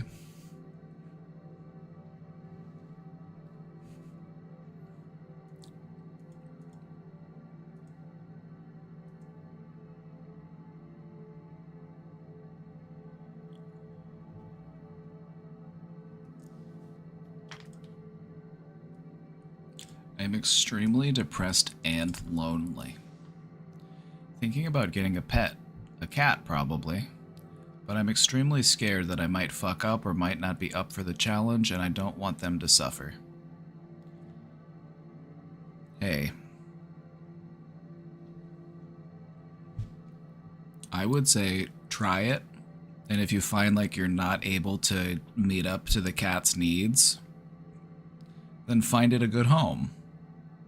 You just have to kind of be realistic with yourself and identify, like, can I take proper care of this creature?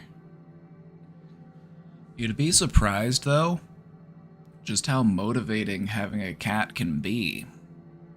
You know, if you have a hard time getting out of bed, the cat will motivate you to get out of bed.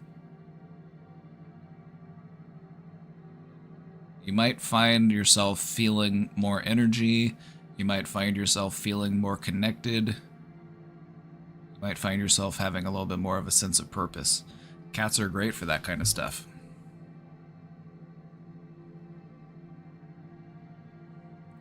Also, chatters are correct in this. Rusty Golden Fleece said that caring that it doesn't suffer puts you ahead a lot. And that's true, because a lot of people have way too many pets and don't take good care of them, and they don't think that that's a problem.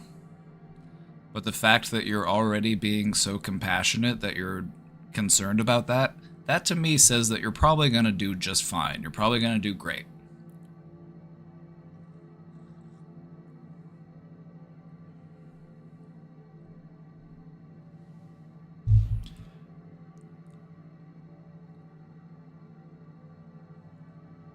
You know what you may also consider if you have the means for it is if you're going to get one cat, but there's like 2 kittens, maybe they're siblings. Sometimes that is the most fun way to do it. Because then they've got somebody to play with, and then you can always just, you know, watch them as they play around together, and then, you know, they'll... Like, Beaver, we adopted him and his sister, so we got 2 of them.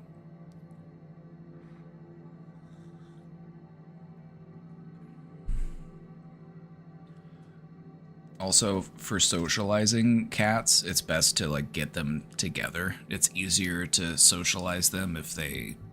the longer that they are used to each other. Getting one cat and then getting another cat later can complicate the socialization process. Not that it's impossible or anything, but... like Syndra, we had Syndra already, and then we adopted the kittens, so we've got 3 cats. And Syndra likes the kittens, but she's still a little, like, you know, she's still a little sus of them. Hola. Hola. ¿Cómo está? Bien, ¿y tú?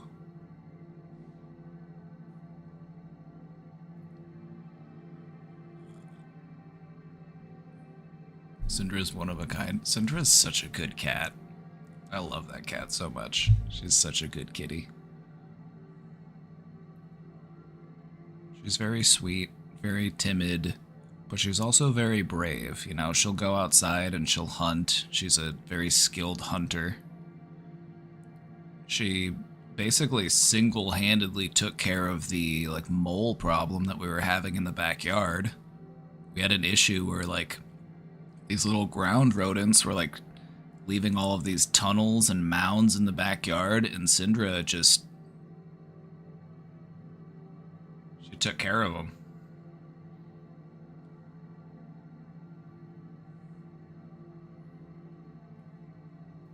There's also something very healing about having a cat, particularly when it lays on you and purrs. It's like it's literally vibe checking you.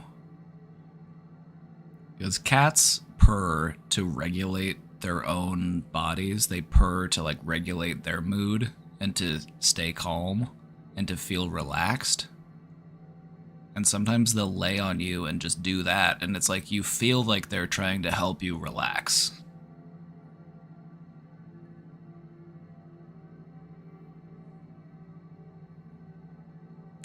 Cats are cool. I'd say go for it. I'd say it could really help to lift your spirits.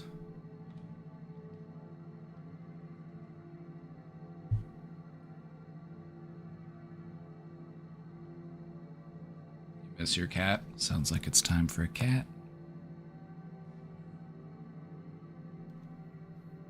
I was recently prescribed 10 milligrams of anxiety meds to help me with anxiety, and I'm afraid to take the meds. I've always been very standoffish with meds and afraid of side effects. Any suggestion for what to do?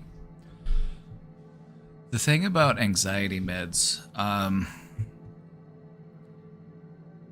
they're meant to be used in case of emergency for the most part, depending on the type of medication.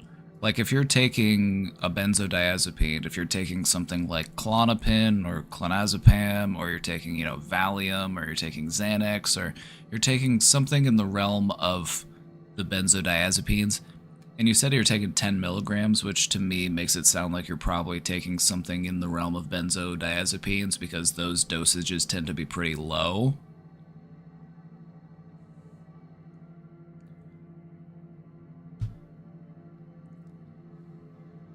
Those are the types of medications where it's like you want to take them in case of emergency. It's just an antihistamine. I think it's called... Oh, okay. There are other types of medication that they prescribe for anxiety that actually work through their secondary effects. If it's just an antihistamine, then you've actually got very little to worry about, because as far as drugs go, antihistamines are one of the safest drugs you can take.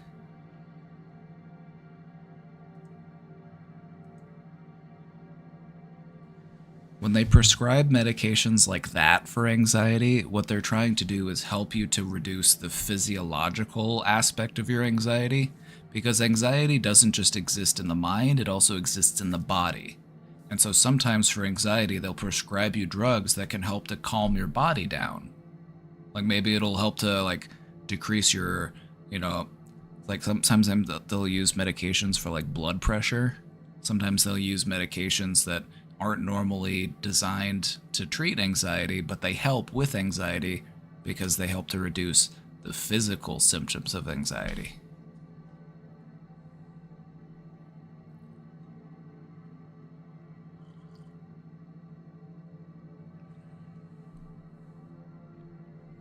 $10 milligrams, that's a very small dose though, and antihistamines are very safe as far as drugs go, so I would say you probably don't have much to worry about.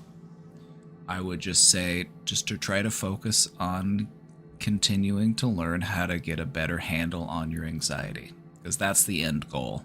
Anxiety isn't something that you want to take medication for forever. It's something that you want to learn how to handle, and that is possible. And sometimes medication helps you do that. Medication can help to take the edge off. It can make your anxiety more manageable so you can actually start working on it instead of feeling overwhelmed by it.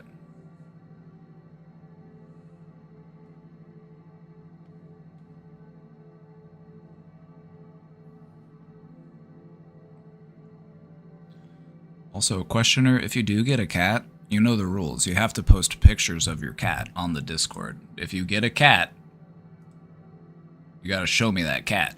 That's the rule. Let's see, have people been posting cats lately?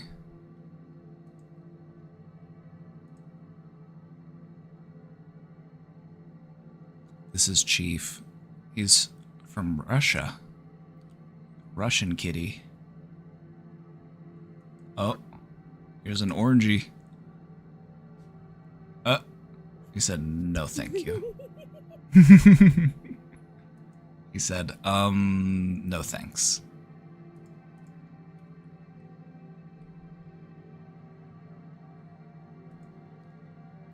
This is Miss Poopy's Russian cousin. His name is Chief. He's like 15, 16, something like that. He's a pretty old cat, but he's got the same coat pattern as Miss Poopy. It's a Siberian coat. Look at this boy.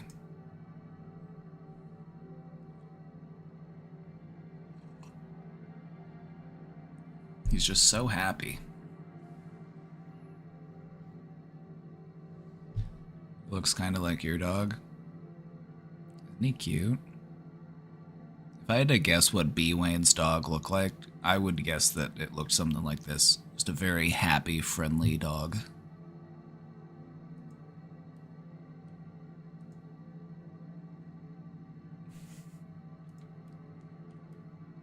We haven't had new cat pictures in a while. If you got cats or dogs, we got a channel here on the Discord. I want to see your pet pics.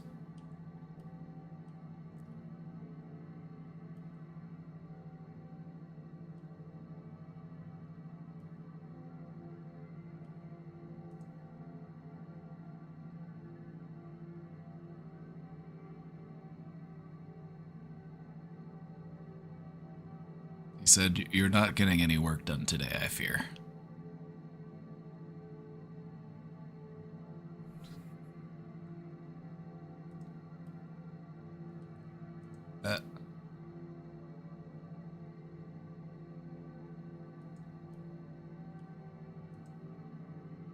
Aw.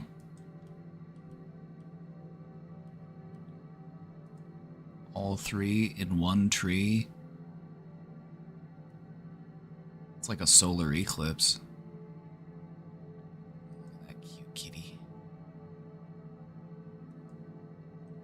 Oh.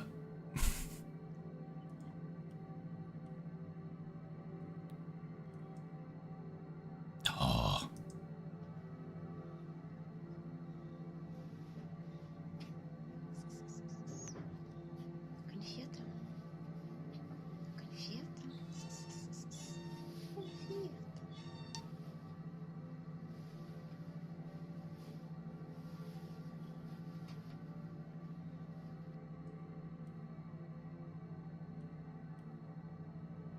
Oh yeah, we got Beaver a leash. We need to keep practicing, he just doesn't seem to get it. But every time we take the dogs for a walk, he acts like he wants to go with us. So we got him a harness. And then we were like, alright, come with us. And he's just like, huh.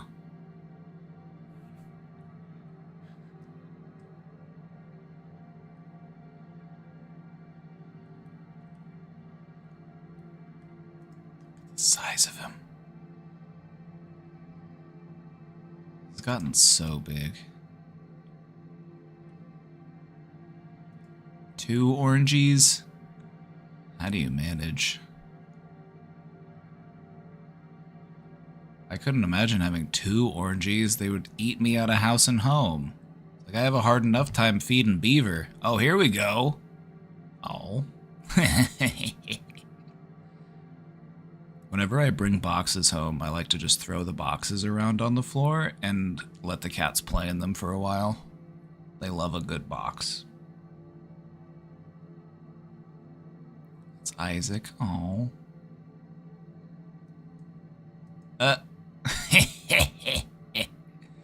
Oh, hey, buddy. Now that looks like a good boy. That looks like a very good boy.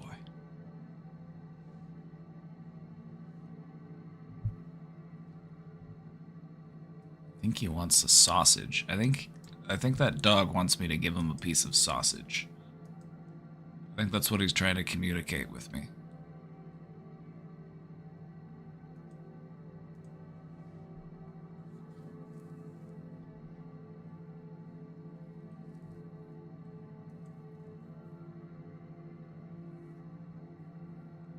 I bet if this sounds weird, but showering to these presentations gives me some great shower thoughts.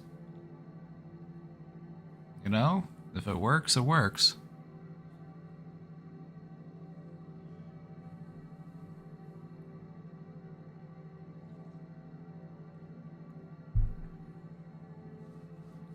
Me too, though. Oh, hey, B. Wayne. Oh, hey, B. Wayne. How's it going? Food for thought for later. Alright, everybody. We're doing love languages today, right? That's the one that won. We're gonna save trauma for later. I gotta say, they're both good, though. The trauma one is pretty good. You just want a sneak peek at what you could have had. I break down trauma into different types of traumas. Micro traumas and macro traumas.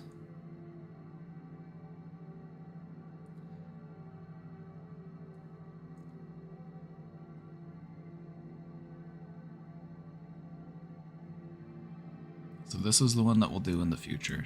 We will do this one probably tomorrow or next week. We'll have to see how tomorrow goes.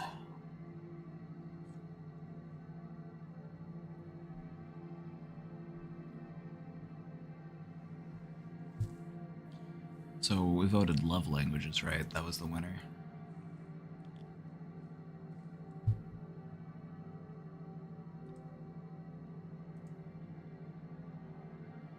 Yes, love languages won by 2 votes.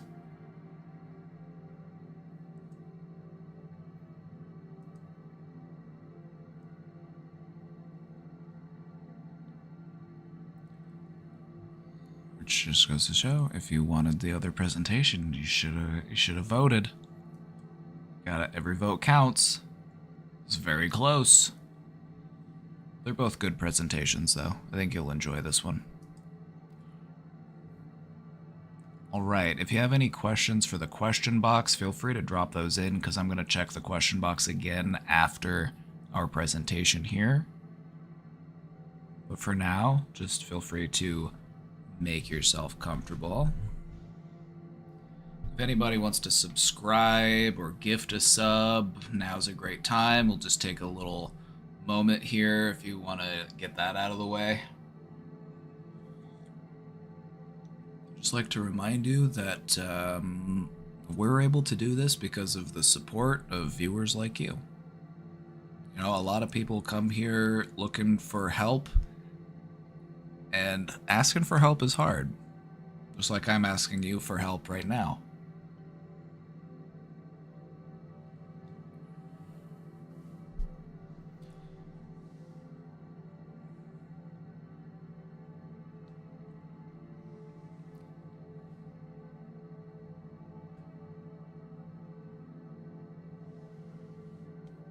Yeah, I need to pay my mods. They're hungry.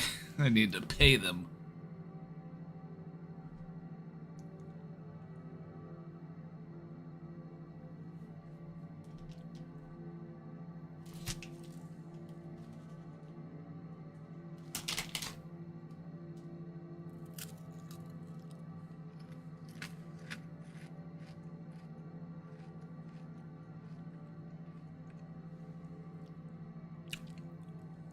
Hold on, we got a Reclaw update.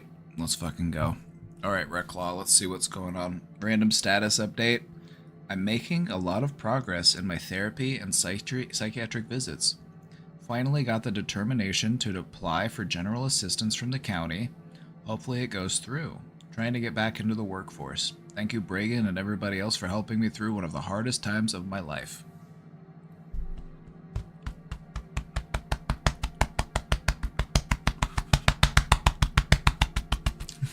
Let's go.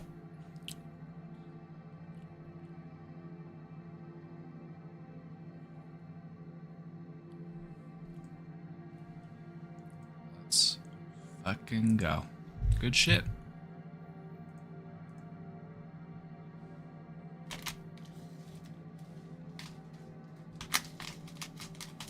Thank you for the update.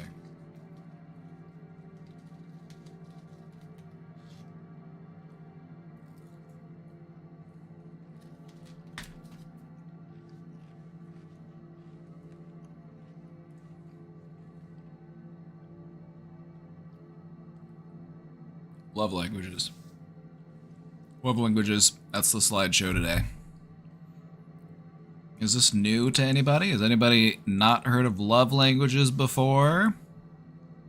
Love languages is one of those things that you see popping up more often in regular everyday conversations.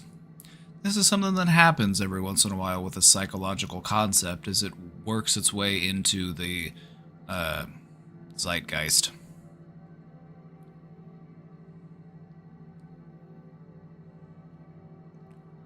So love languages are one of those things that we're seeing people talk about more commonly and more openly. similar to how we talk about attachment styles and, you know, just other stuff related to mental health. So, even if you're not 100% sure about what love languages are, you've probably at least heard of them in some shape or form.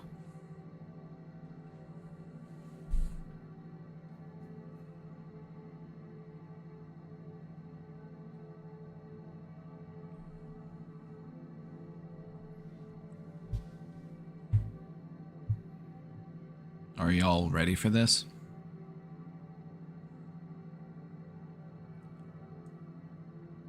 Are y'all ready for this?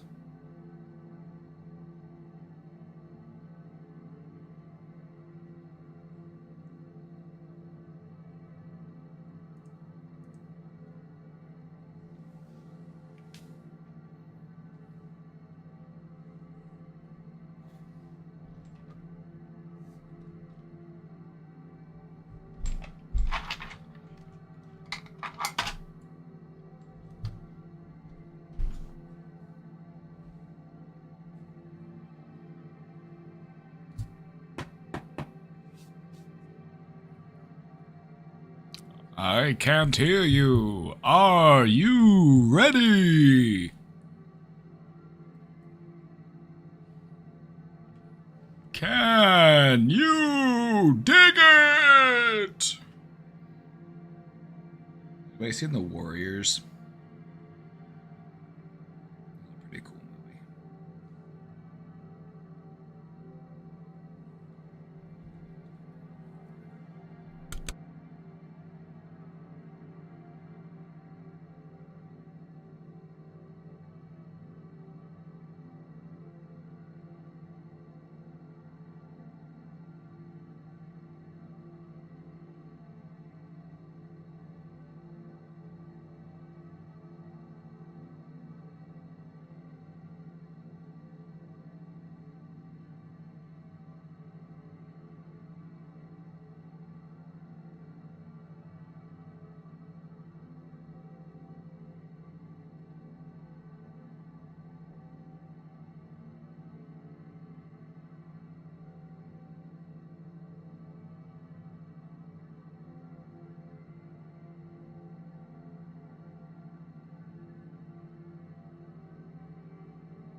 I was muted. I was muted the whole time.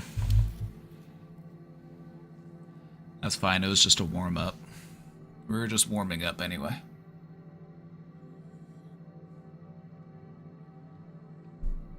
Just warming up.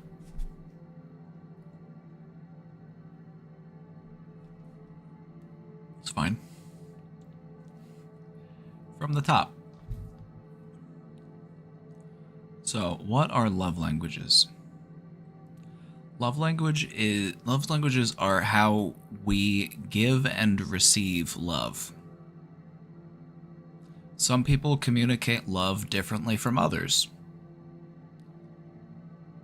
For you or I, we may interpret a certain gesture or act as love, but other people might not communicate that as love. They might not view that as love. They might communicate love in a different way. And so the concept of love languages sets up a framework so that we can better understand how individuals give and receive love. It gives us a really valuable insight into how we can enhance the connections and the communication within our relationships.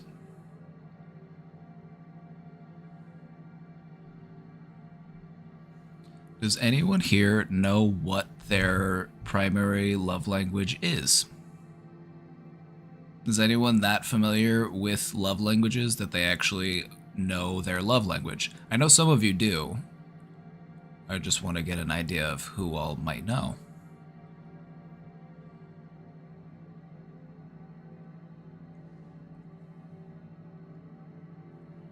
Words of affirmation. You're looking so good today, Dipchip. You're looking great. You're glowing. You're slay. Touch, if that's the actual term for it. Physical touch. Yes, that is one of the love languages.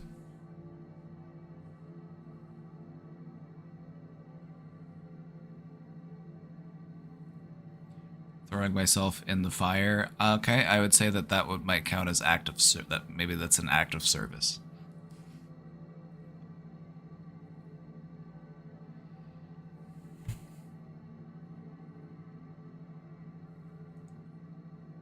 So today, everybody, we're going to explore the 5 different love languages. We're going to talk about how they are expressed. And we're also going to talk about some strategies for becoming more fluent in the languages of our loved ones.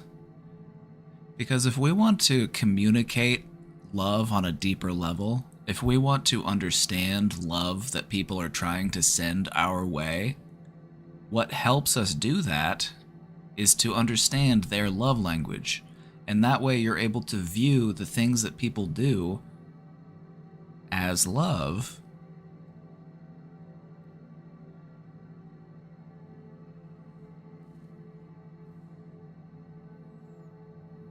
You ready? Let's go. Let's get into it. So, what are love languages? Let's talk about it for a moment. This concept was developed by Dr. Gary Chapman. He wrote a book. He wrote a book called The 5 Love Languages.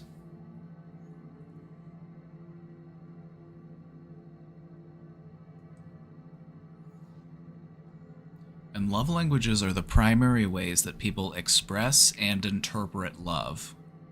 Love is all about giving and receiving.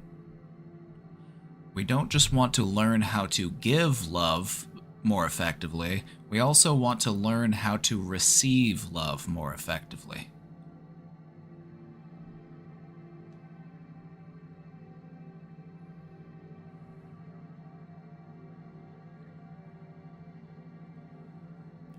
What are some things that you think could affect a person's ability to express and interpret love? What sort of things might make it difficult for a person to express and interpret love effectively?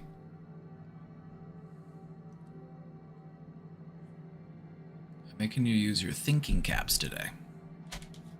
I see all those big brains in the crowd. I want to see you use them.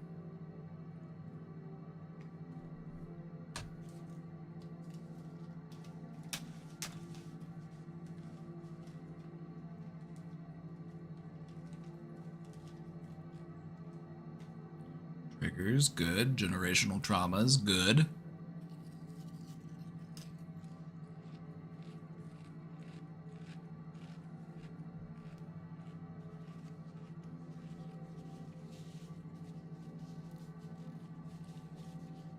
Aces? Anybody got aces? Anybody got aces written down? That's ACEs. Adverse childhood experiences.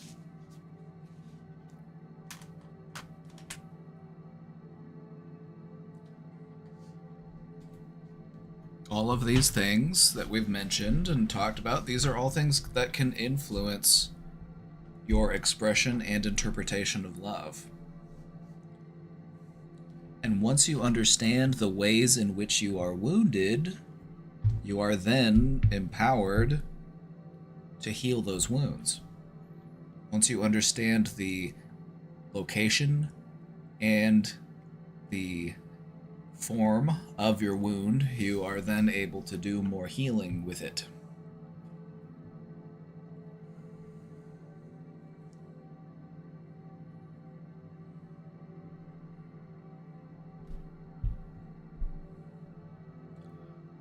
Also, sometimes not trauma related, that is true. Sometimes it might be more of a cultural thing, precisely. Like some cultures express love differently than others. Some cultures are more comfortable engaging in physical gestures of love.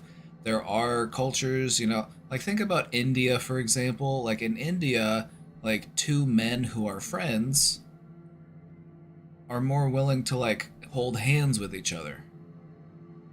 They're more comfortable doing that because it's reflective of their social norms.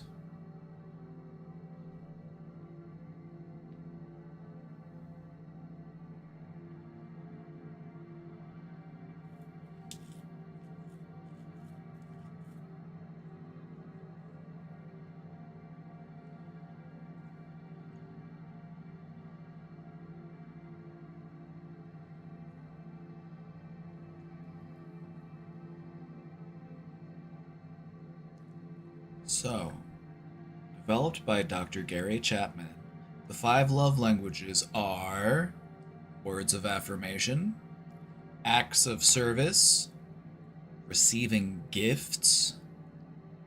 That's what they call it in the book, but I like to refer to it as giving and receiving gifts, or I just even like to say just gifting.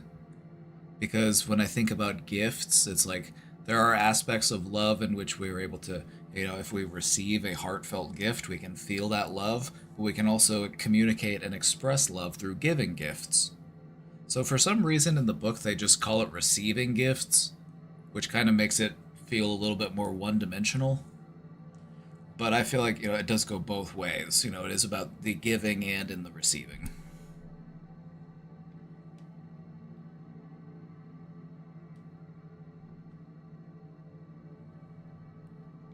Quality time and physical touch.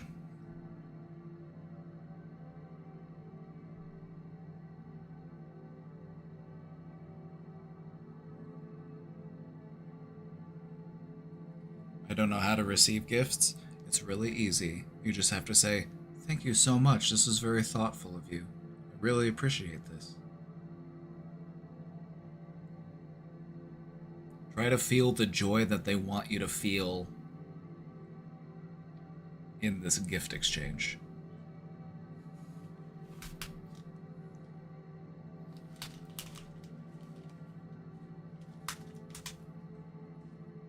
Don't know what to do with them afterwards? Depends on the gift. What's the gift?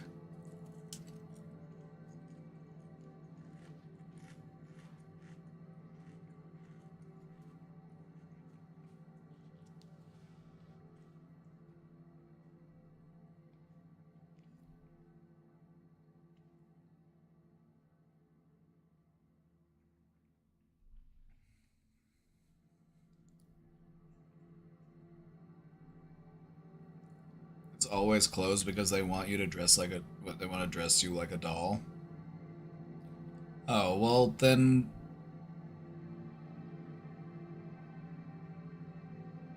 we'll talk about, how about we talk about that more when we get to the gift section, okay? How about we talk about that more? I want to talk about that more in depth because there are different ways in which we can communicate love through gifts. And some people become very reliant on gifts as their form of expressing love. And sometimes when you overly rely on one love language, you can actually start to become less effective as a communicator. Because then you just end up buying clothes for people that they're never going to wear.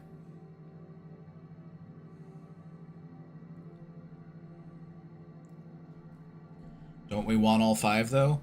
Yes. Yes. Ideally, you want to learn all 5. Each individual, that means you, that means me, everyone in chat, we all have a primary love language. We all have one that tends to sit above the rest. It tends to be our primary language. However, that doesn't mean that we can't express and appreciate love through those other languages. Most people have a preferred form of expressing their love. But the goal is, yes, to become more fluent in the other languages. It's a great way to feel a greater amount of love in your life.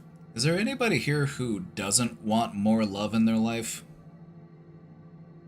When I say you could have more love in your life, is there anybody who's just like, not for me? Nuh-uh. Anybody?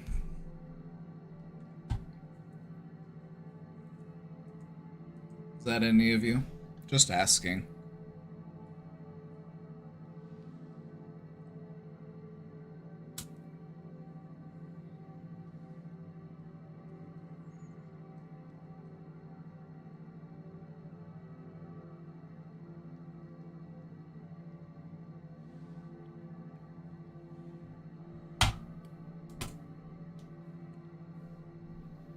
Sounds a little scary, TBH.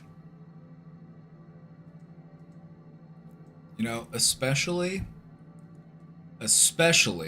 if love has been communicated in a complicated way in your development.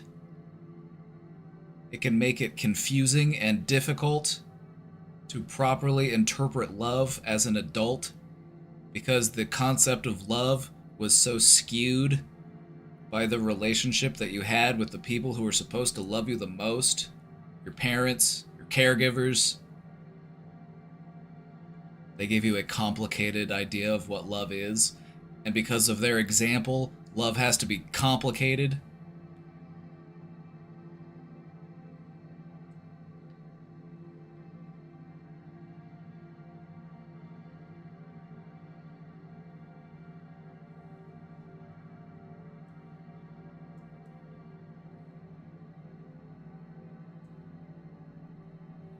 Love can be uncomplicated. Tell me more.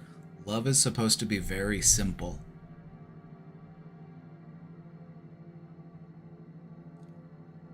Love is supposed to be very simple, and I'll show this to you.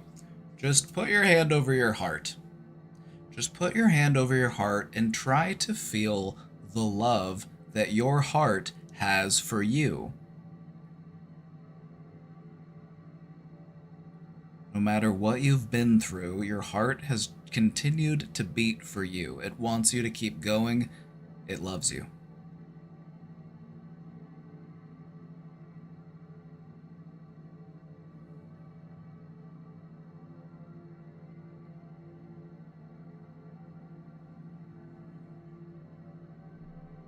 I personally believe that love is one of those underlying forces of the universe.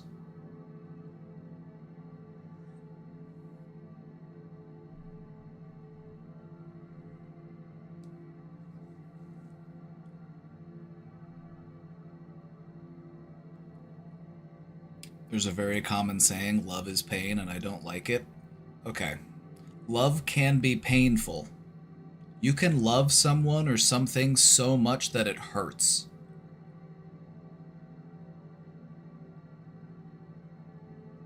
So love can be painful. You can also lose someone or something that you love very dearly, and it can hurt worse than anything you've ever felt in your entire life.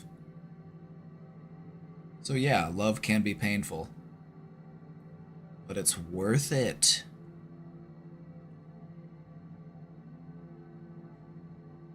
But no, love shouldn't just be painful at a default. Like, that doesn't make any sense. So I don't understand why people say that. The people who say that kind of shit are the people who abuse their spouses. The people who say that kind of shit, I get a little sus of them. I'm like, okay, buddy, are you like hitting your wife or something? Because what's this messed up logic you got going on? Love is pain. That's the same kind of fucked up shit. There are like abusive men who will like beat their partners and they'll say shit like, I'm only doing this because I love you so much. Just think of how fucked up their sense of what love is.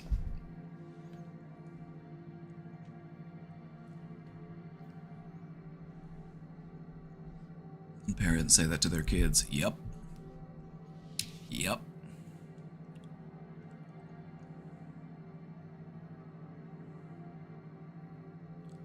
love languages are tricky because some people people can have a certain love language in terms of expression, as in love language to others, but can have a different love language in terms of receiving it.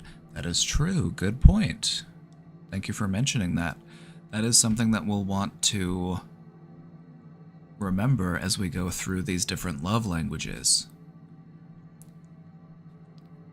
There are ways that we like to communicate love, but the way that we receive love might be different. Maybe we really love giving gifts, but we have a hard time receiving gifts. We prefer to give love in a different way, or we prefer to receive love in a different way.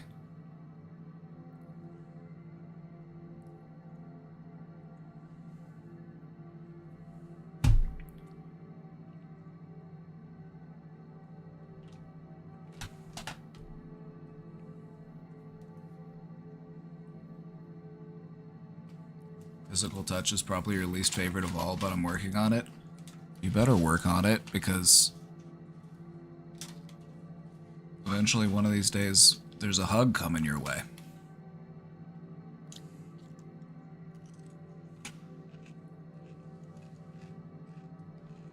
So you better get ready. You better prepare yourself.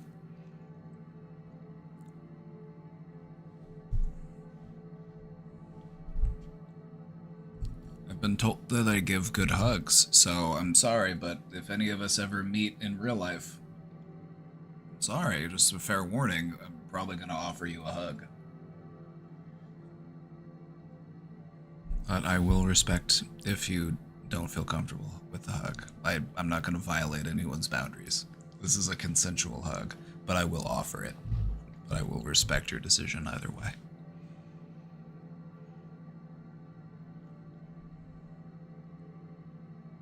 All right, let's get into it, shall we? Let's get getting into these. All right, words of affirmation. Number 1.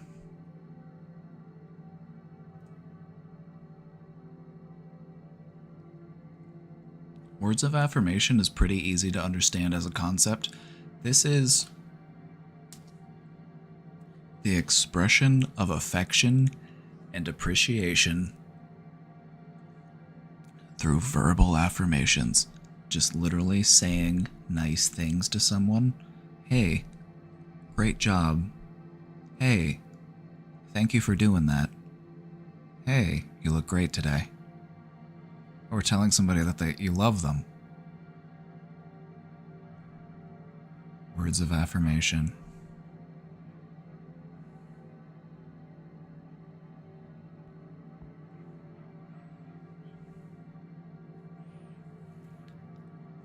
Also, remember this, as we move through these different love languages, I want you to reflect on how you could open up more to these different expressions of love, because if you want to know love on a deeper, more profound level, you just have to become more fluent in the different ways that you can express it and receive it. The more practiced you get at that, the more you're able to see love all around you. It's already there, you just have to learn how to see it.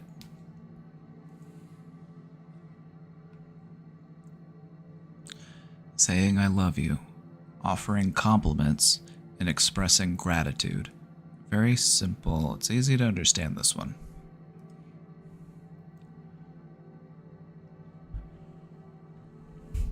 I had 0 words of affirmation from my parents growing up. They sucked at parenting. They probably had 0 words of affirmation from their parents as well.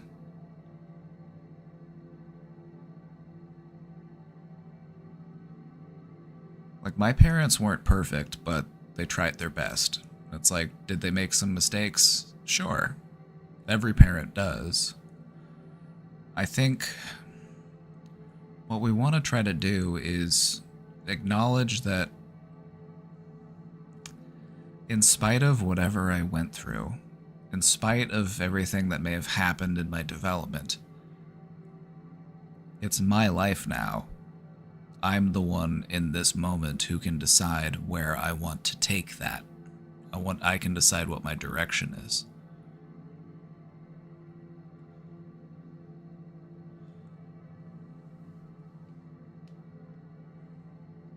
I feel like having a discussion with your parents, especially if they were parents who might have been emotionally neglectful or even abusive, having a conversation with them about generational trauma.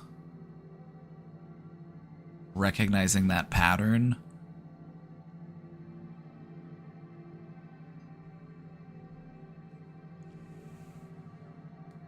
I feel like, I'm not going to say all, but I'm going to say I feel like most parents are just trying their best.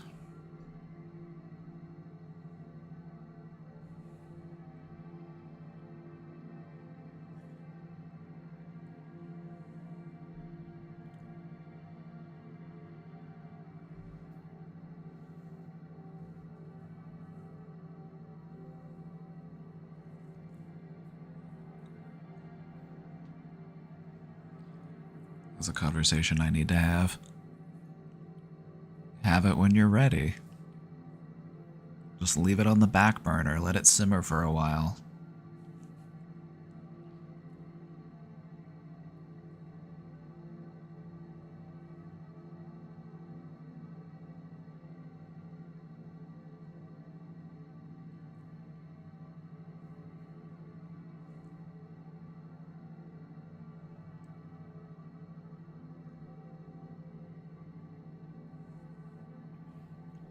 Anytime it comes up, they escalate because they can't handle that I'm traumatized, so I just don't engage with them, and they can't handle their guilt.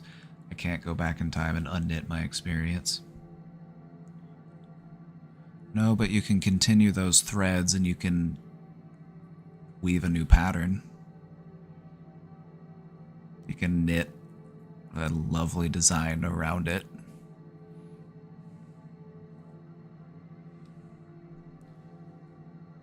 People have a hard enough time handling their own trauma, let alone handling other people's trauma.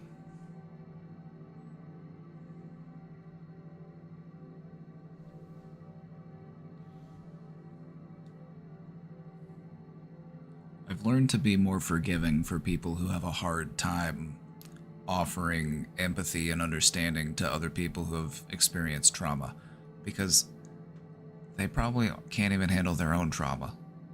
It's just too much to put onto them if they don't know how to handle that trauma. Asking them to handle somebody else's trauma?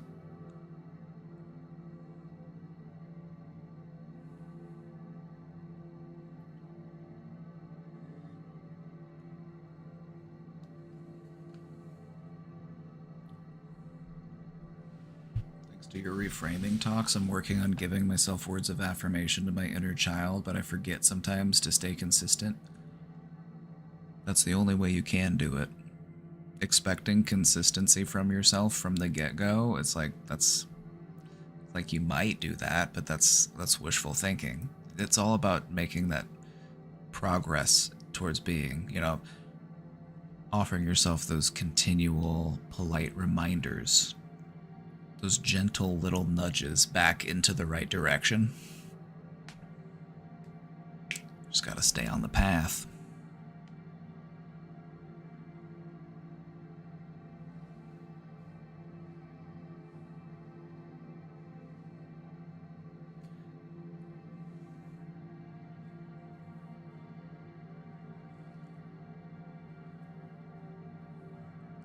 My forgiveness is for me, and I'm cool with that for now.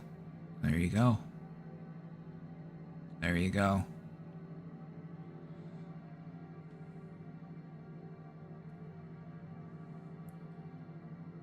Sometimes all you can do is just wish people the best and just, you know, say, you know what, I hope that you find the healing that you need.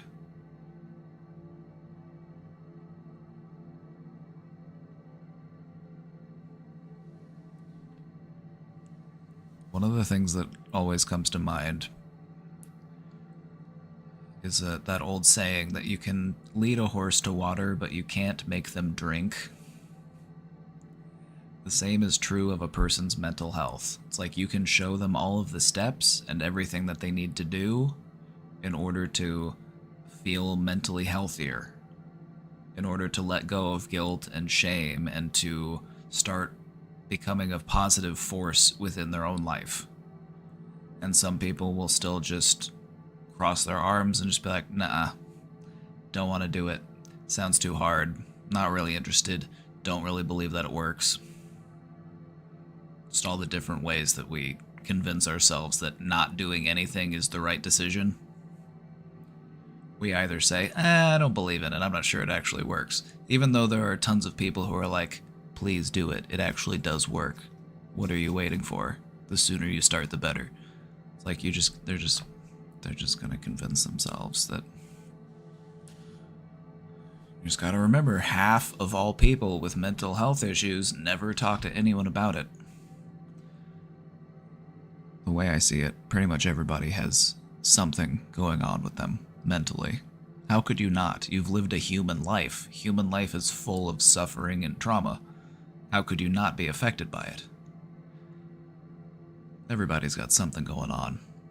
And you should be able to feel comfortable talking to other people about it. But most people don't. So be one of the ones that does. Lead by example. Show other people that it's okay to do it. Come on in, the water's fine.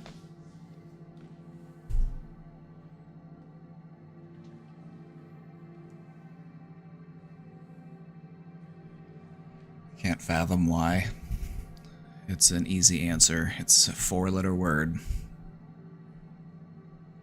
Fear.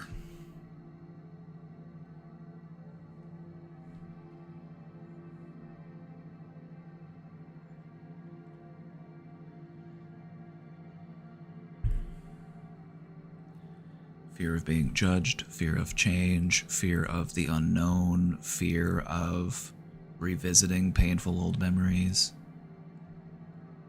It's all laced with fear. You must not fear. Fear is the mind killer. Fear is the little death that brings total obliteration. I must face my fear and let it pass over me and through me.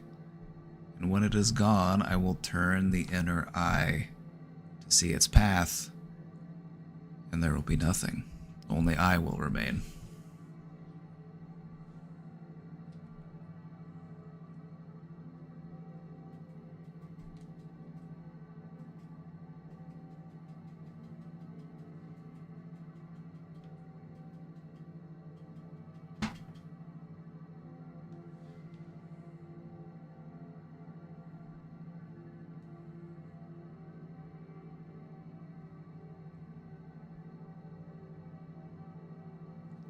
Okay, if you want to become more fluent in words of affirmation, practice expressing appreciation and encouragement regularly.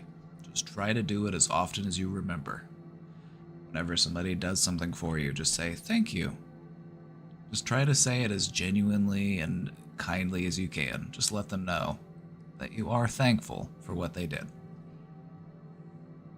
If you appreciate something, just say, hey, I really appreciate that.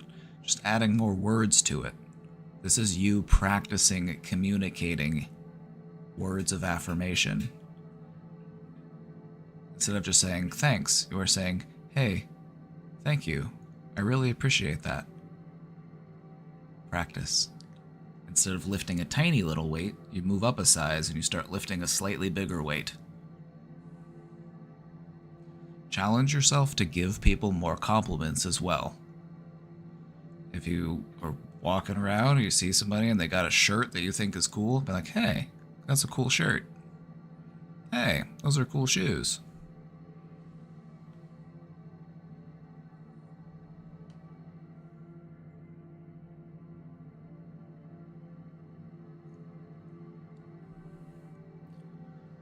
Just went to Super Vinyl to get a signed Beyonce poster and the line stretched around the block, so I came home. We'll just practice forging our Beyonce signatures at home.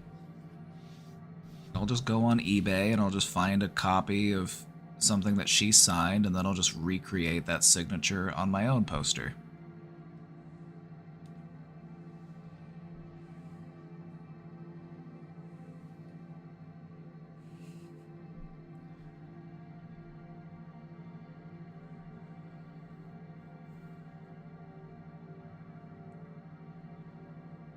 And then whenever you have people over and you show them the poster, you can say, hey, check out this signed Beyonce poster I have.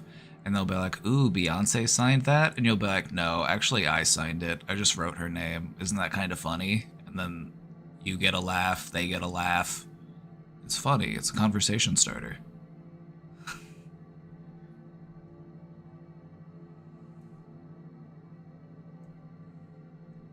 Anyway, your homework is to give someone a compliment, even if it's yourself. That also counts. If you can't find somebody else to go give a compliment to, go look in the mirror and give yourself a compliment. That's your homework, to practice words of affirmation. Wouldn't a mentally healthier version of you be providing yourself more words of positive affirmation? So if you're going to become this mentally healthier version of yourself, wouldn't it make sense that you should start practicing words of affirmation with yourself? You know, so that you can actually know how to do it? So that you can become that mentally healthier version of yourself?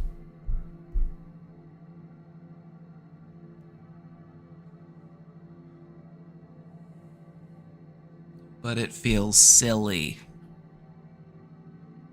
So you'd rather be depressed than feel silly? Is that what you're telling me? This is I'm sharing with you my own experiences, my own thought processes. Realizing that, oh yeah, I've been depressed for a while, which means that I'm not that used to smiling, so I have to practice it. I have to start working up my smile muscles because they are unused. I haven't been using them enough.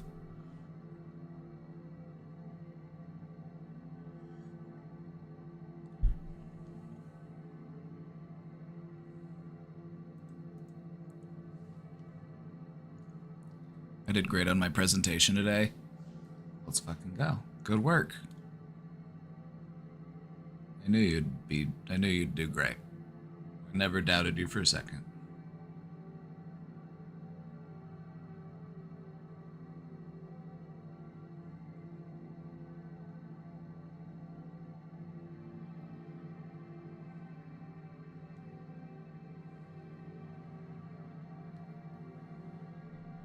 My male mates never let me live it down how I try to compliment someone with a good compliment. Your shirt is really bright and white. You got some laundry skills you need to share. That's a great compliment. That's a great compliment. I don't know what are they? They're just jealous. They're jealous of your compliment giving ability. That's why they razz you. Because they could be saying nice things instead, but instead they're bantering.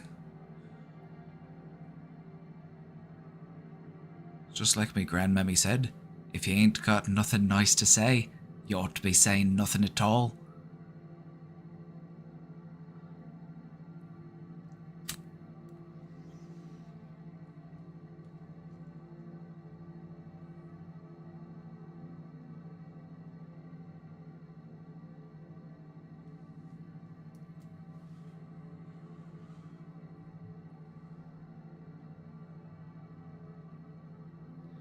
I feel like my Irish accent isn't complete and utter shite, but I do feel like I do need a little bit of practice. I haven't been practicing it quite as often as I could have.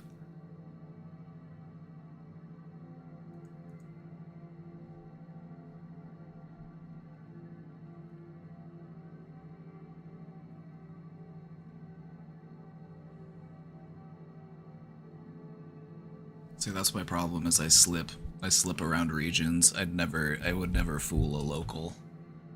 I could fool an American.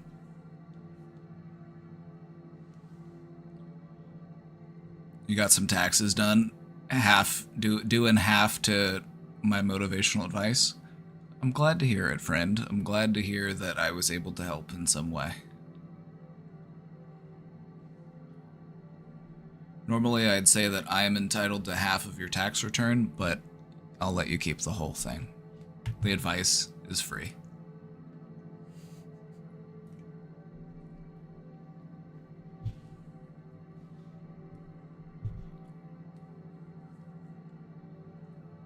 Everyone go online, that stuff is due on the 15th. Yeah, Casey did my taxes for me, which if I'm gonna be honest, I'm the type of person who I'm like, I'm just gonna not do them. I'm like, fuck it. Tell me how much I owe and send me a bill and then I'll pay it. It's like, I'm just...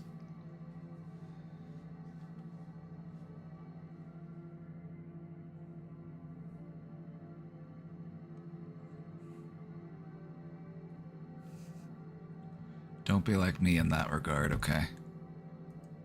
Nobody's perfect. Acts of service. Number 2. Acts of service is how we show love through helpful actions and gestures. Some examples of this are cooking a meal, doing chores, or offering assistance without having to be asked. That's one of the important aspects of this, is that when you have to be asked, it kind of takes away from the it kind of undermines the gesture, you know? It takes a little bit of value out of the gesture if you have to be asked.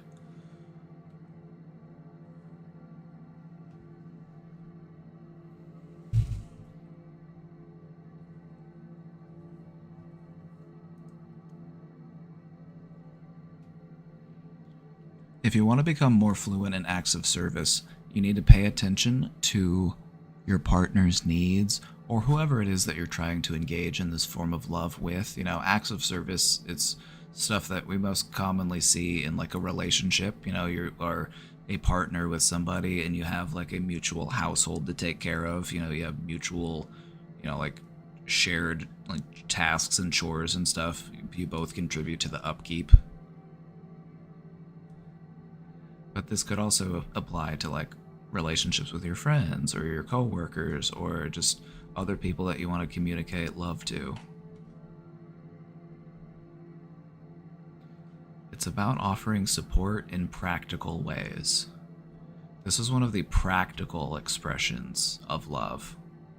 And this is how a lot of people communicate love when they might have a difficult time communicating it in some of the other ways. Sometimes people have a difficult time expressing love through physical gestures or through words, but they may express their love through, you know, the front yard is mowed, the floor is clean, dinner is cooking, the toilet in the bathroom is scrubbed, the trash is taken outside.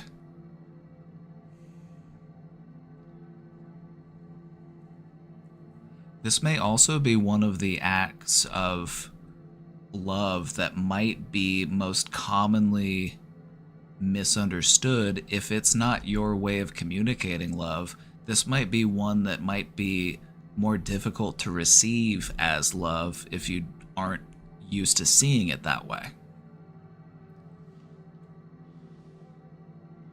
A lot of people will have, you know, relationships in their life, like maybe it was a parent or maybe it was a partner, and they just did stuff.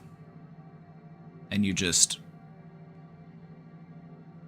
just like, okay, that's just what they do. It's like when the floor needs to get swept, they clean it, and you don't necessarily receive it as love, but that might be a way that they're trying to communicate their love to you.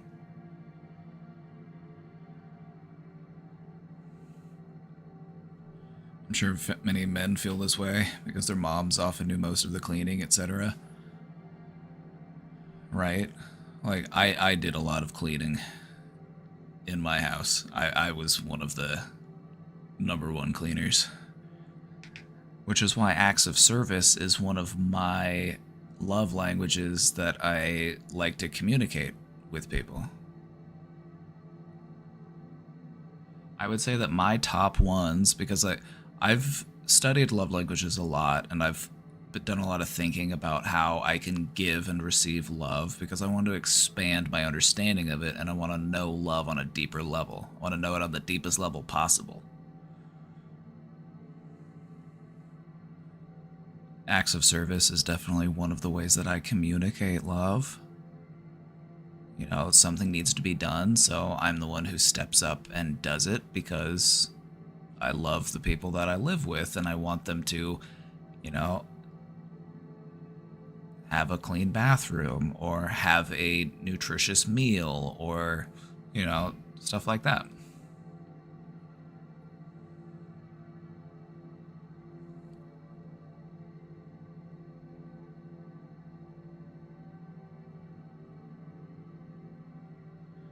My boyfriend says that I don't have to do the dishes when I stay over, but I see how much he appreciates it when I do. He probably does really appreciate it, and he probably wouldn't expect you to do it because it sounds like he's a bit of a feminist, and that's good. I see that he's a bit of a feminist in that. Is like, I remember going to a friend's house as a kid, and there was just a different rule set regarding how chores were handled between men and women. It was one of my friend's sister's jobs to like take all of the dishes from the table when you were done eating and then wash all of the dishes in the sink. And I just felt kind of uncomfortable and weird allowing her to do that. And so I'm like, no, it's okay, I got it. So I brought my own plate to the sink and I washed my own plate. And I was like, I didn't feel like making you do it, you know? Which I think was more confusing than anything, because they're just like, why won't they let me wash the plate? I'm supposed to wash the plate. But I couldn't do it. I'm just like, there's no way. I'm like,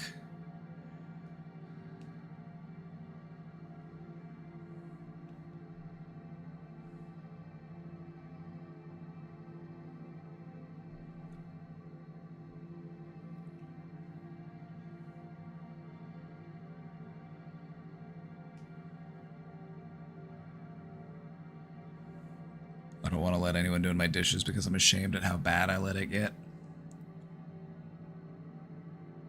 Just try to at least rinse your plate after you're done eating with it. If you can at least rinse it off and leave it in the sink, that's so much better than just letting it get dried up and caked on. That makes it so much harder to clean the dishes. And then you're soaking them for hours. You're like, oh, this one needs to soak. And so it ends up soaking for the next 3 days, and then it's been soaking for so long that now there's like a greasy film over the entire dish, and you have to pull the whole thing out and scrub the whole thing down, and it's become much more of a hassle than if you had just rinsed it out once you were done with it.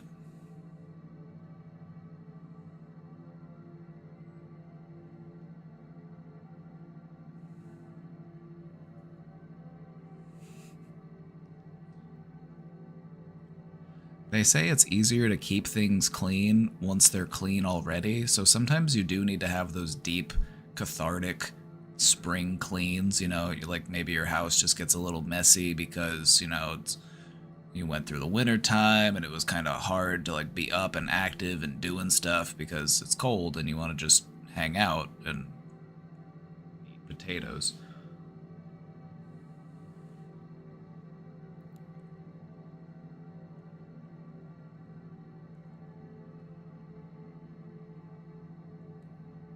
So after you get a big, deep clean in, that's when you want to start practicing, like, okay, now I'm going to start building a routine to keep it clean.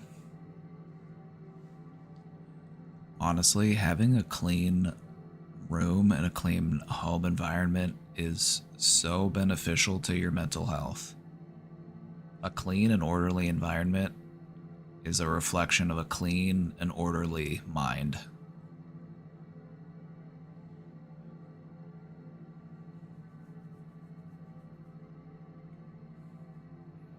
Alright, we're going to move on from acts of service.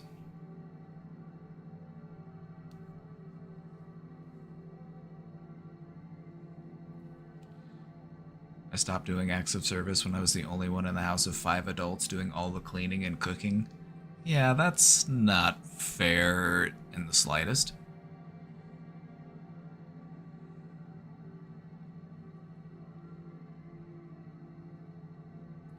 I don't feel like any one person should be doing all of the cooking and all of the cleaning.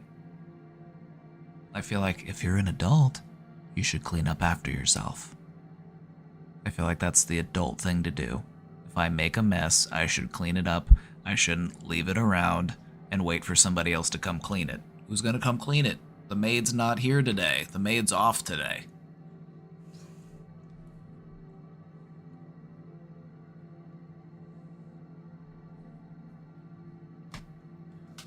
Put on your cleaning music. Put on your cleaning clothes. Have fun with it.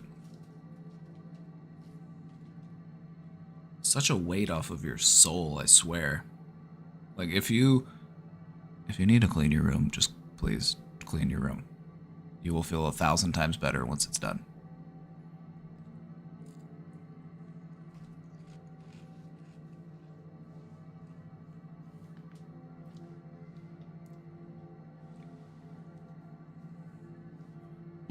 I think what often stops people from cleaning their room or cleaning their apartment whenever it gets really bad and really messy is just the guilt and the shame that they let it get that bad.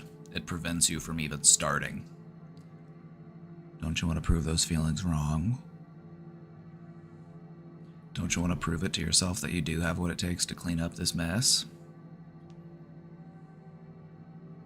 If you got a lot of trash in a room, bring the trash can into that room, the biggest one that you have in your house, or tie the trash can to the doorknob and just start throwing trash into the trash bag.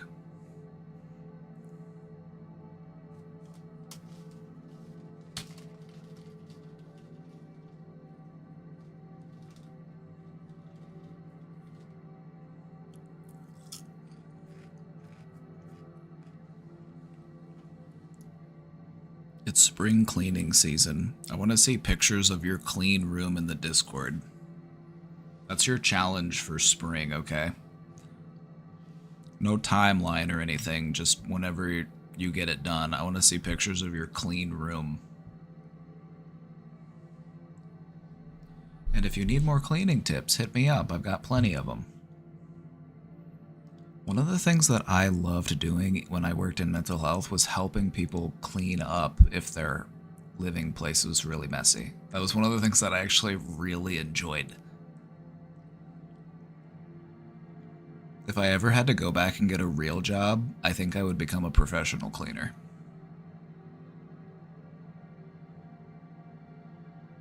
Like, cleaning out a hoarder's house honestly feels like a lot of fun to me.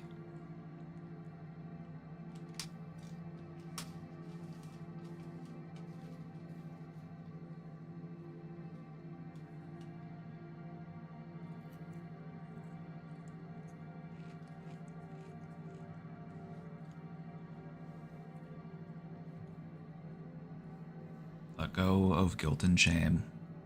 If they no longer serve you, if they're holding you back, if guilt and shame feel like weights around your ankles, try letting it go. Acknowledge that you learned from whatever they were trying to teach you. Keep living.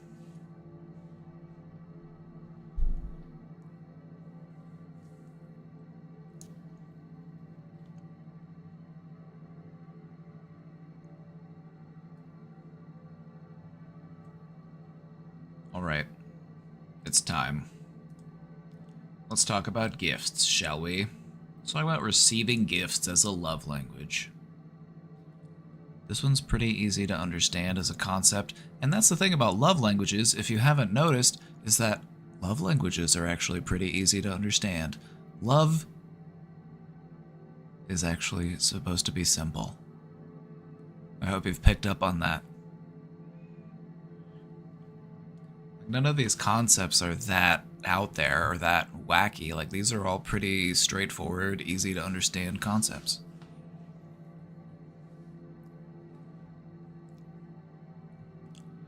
Receiving gifts is all about expressing love through thoughtful and meaningful gifts. Keyword, thoughtful. Keywords, there's two. Thoughtful and meaningful. Say it with me. Thoughtful and meaningful.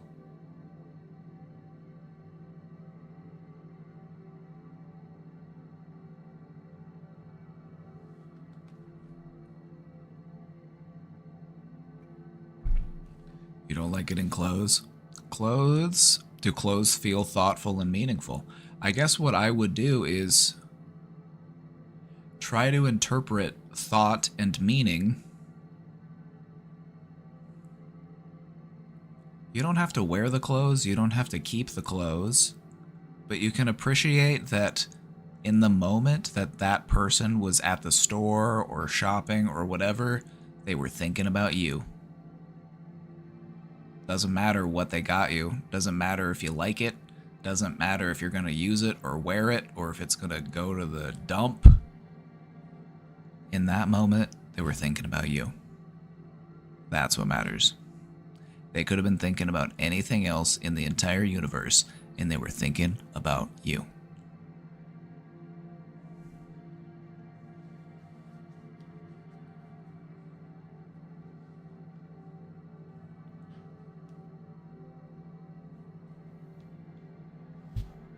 What if they look out for you wearing it because that's why you hate it? They look for it? Is it just the pressure? Like, is it the wrong style? I'm like, is it just not your vibe? Is it that you don't like to feel controlled? You don't feel like they're making decisions for you? Like, oh yeah, the next time I see them, I'm gonna have to wear that thing that they bought me. That way they know that I like it. You don't have to wear it. Listen, the next time you see him, just say, oh hey, thanks again for that shirt you bought me. I was wearing it just the other day, so it's in the wash. I was gonna wear it today.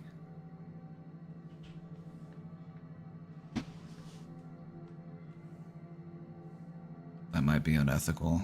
That's white lies. That might be unethical. Use at your own risk.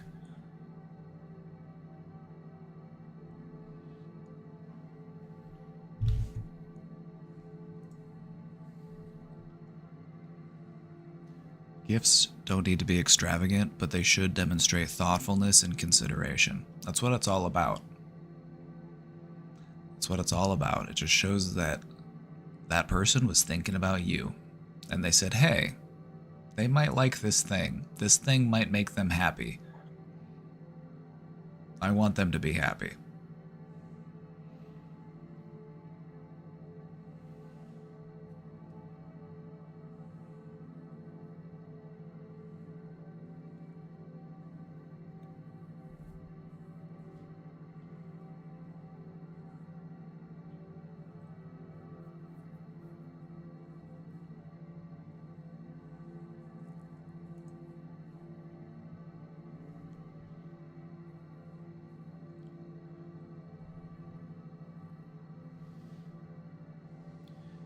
Listening skills are really important if you want to become better at this aspect of conveying love. So what I'm hearing is that you're not really being heard in this expression of love because they're getting you clothes that you have no interest in wearing, and they're not really hearing that. They're trying to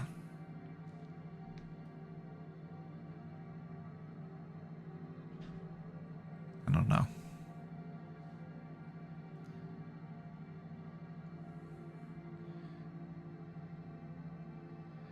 Maybe they're trying to change you with these clothes that they're getting you, or maybe you're overthinking it. Maybe it's somewhere in the middle.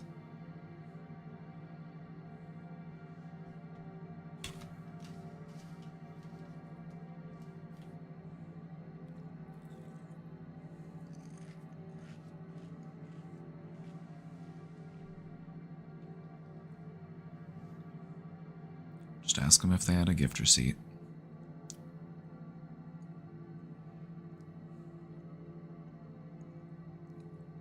So, let's talk about gifts for a moment, shall we? Let's talk about gifts for a moment. I have a question for you, and this is for all of you. Do you find it easier to give a gift than you find it to receive a gift? Which do you find easier, giving or receiving a gift?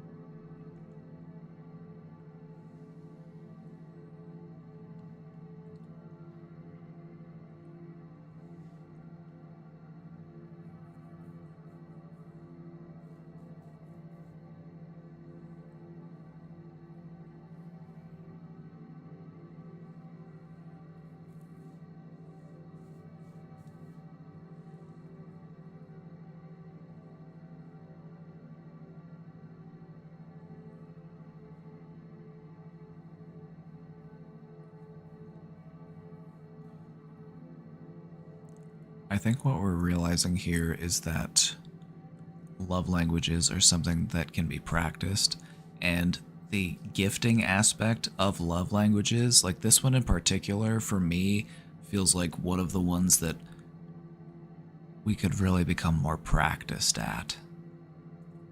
Because a lot of people have difficulty when it comes to either giving or receiving a gift. For some people, it's not that they have a hard time with the concept of giving someone a gift. They want to give gifts to the people that they care about, but maybe they wish that they could, you know, spend more, or maybe they're limited in that way and they're not able to, like, get something that they, you know, would really want the other person to have, or maybe it causes them a lot of stress and anxiety to have to, like, shop for gifts. Maybe it's just difficult in that way. Maybe the overthinking of trying to pick out the perfect gift causes anxiety. So giving gifts can be difficult.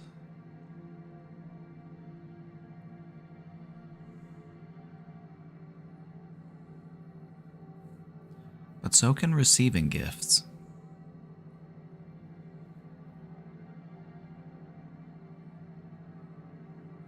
Receiving gifts can be difficult for a number of reasons. Some people may feel that now I owe something to this person. I need to repay this gift. Some people don't like feeling beholden in that way, or feel like there's a debt.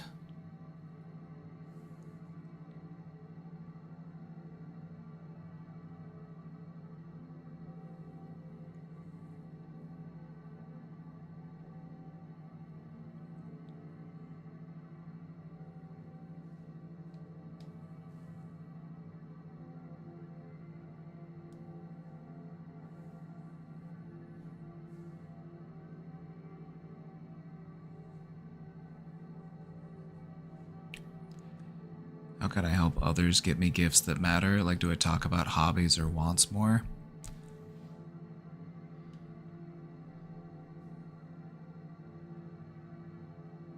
There is the subtle way of approaching it, like you suggested, but that could potentially end up backfiring. Because here's the thing about...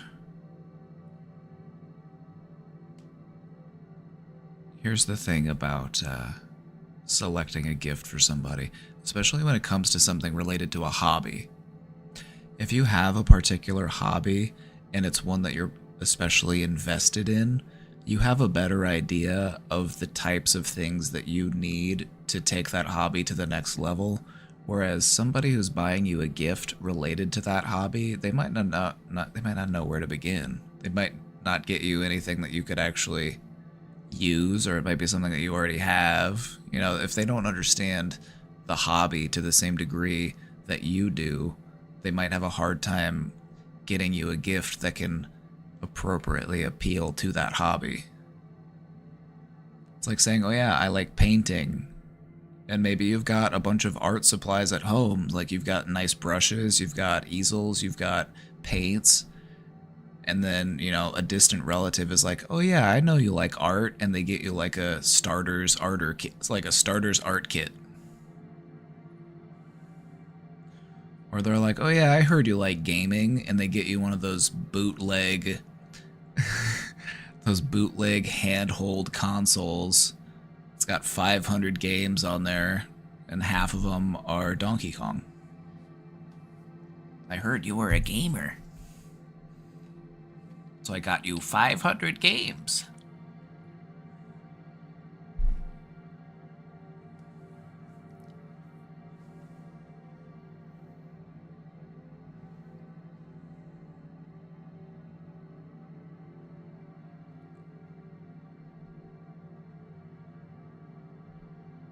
What I like to tell people whenever it comes to buying a gift, or like making a gift or getting a gift for me, I just like to tell them one simple thing.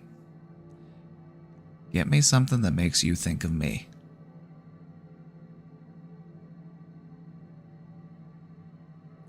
Because that's what matters most to me, the thoughtfulness of the gesture.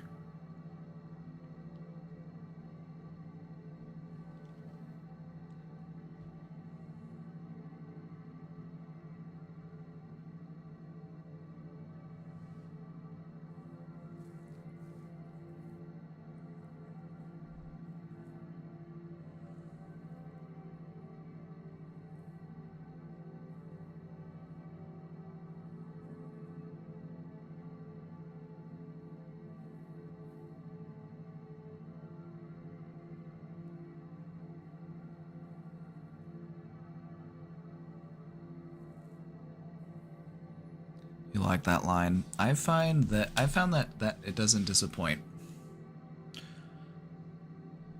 You're encouraging the other person to express some thoughtfulness in the gift. You want them to get you something that reminds them of you, that makes them think about you. And that's what should be taken into consideration when we're giving gifts.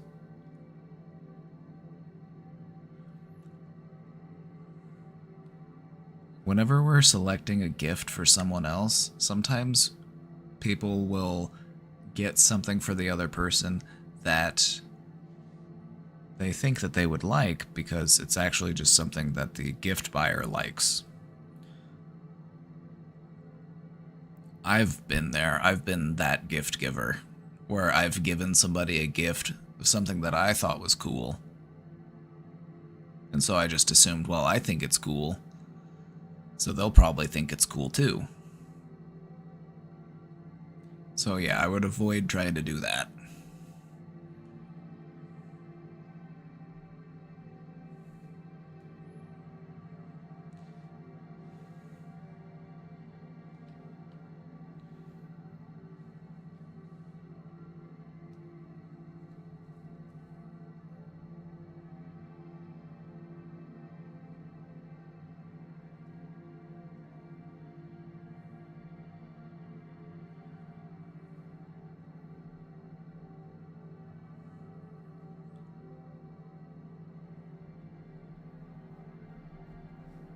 That's a really thoughtful gift. That was a really great gift. Look at the brain on you. I'm using that noodle. Alright, we're moving forward from gifts. Any questions on the love language so far?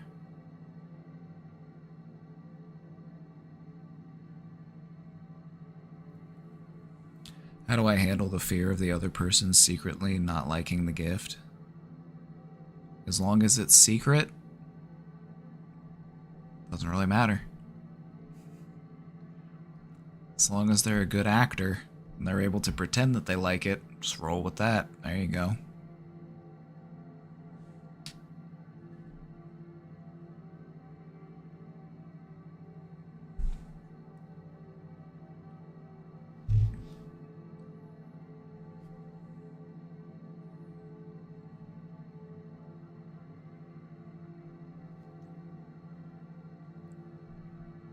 Regardless of whether or not they like the gift, they probably like that you thought about them.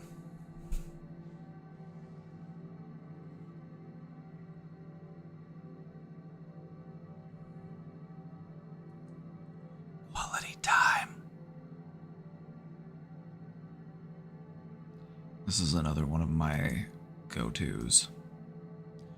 Quality time. It's about spending meaningful, undivided attention with your loved one. Phones down.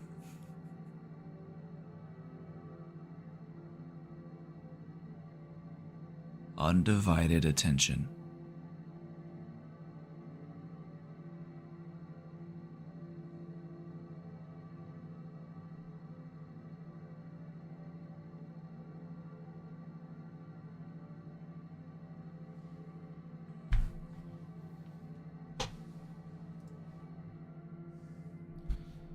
This includes engaging in shared activities, you know, playing a game together, going on a walk together, a hike, you know, just going to a museum, going to the zoo,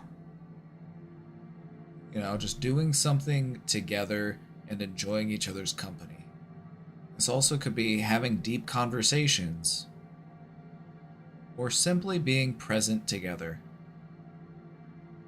Sometimes it's not always about talking. Sometimes it's about being able to be with somebody and feel like you don't have to talk. Sometimes it's nice to just sit there and feel like you don't have to say anything at all.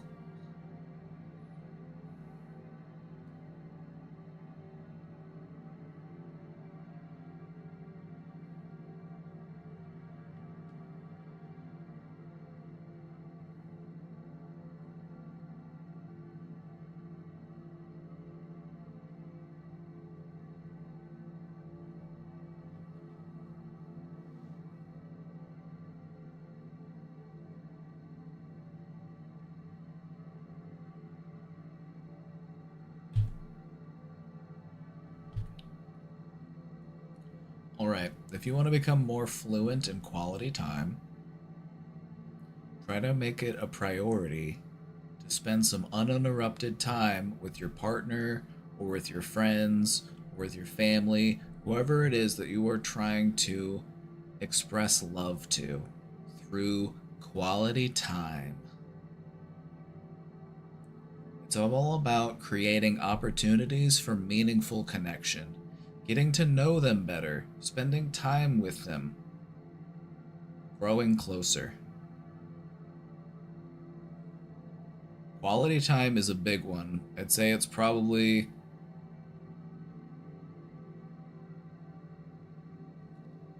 one of the most popular ones. I feel like most people enjoy quality time.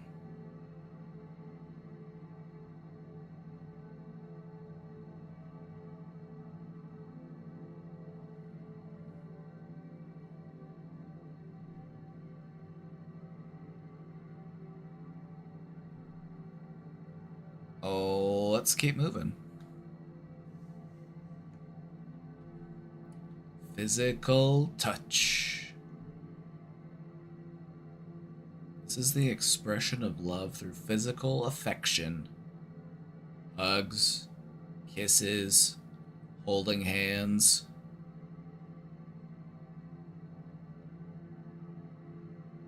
The other thing.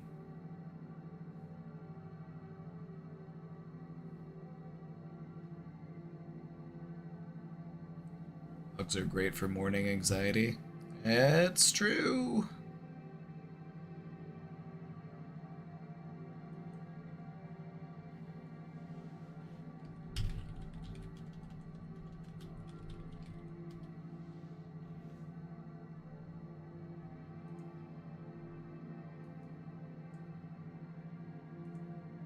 Hugs have many health benefits, including reduction of fear, stress, and pain. They also support immune and cardiovascular health.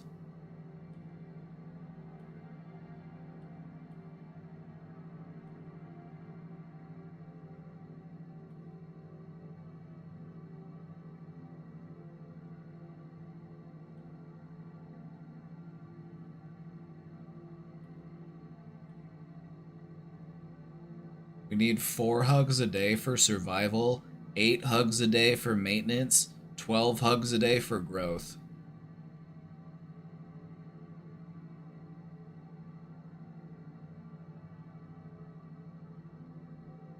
Four minimum. Hugging your cat counts. Hugging your dog counts. Hugging yourself counts.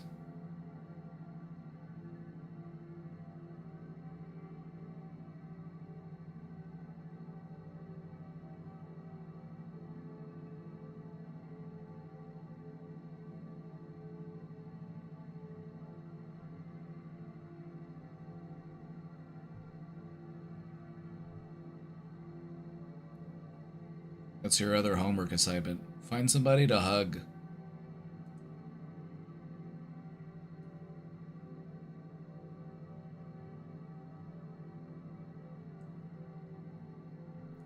Find some nice, kind-looking, grandparent-looking person and just say, "Oh, hello. Hope you're having a good day today."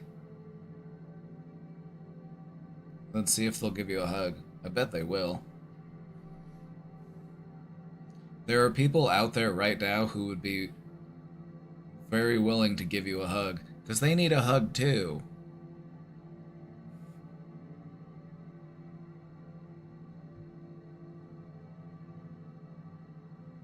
Anyway, try to get more hugs. They're good for you. Hugs convey warmth, or these gestures, physical touch, it conveys warmth, comfort, and emotional connection. There's a lot to be expressed through physical means. It conveys to the other person, you know, I feel safe around you. I feel okay being like physically close and physically vulnerable.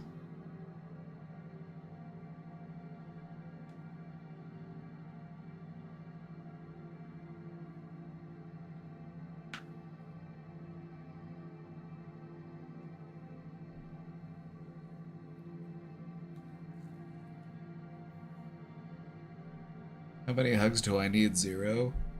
I got one for you right here, brother. Whenever you're ready, brother.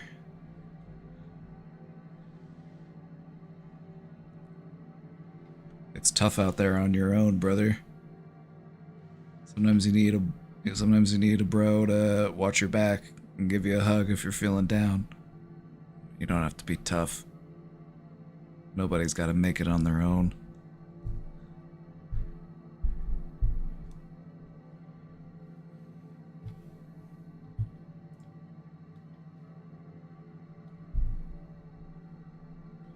If you want to become more fluent in physical touch, initiate affectionate gestures and also communicate comfort through touch.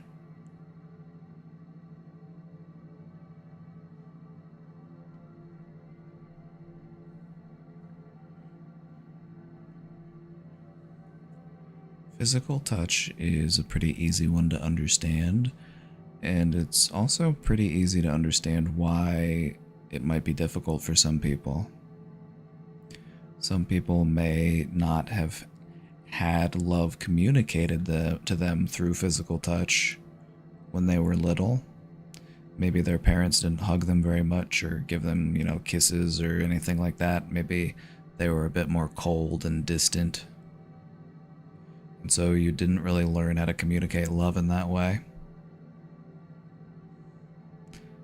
But the point is if you want to learn how to love more, you gotta learn how to express and receive love in every different way that it can be communicated. More love feels better than less love.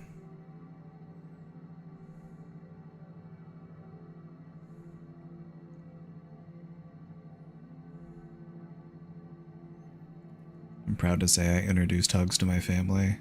I'm proud of you for that too. That's a beautiful thing.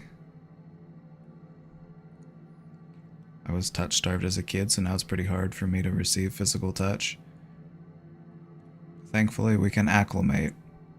It's never too late to learn.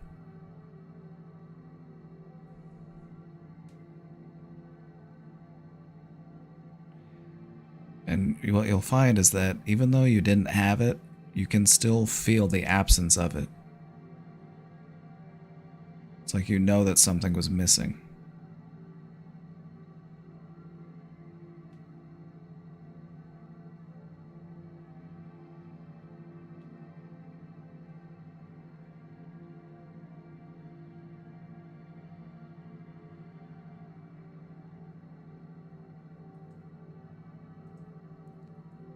Right, let's talk about how to recognize your love language.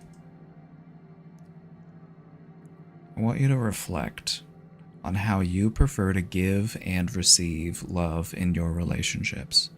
It's important to remember that you can have a different primary love language when it comes to giving love and when it comes to receiving love. Some people might like giving compliments. Some people might like to use words of affirmation as a love language, but they might have a hard time receiving compliments. They might prefer physical touch. They might prefer, a hug.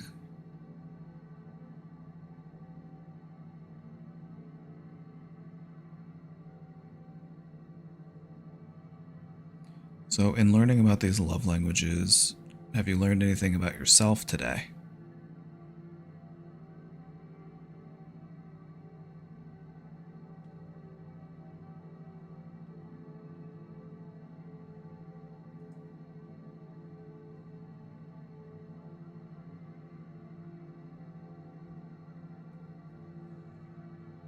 Do you feel like you're more aware of the ways in which you give and receive love? That's my goal here today, is I want you to become more familiar and fluent in the expression of love. That's the whole point of this slideshow today.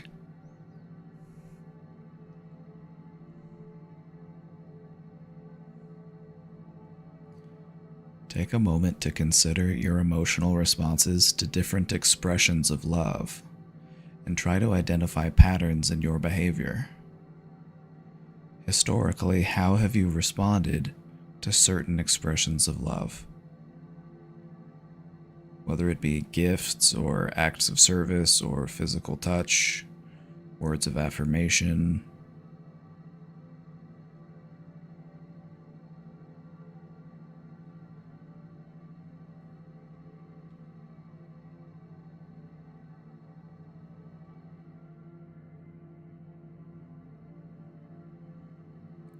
What sort of emotions do you associate to those different expressions?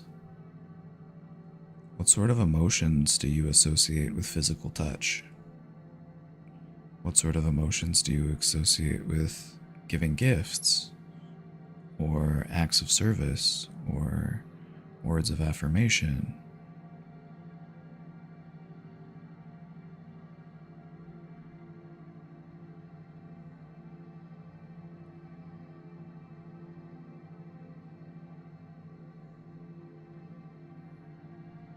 Pretty good at giving words of affirmation too. I would agree. There's a lot of people here who are pretty good at that one.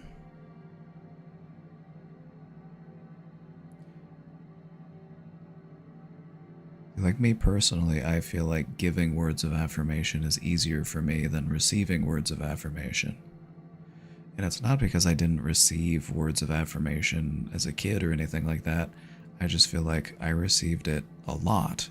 It was one of the primary ways that love was communicated to me, and I was needing to have it communicated to me in different ways, ways that I understood better.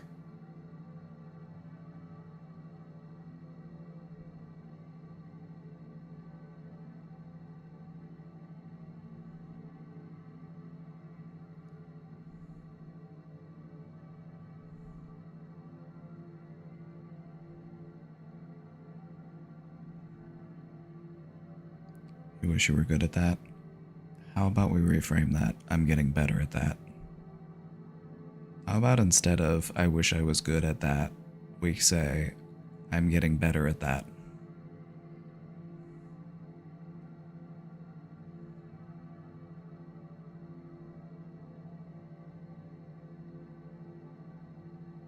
You struggle receiving it as well? Is it because your mind just immediately jumps to making points to disprove whatever it is the person is trying to say to you? Because that's what my mind does sometimes. Anytime somebody tries to say something nice to me, it's like, well, actually, remember the ways in which you are actually a huge piece of shit? Not that I'm actually a huge piece of shit or anything, it's just intrusive thoughts will be like that. Fucking rude.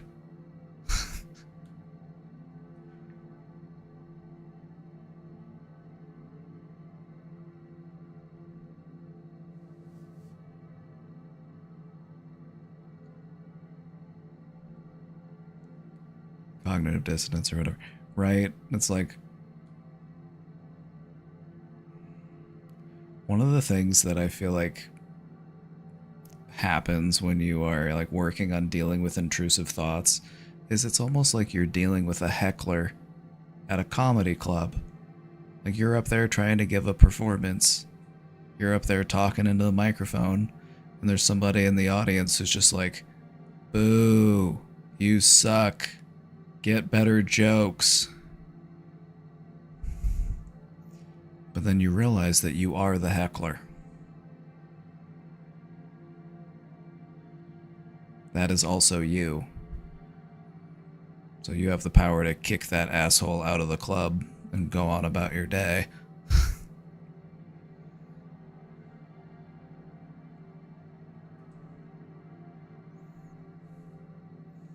If you're more interested in learning about your love language, there are love language quizzes online where you can figure out what your primary love language is, and you can also gain some insights into your relationship needs.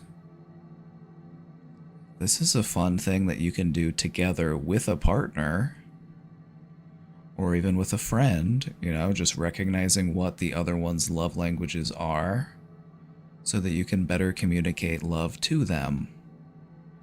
When you recognize what someone else's preferred way of receiving love is, that means that you should practice giving love in that way.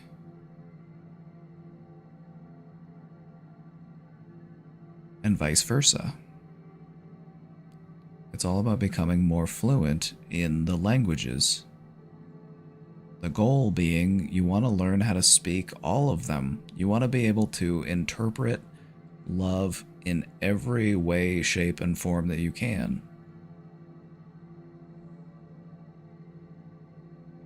And the better you are at receiving it, the more you'll notice that it is all around you.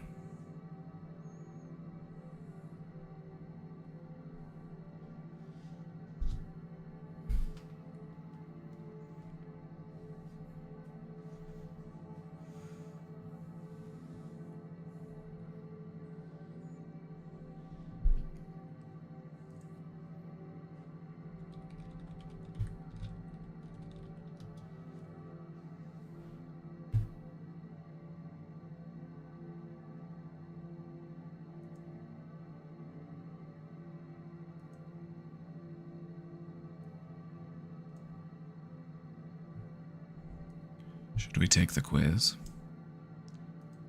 I don't know if this one's free, or if it's gonna make me sign up for an account or something. There's a shopping cart icon in the corner. That's always a bad sign.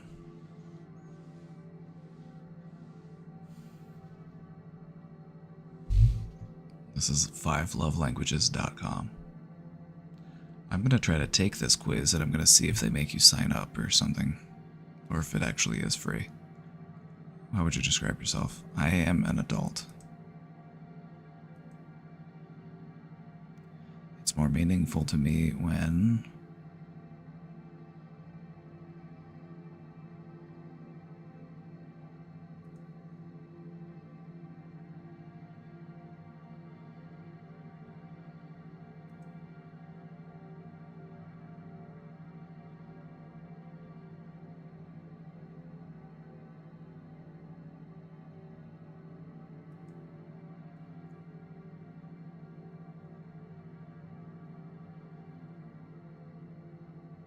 this is just a bunch of either or questions. That's one way of figuring it out. That's a pretty simple, straightforward way of doing the quiz. It's like, do you like this better or this better? How about this versus this? This versus this? And then they see which ones you pick the most.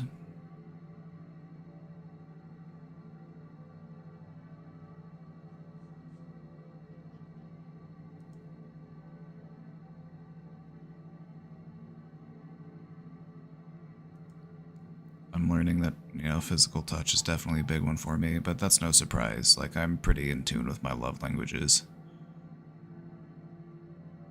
I have a harder time receiving acts of service because it makes me feel lazy. It's like, that's something that I should have done. The only reason why you did it is because I didn't do it already. It's like, oh, you did the dishes, oh, you did the laundry, oh, you made dinner. I'm sorry, I should have done that. That's my bad. So I have a harder time receiving it than I do giving it. I like to communicate love through acts of service, though. I have a harder time receiving it as love, though.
questions. It doesn't have a number.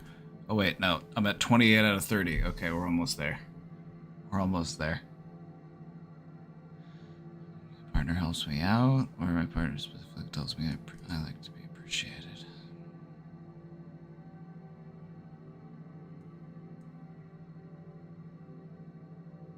Physical touch. Upgrade to unlock. I have to upgrade to unlock to know all of my love languages, but I am able to figure out what my primary one is.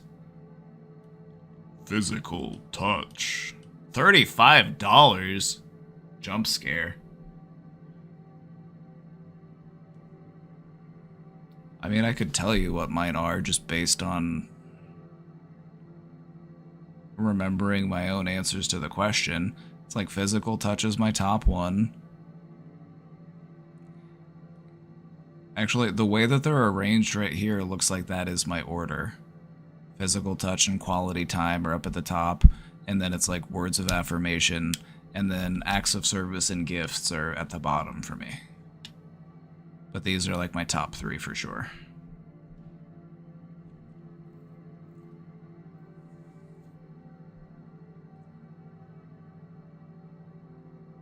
Okay. There's probably other versions of this quiz. That's one version. That's... And then there's this one. And then there's this one. And then there's this one. You can take it on Oprah Daily. Yeah, there's tons of love language quizzes online. Pick one. Find one that's free.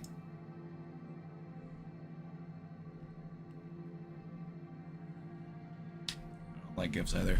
No, I love gifts. It's just that the other things are more meaningful to me. I don't have a problem with gifts. I like giving and receiving gifts. It's just that the time you spend with a person is the real gift for me.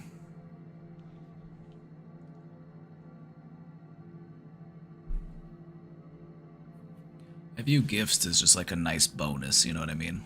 Rather than like a primary expression of love.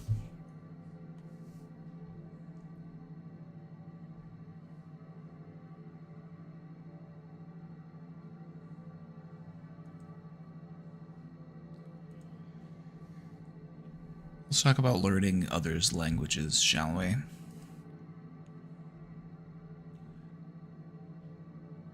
Observation and listening.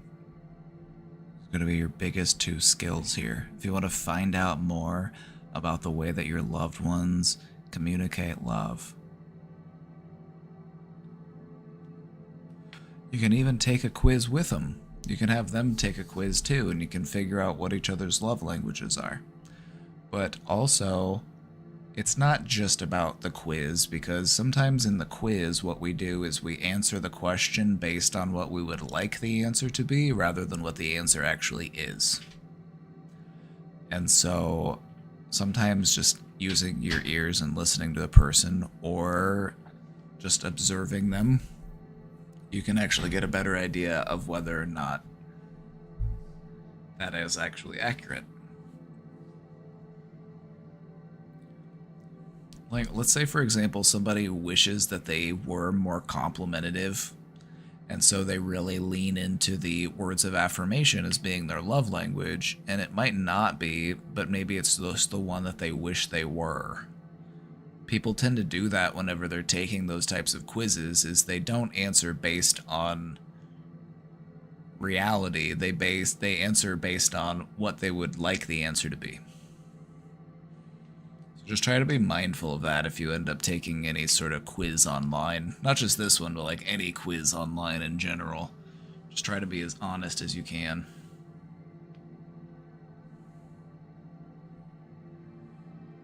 We all do it. We all do it. It's something that we do because we like to identify as a work in progress, you know? And if we want to give more compliments and words of affirmation are important to us, then we might prioritize it on the quiz. It's just like, yeah, it's a reflection of what we wish we were.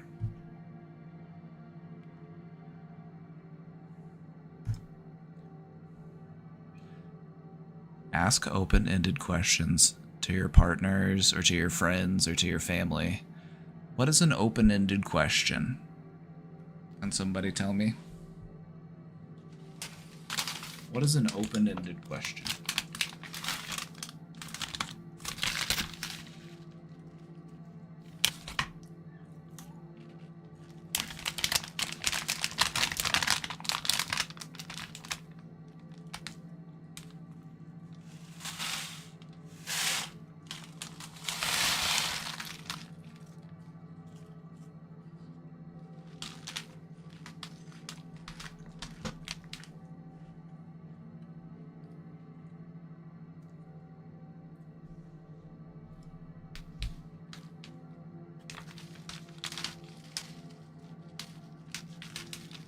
Perfect answer. It is a question that invites a detailed answer.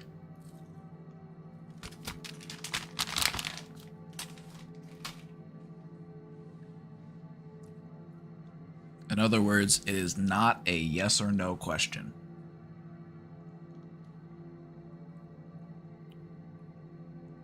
Do you like science fiction? That's a yes or no question. So if you're trying to figure out what gift to buy somebody, you're trying to figure out what they're interested in, ask them questions like, so what sort of stuff are you into? Oh, tell me more about that. So what got you into that? That sounds fun, tell me more. And then just pay attention to their responses and their preferences. You can learn a lot about a person by asking them open-ended questions. It's a powerful technique that we use in therapy.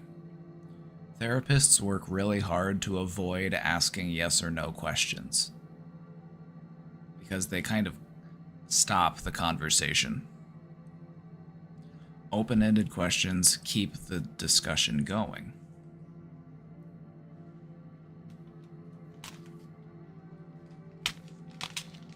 Oh yeah, these are also great things to ask on a date.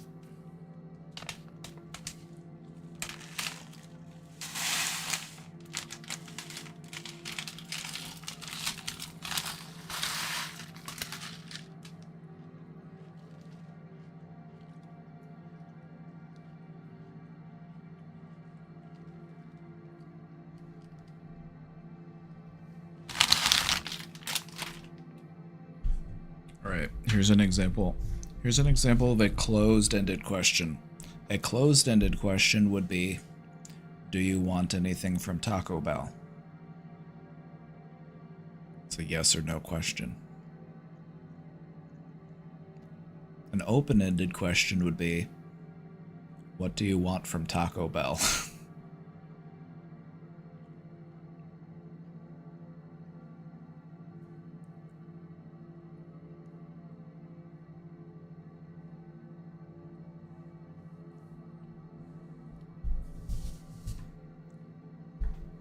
Get it? Get it? It's the easiest way I can explain it.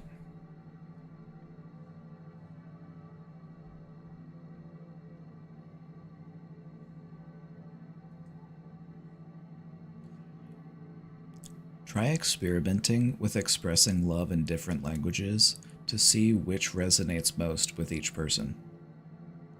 This is another great way to learn more about other people's love languages, is to just try different love languages with them and see what stands out.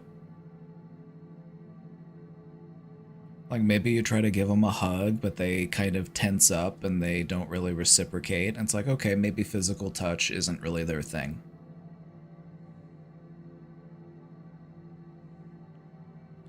Or maybe you get them a gift and they don't really respond the way that you were hoping. Maybe they kind of just feel a little bit awkward.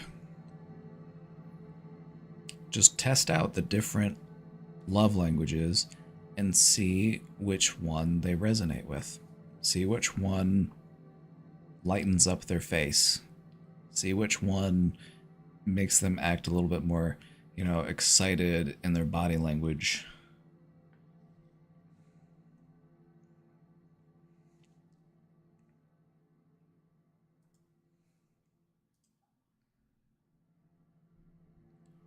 Do I get hugs?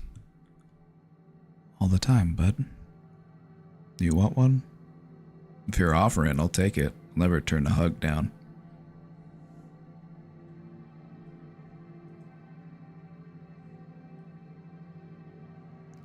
Alright, let's wrap it up, shall we? By understanding love languages, we are able to develop a deeper connection with people. We're able to build stronger relationships. We're able to interpret and receive love at a more complicated and, deeper level than we ever thought possible.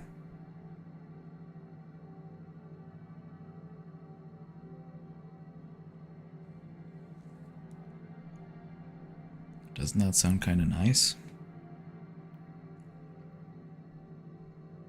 Doesn't building deeper connections and stronger relationships sound kind of nice? I get to how it might sound a little bit intimidating for some, and that's okay. We'll work on it. But doesn't that sound kind of nice? So understanding love languages is a great way to do that. It might surprise you just how deep your own love can go. If we recognize our own love language and become more fluent in the languages of our loved ones, we become closer to them. We can experience love on an even deeper level.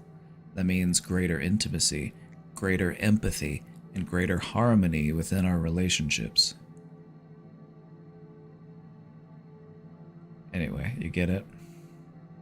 Any questions? Any questions? We're opening the floor for questions.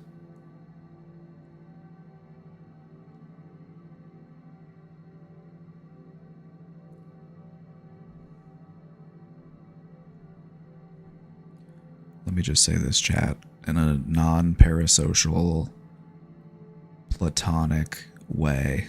I love you.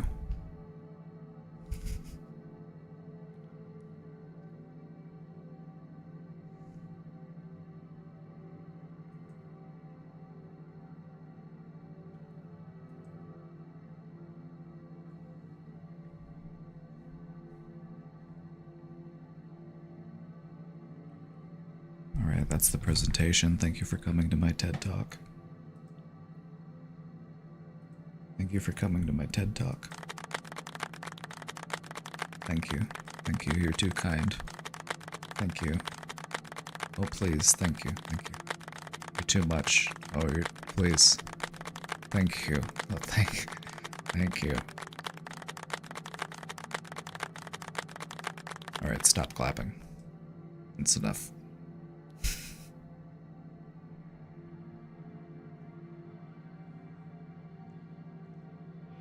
Any questions about the love languages? Anybody confused? Anybody have any questions or anything? I'm happy to revisit or talk about any of these things before we move on. We all get it.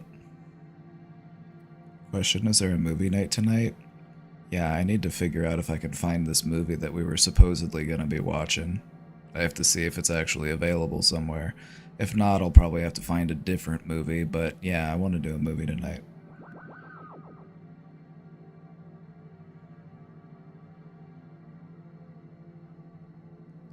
Thank you for letting me trauma dump. You're welcome. One of the things that I have learned to do when people start trauma dumping is I just let them do it.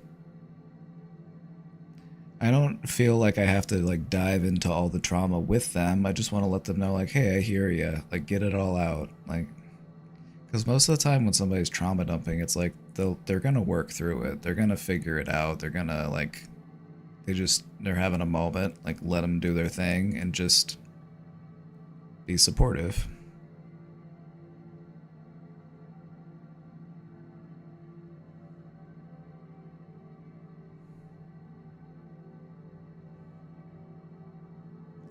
How can I approach discussing putting down phones during quality time? You say, hey, we're gonna have some quality time, give me that phone. But you do it in like a joking way. I'm like, let's put both of our phones over here. You know? It's not like, hey, put that phone down. You do it like, let's put both of our phones over here. We won't need them for a little bit.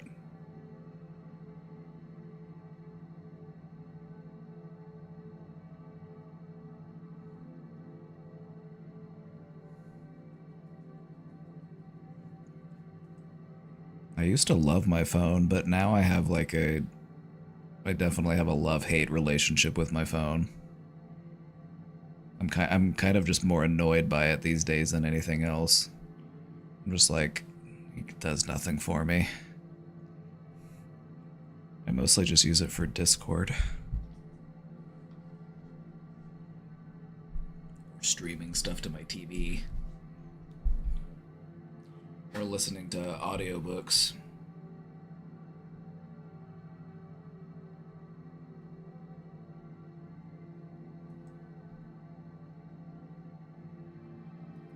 That's the love languages. Any questions? Do we feel like we learned something about ourselves?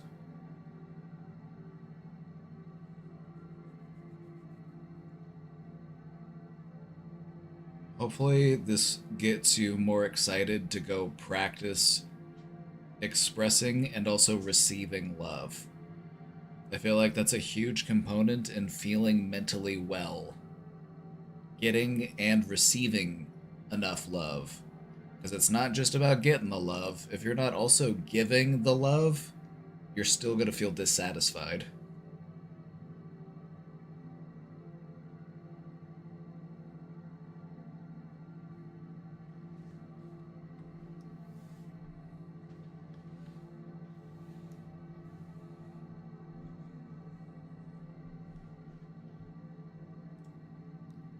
We had a couple questions pop up. Let's hit those up. Let's take care of these questions, and then I'm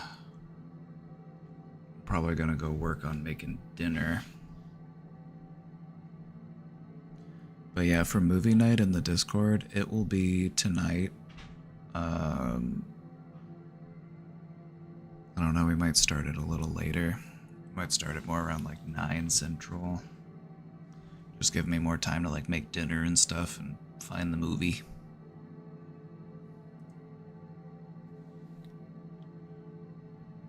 Hi Papa, how are you? Hope your arm feels okay. My arm feels a lot better. It's still not 100%, but it's getting there. Like I have a lot more of my range of motion back, and I can still kind of feel like the parts that need to heal so that I can get like my full strength back in it. But it's a lot better than it was.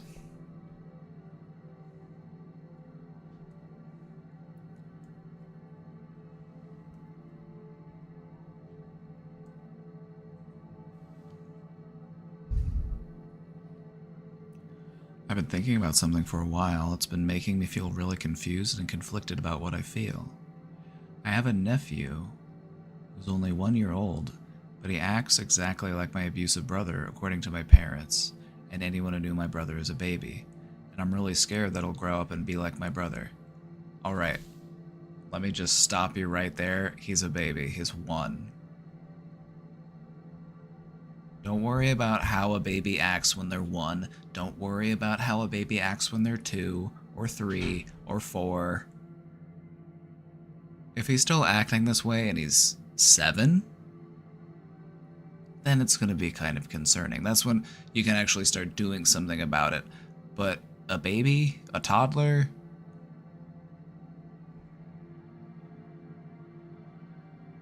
he's just a kid. He's just a kid.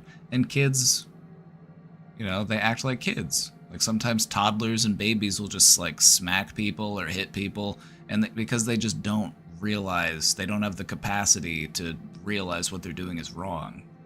A child doesn't really start to develop that sense of right and wrong until they're like in the like 8, 9, 10 age group. They start to really actually develop a conscience.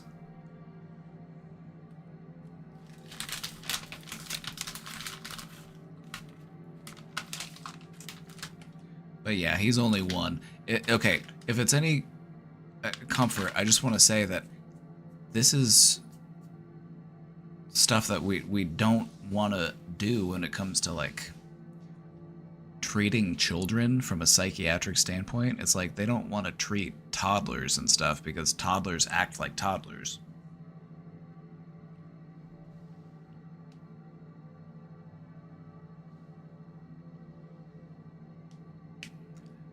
What we want to avoid is creating a self-fulfilling prophecy, treating him in such a way that he ends up becoming like your brother.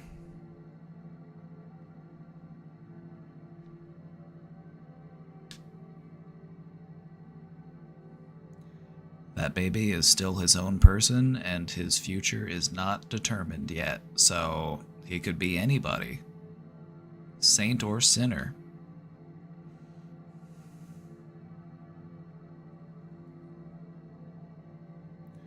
So you don't have to worry about that, at least not yet. If he's acting this way when he's, you know, once he's more developed. But there are things that you can do, there are interventions that you can take to prevent him from becoming that sort of adult. But you don't have to worry about those for a while.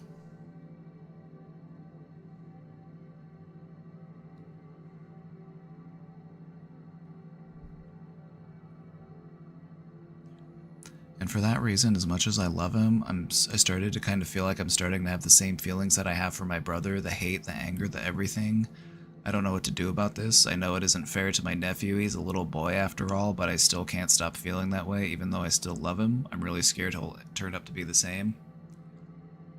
You gotta give him unconditional love, because it's unconditional love that's gonna prevent him from growing up into being your brother. You have to give him the love that your brother needed when he was growing up.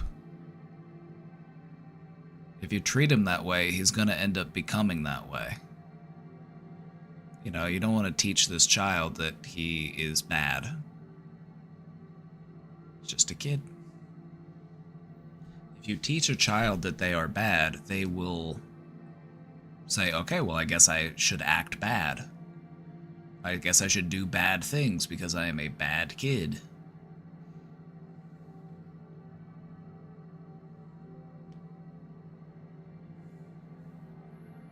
So yeah, I understand why you would be worried, but you don't have anything to worry about. At least not at this moment. He's still a kid. So just treat him like a little kid. Treat him like he's gonna grow up to be a great person.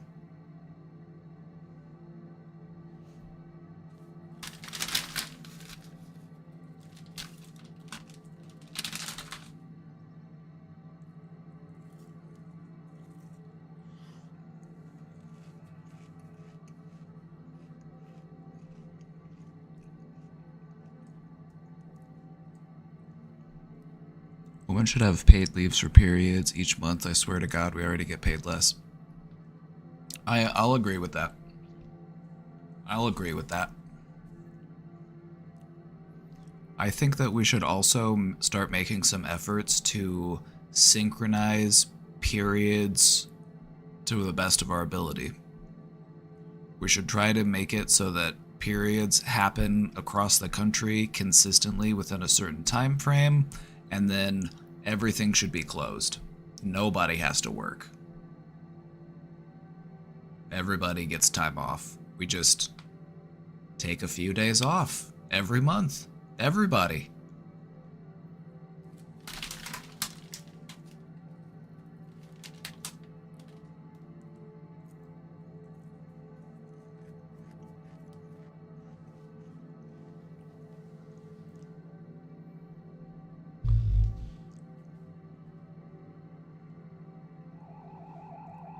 Whoa, Danny boy.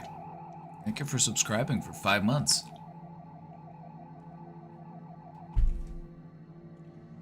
Hell yeah.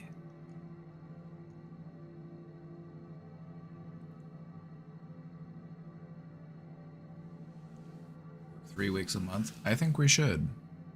I mean, I just think it's silly that there's this capitalistic drive within people that it's like, gotta work, work, work, work, work, gotta maximize productivity, gotta work, work, work, work, work. It's just like, why? To what end? Like, what are you trying to accomplish?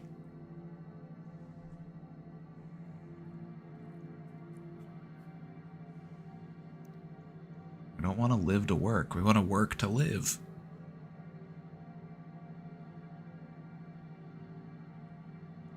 Yeah, I think we should have a period holiday every month.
Well.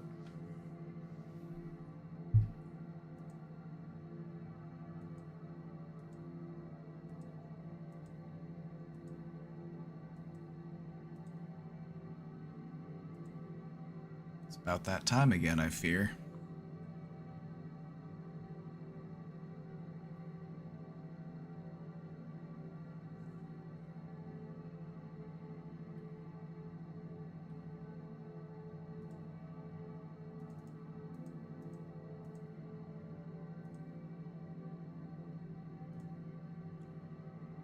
It's about that time again, I fear. Well, partner, it's about time for me to be hitting the old dusty trail. Need some cowboy sound effects. I need to add some cowboy sound effects to the soundboard. I want that one from The Good, the Bad, the Ugly that goes wah, wah, wah. Bwah, bwah, bwah, bwah.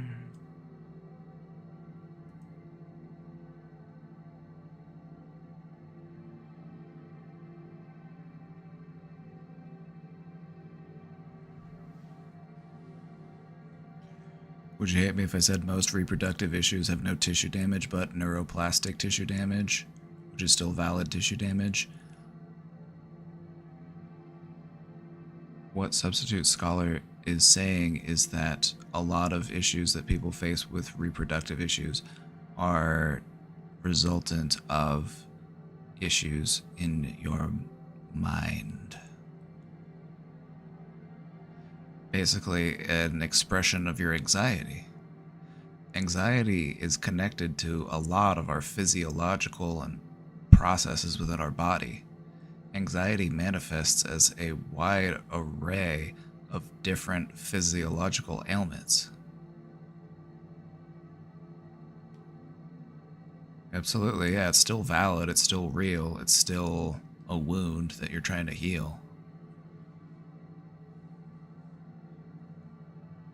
What I believe to be true is that if you're able to get a handle on the anxiety, a lot of other things in your life will start to fall into place. Anxiety creates instability, and it makes it hard to start building up. If you can get the anxiety under control, everything else should fall into place a little bit easier.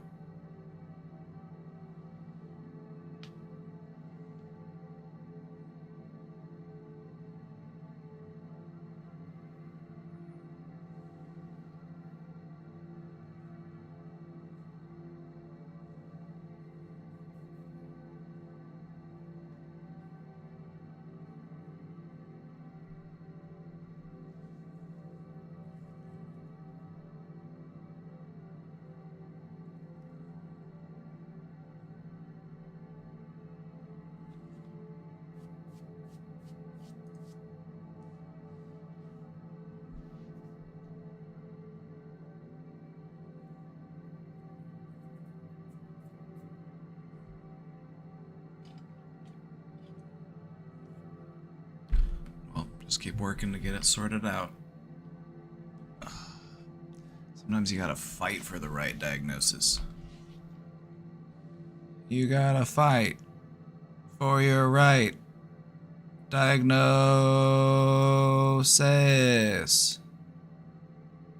Sorry, I couldn't help myself. I'm sorry. I take it back.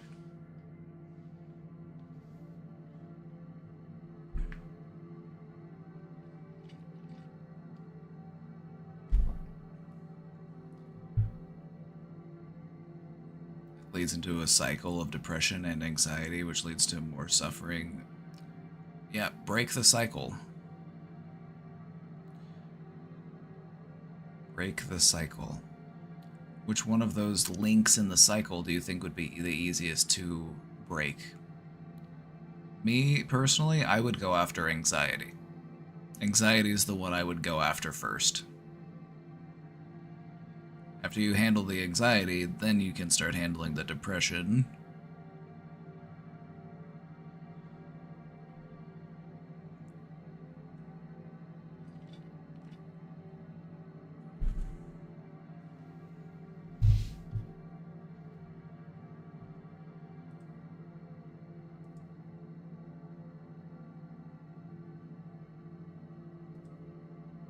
Just remember, all you gotta do is breathe.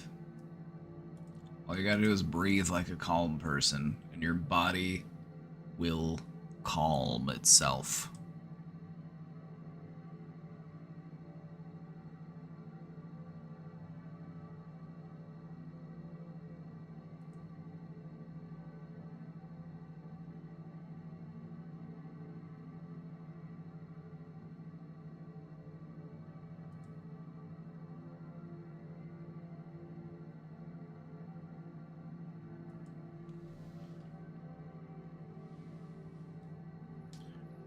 I did start with that too, actually, but my body image is contributing to it in a huge way.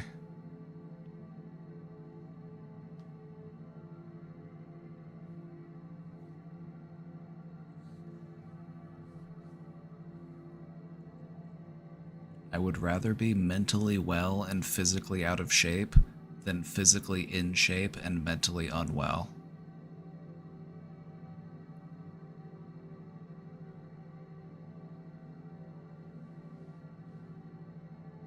If you can get your head right, it's easier to get your body right. But just getting your body right isn't going to get your head right.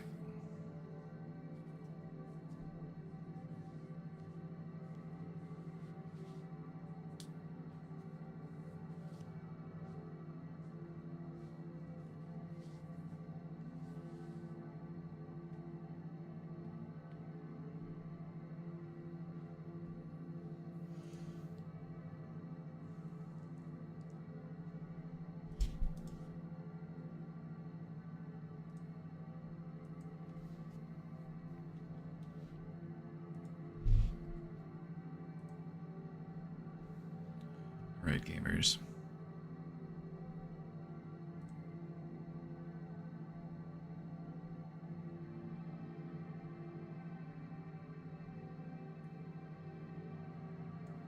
Alright, gamers, that's gonna be it for today. Movie night tonight. Don't forget to remind me. I'm actually gonna go make sure I can find the movie that I was planning to watch, which is at this moment technically a surprise for you.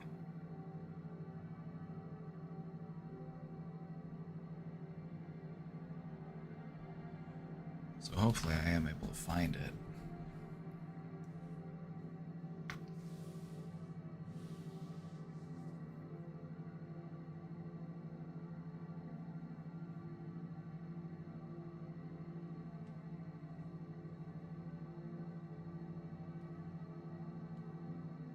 How old are you, if you don't mind me asking? Are you asking me? Or are you asking someone else?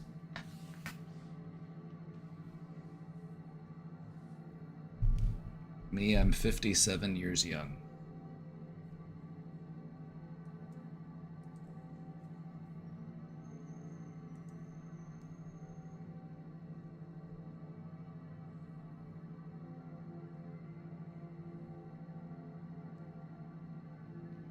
Alright, everybody.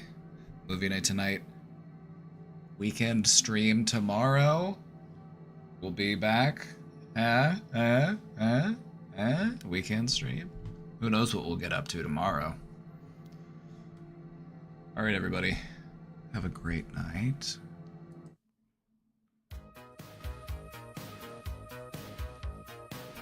Take good care of yourselves. See you next time. Bye-bye. What time tomorrow? Probably around the same time.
Chez les blacks, chez les sikhs, chez les jours.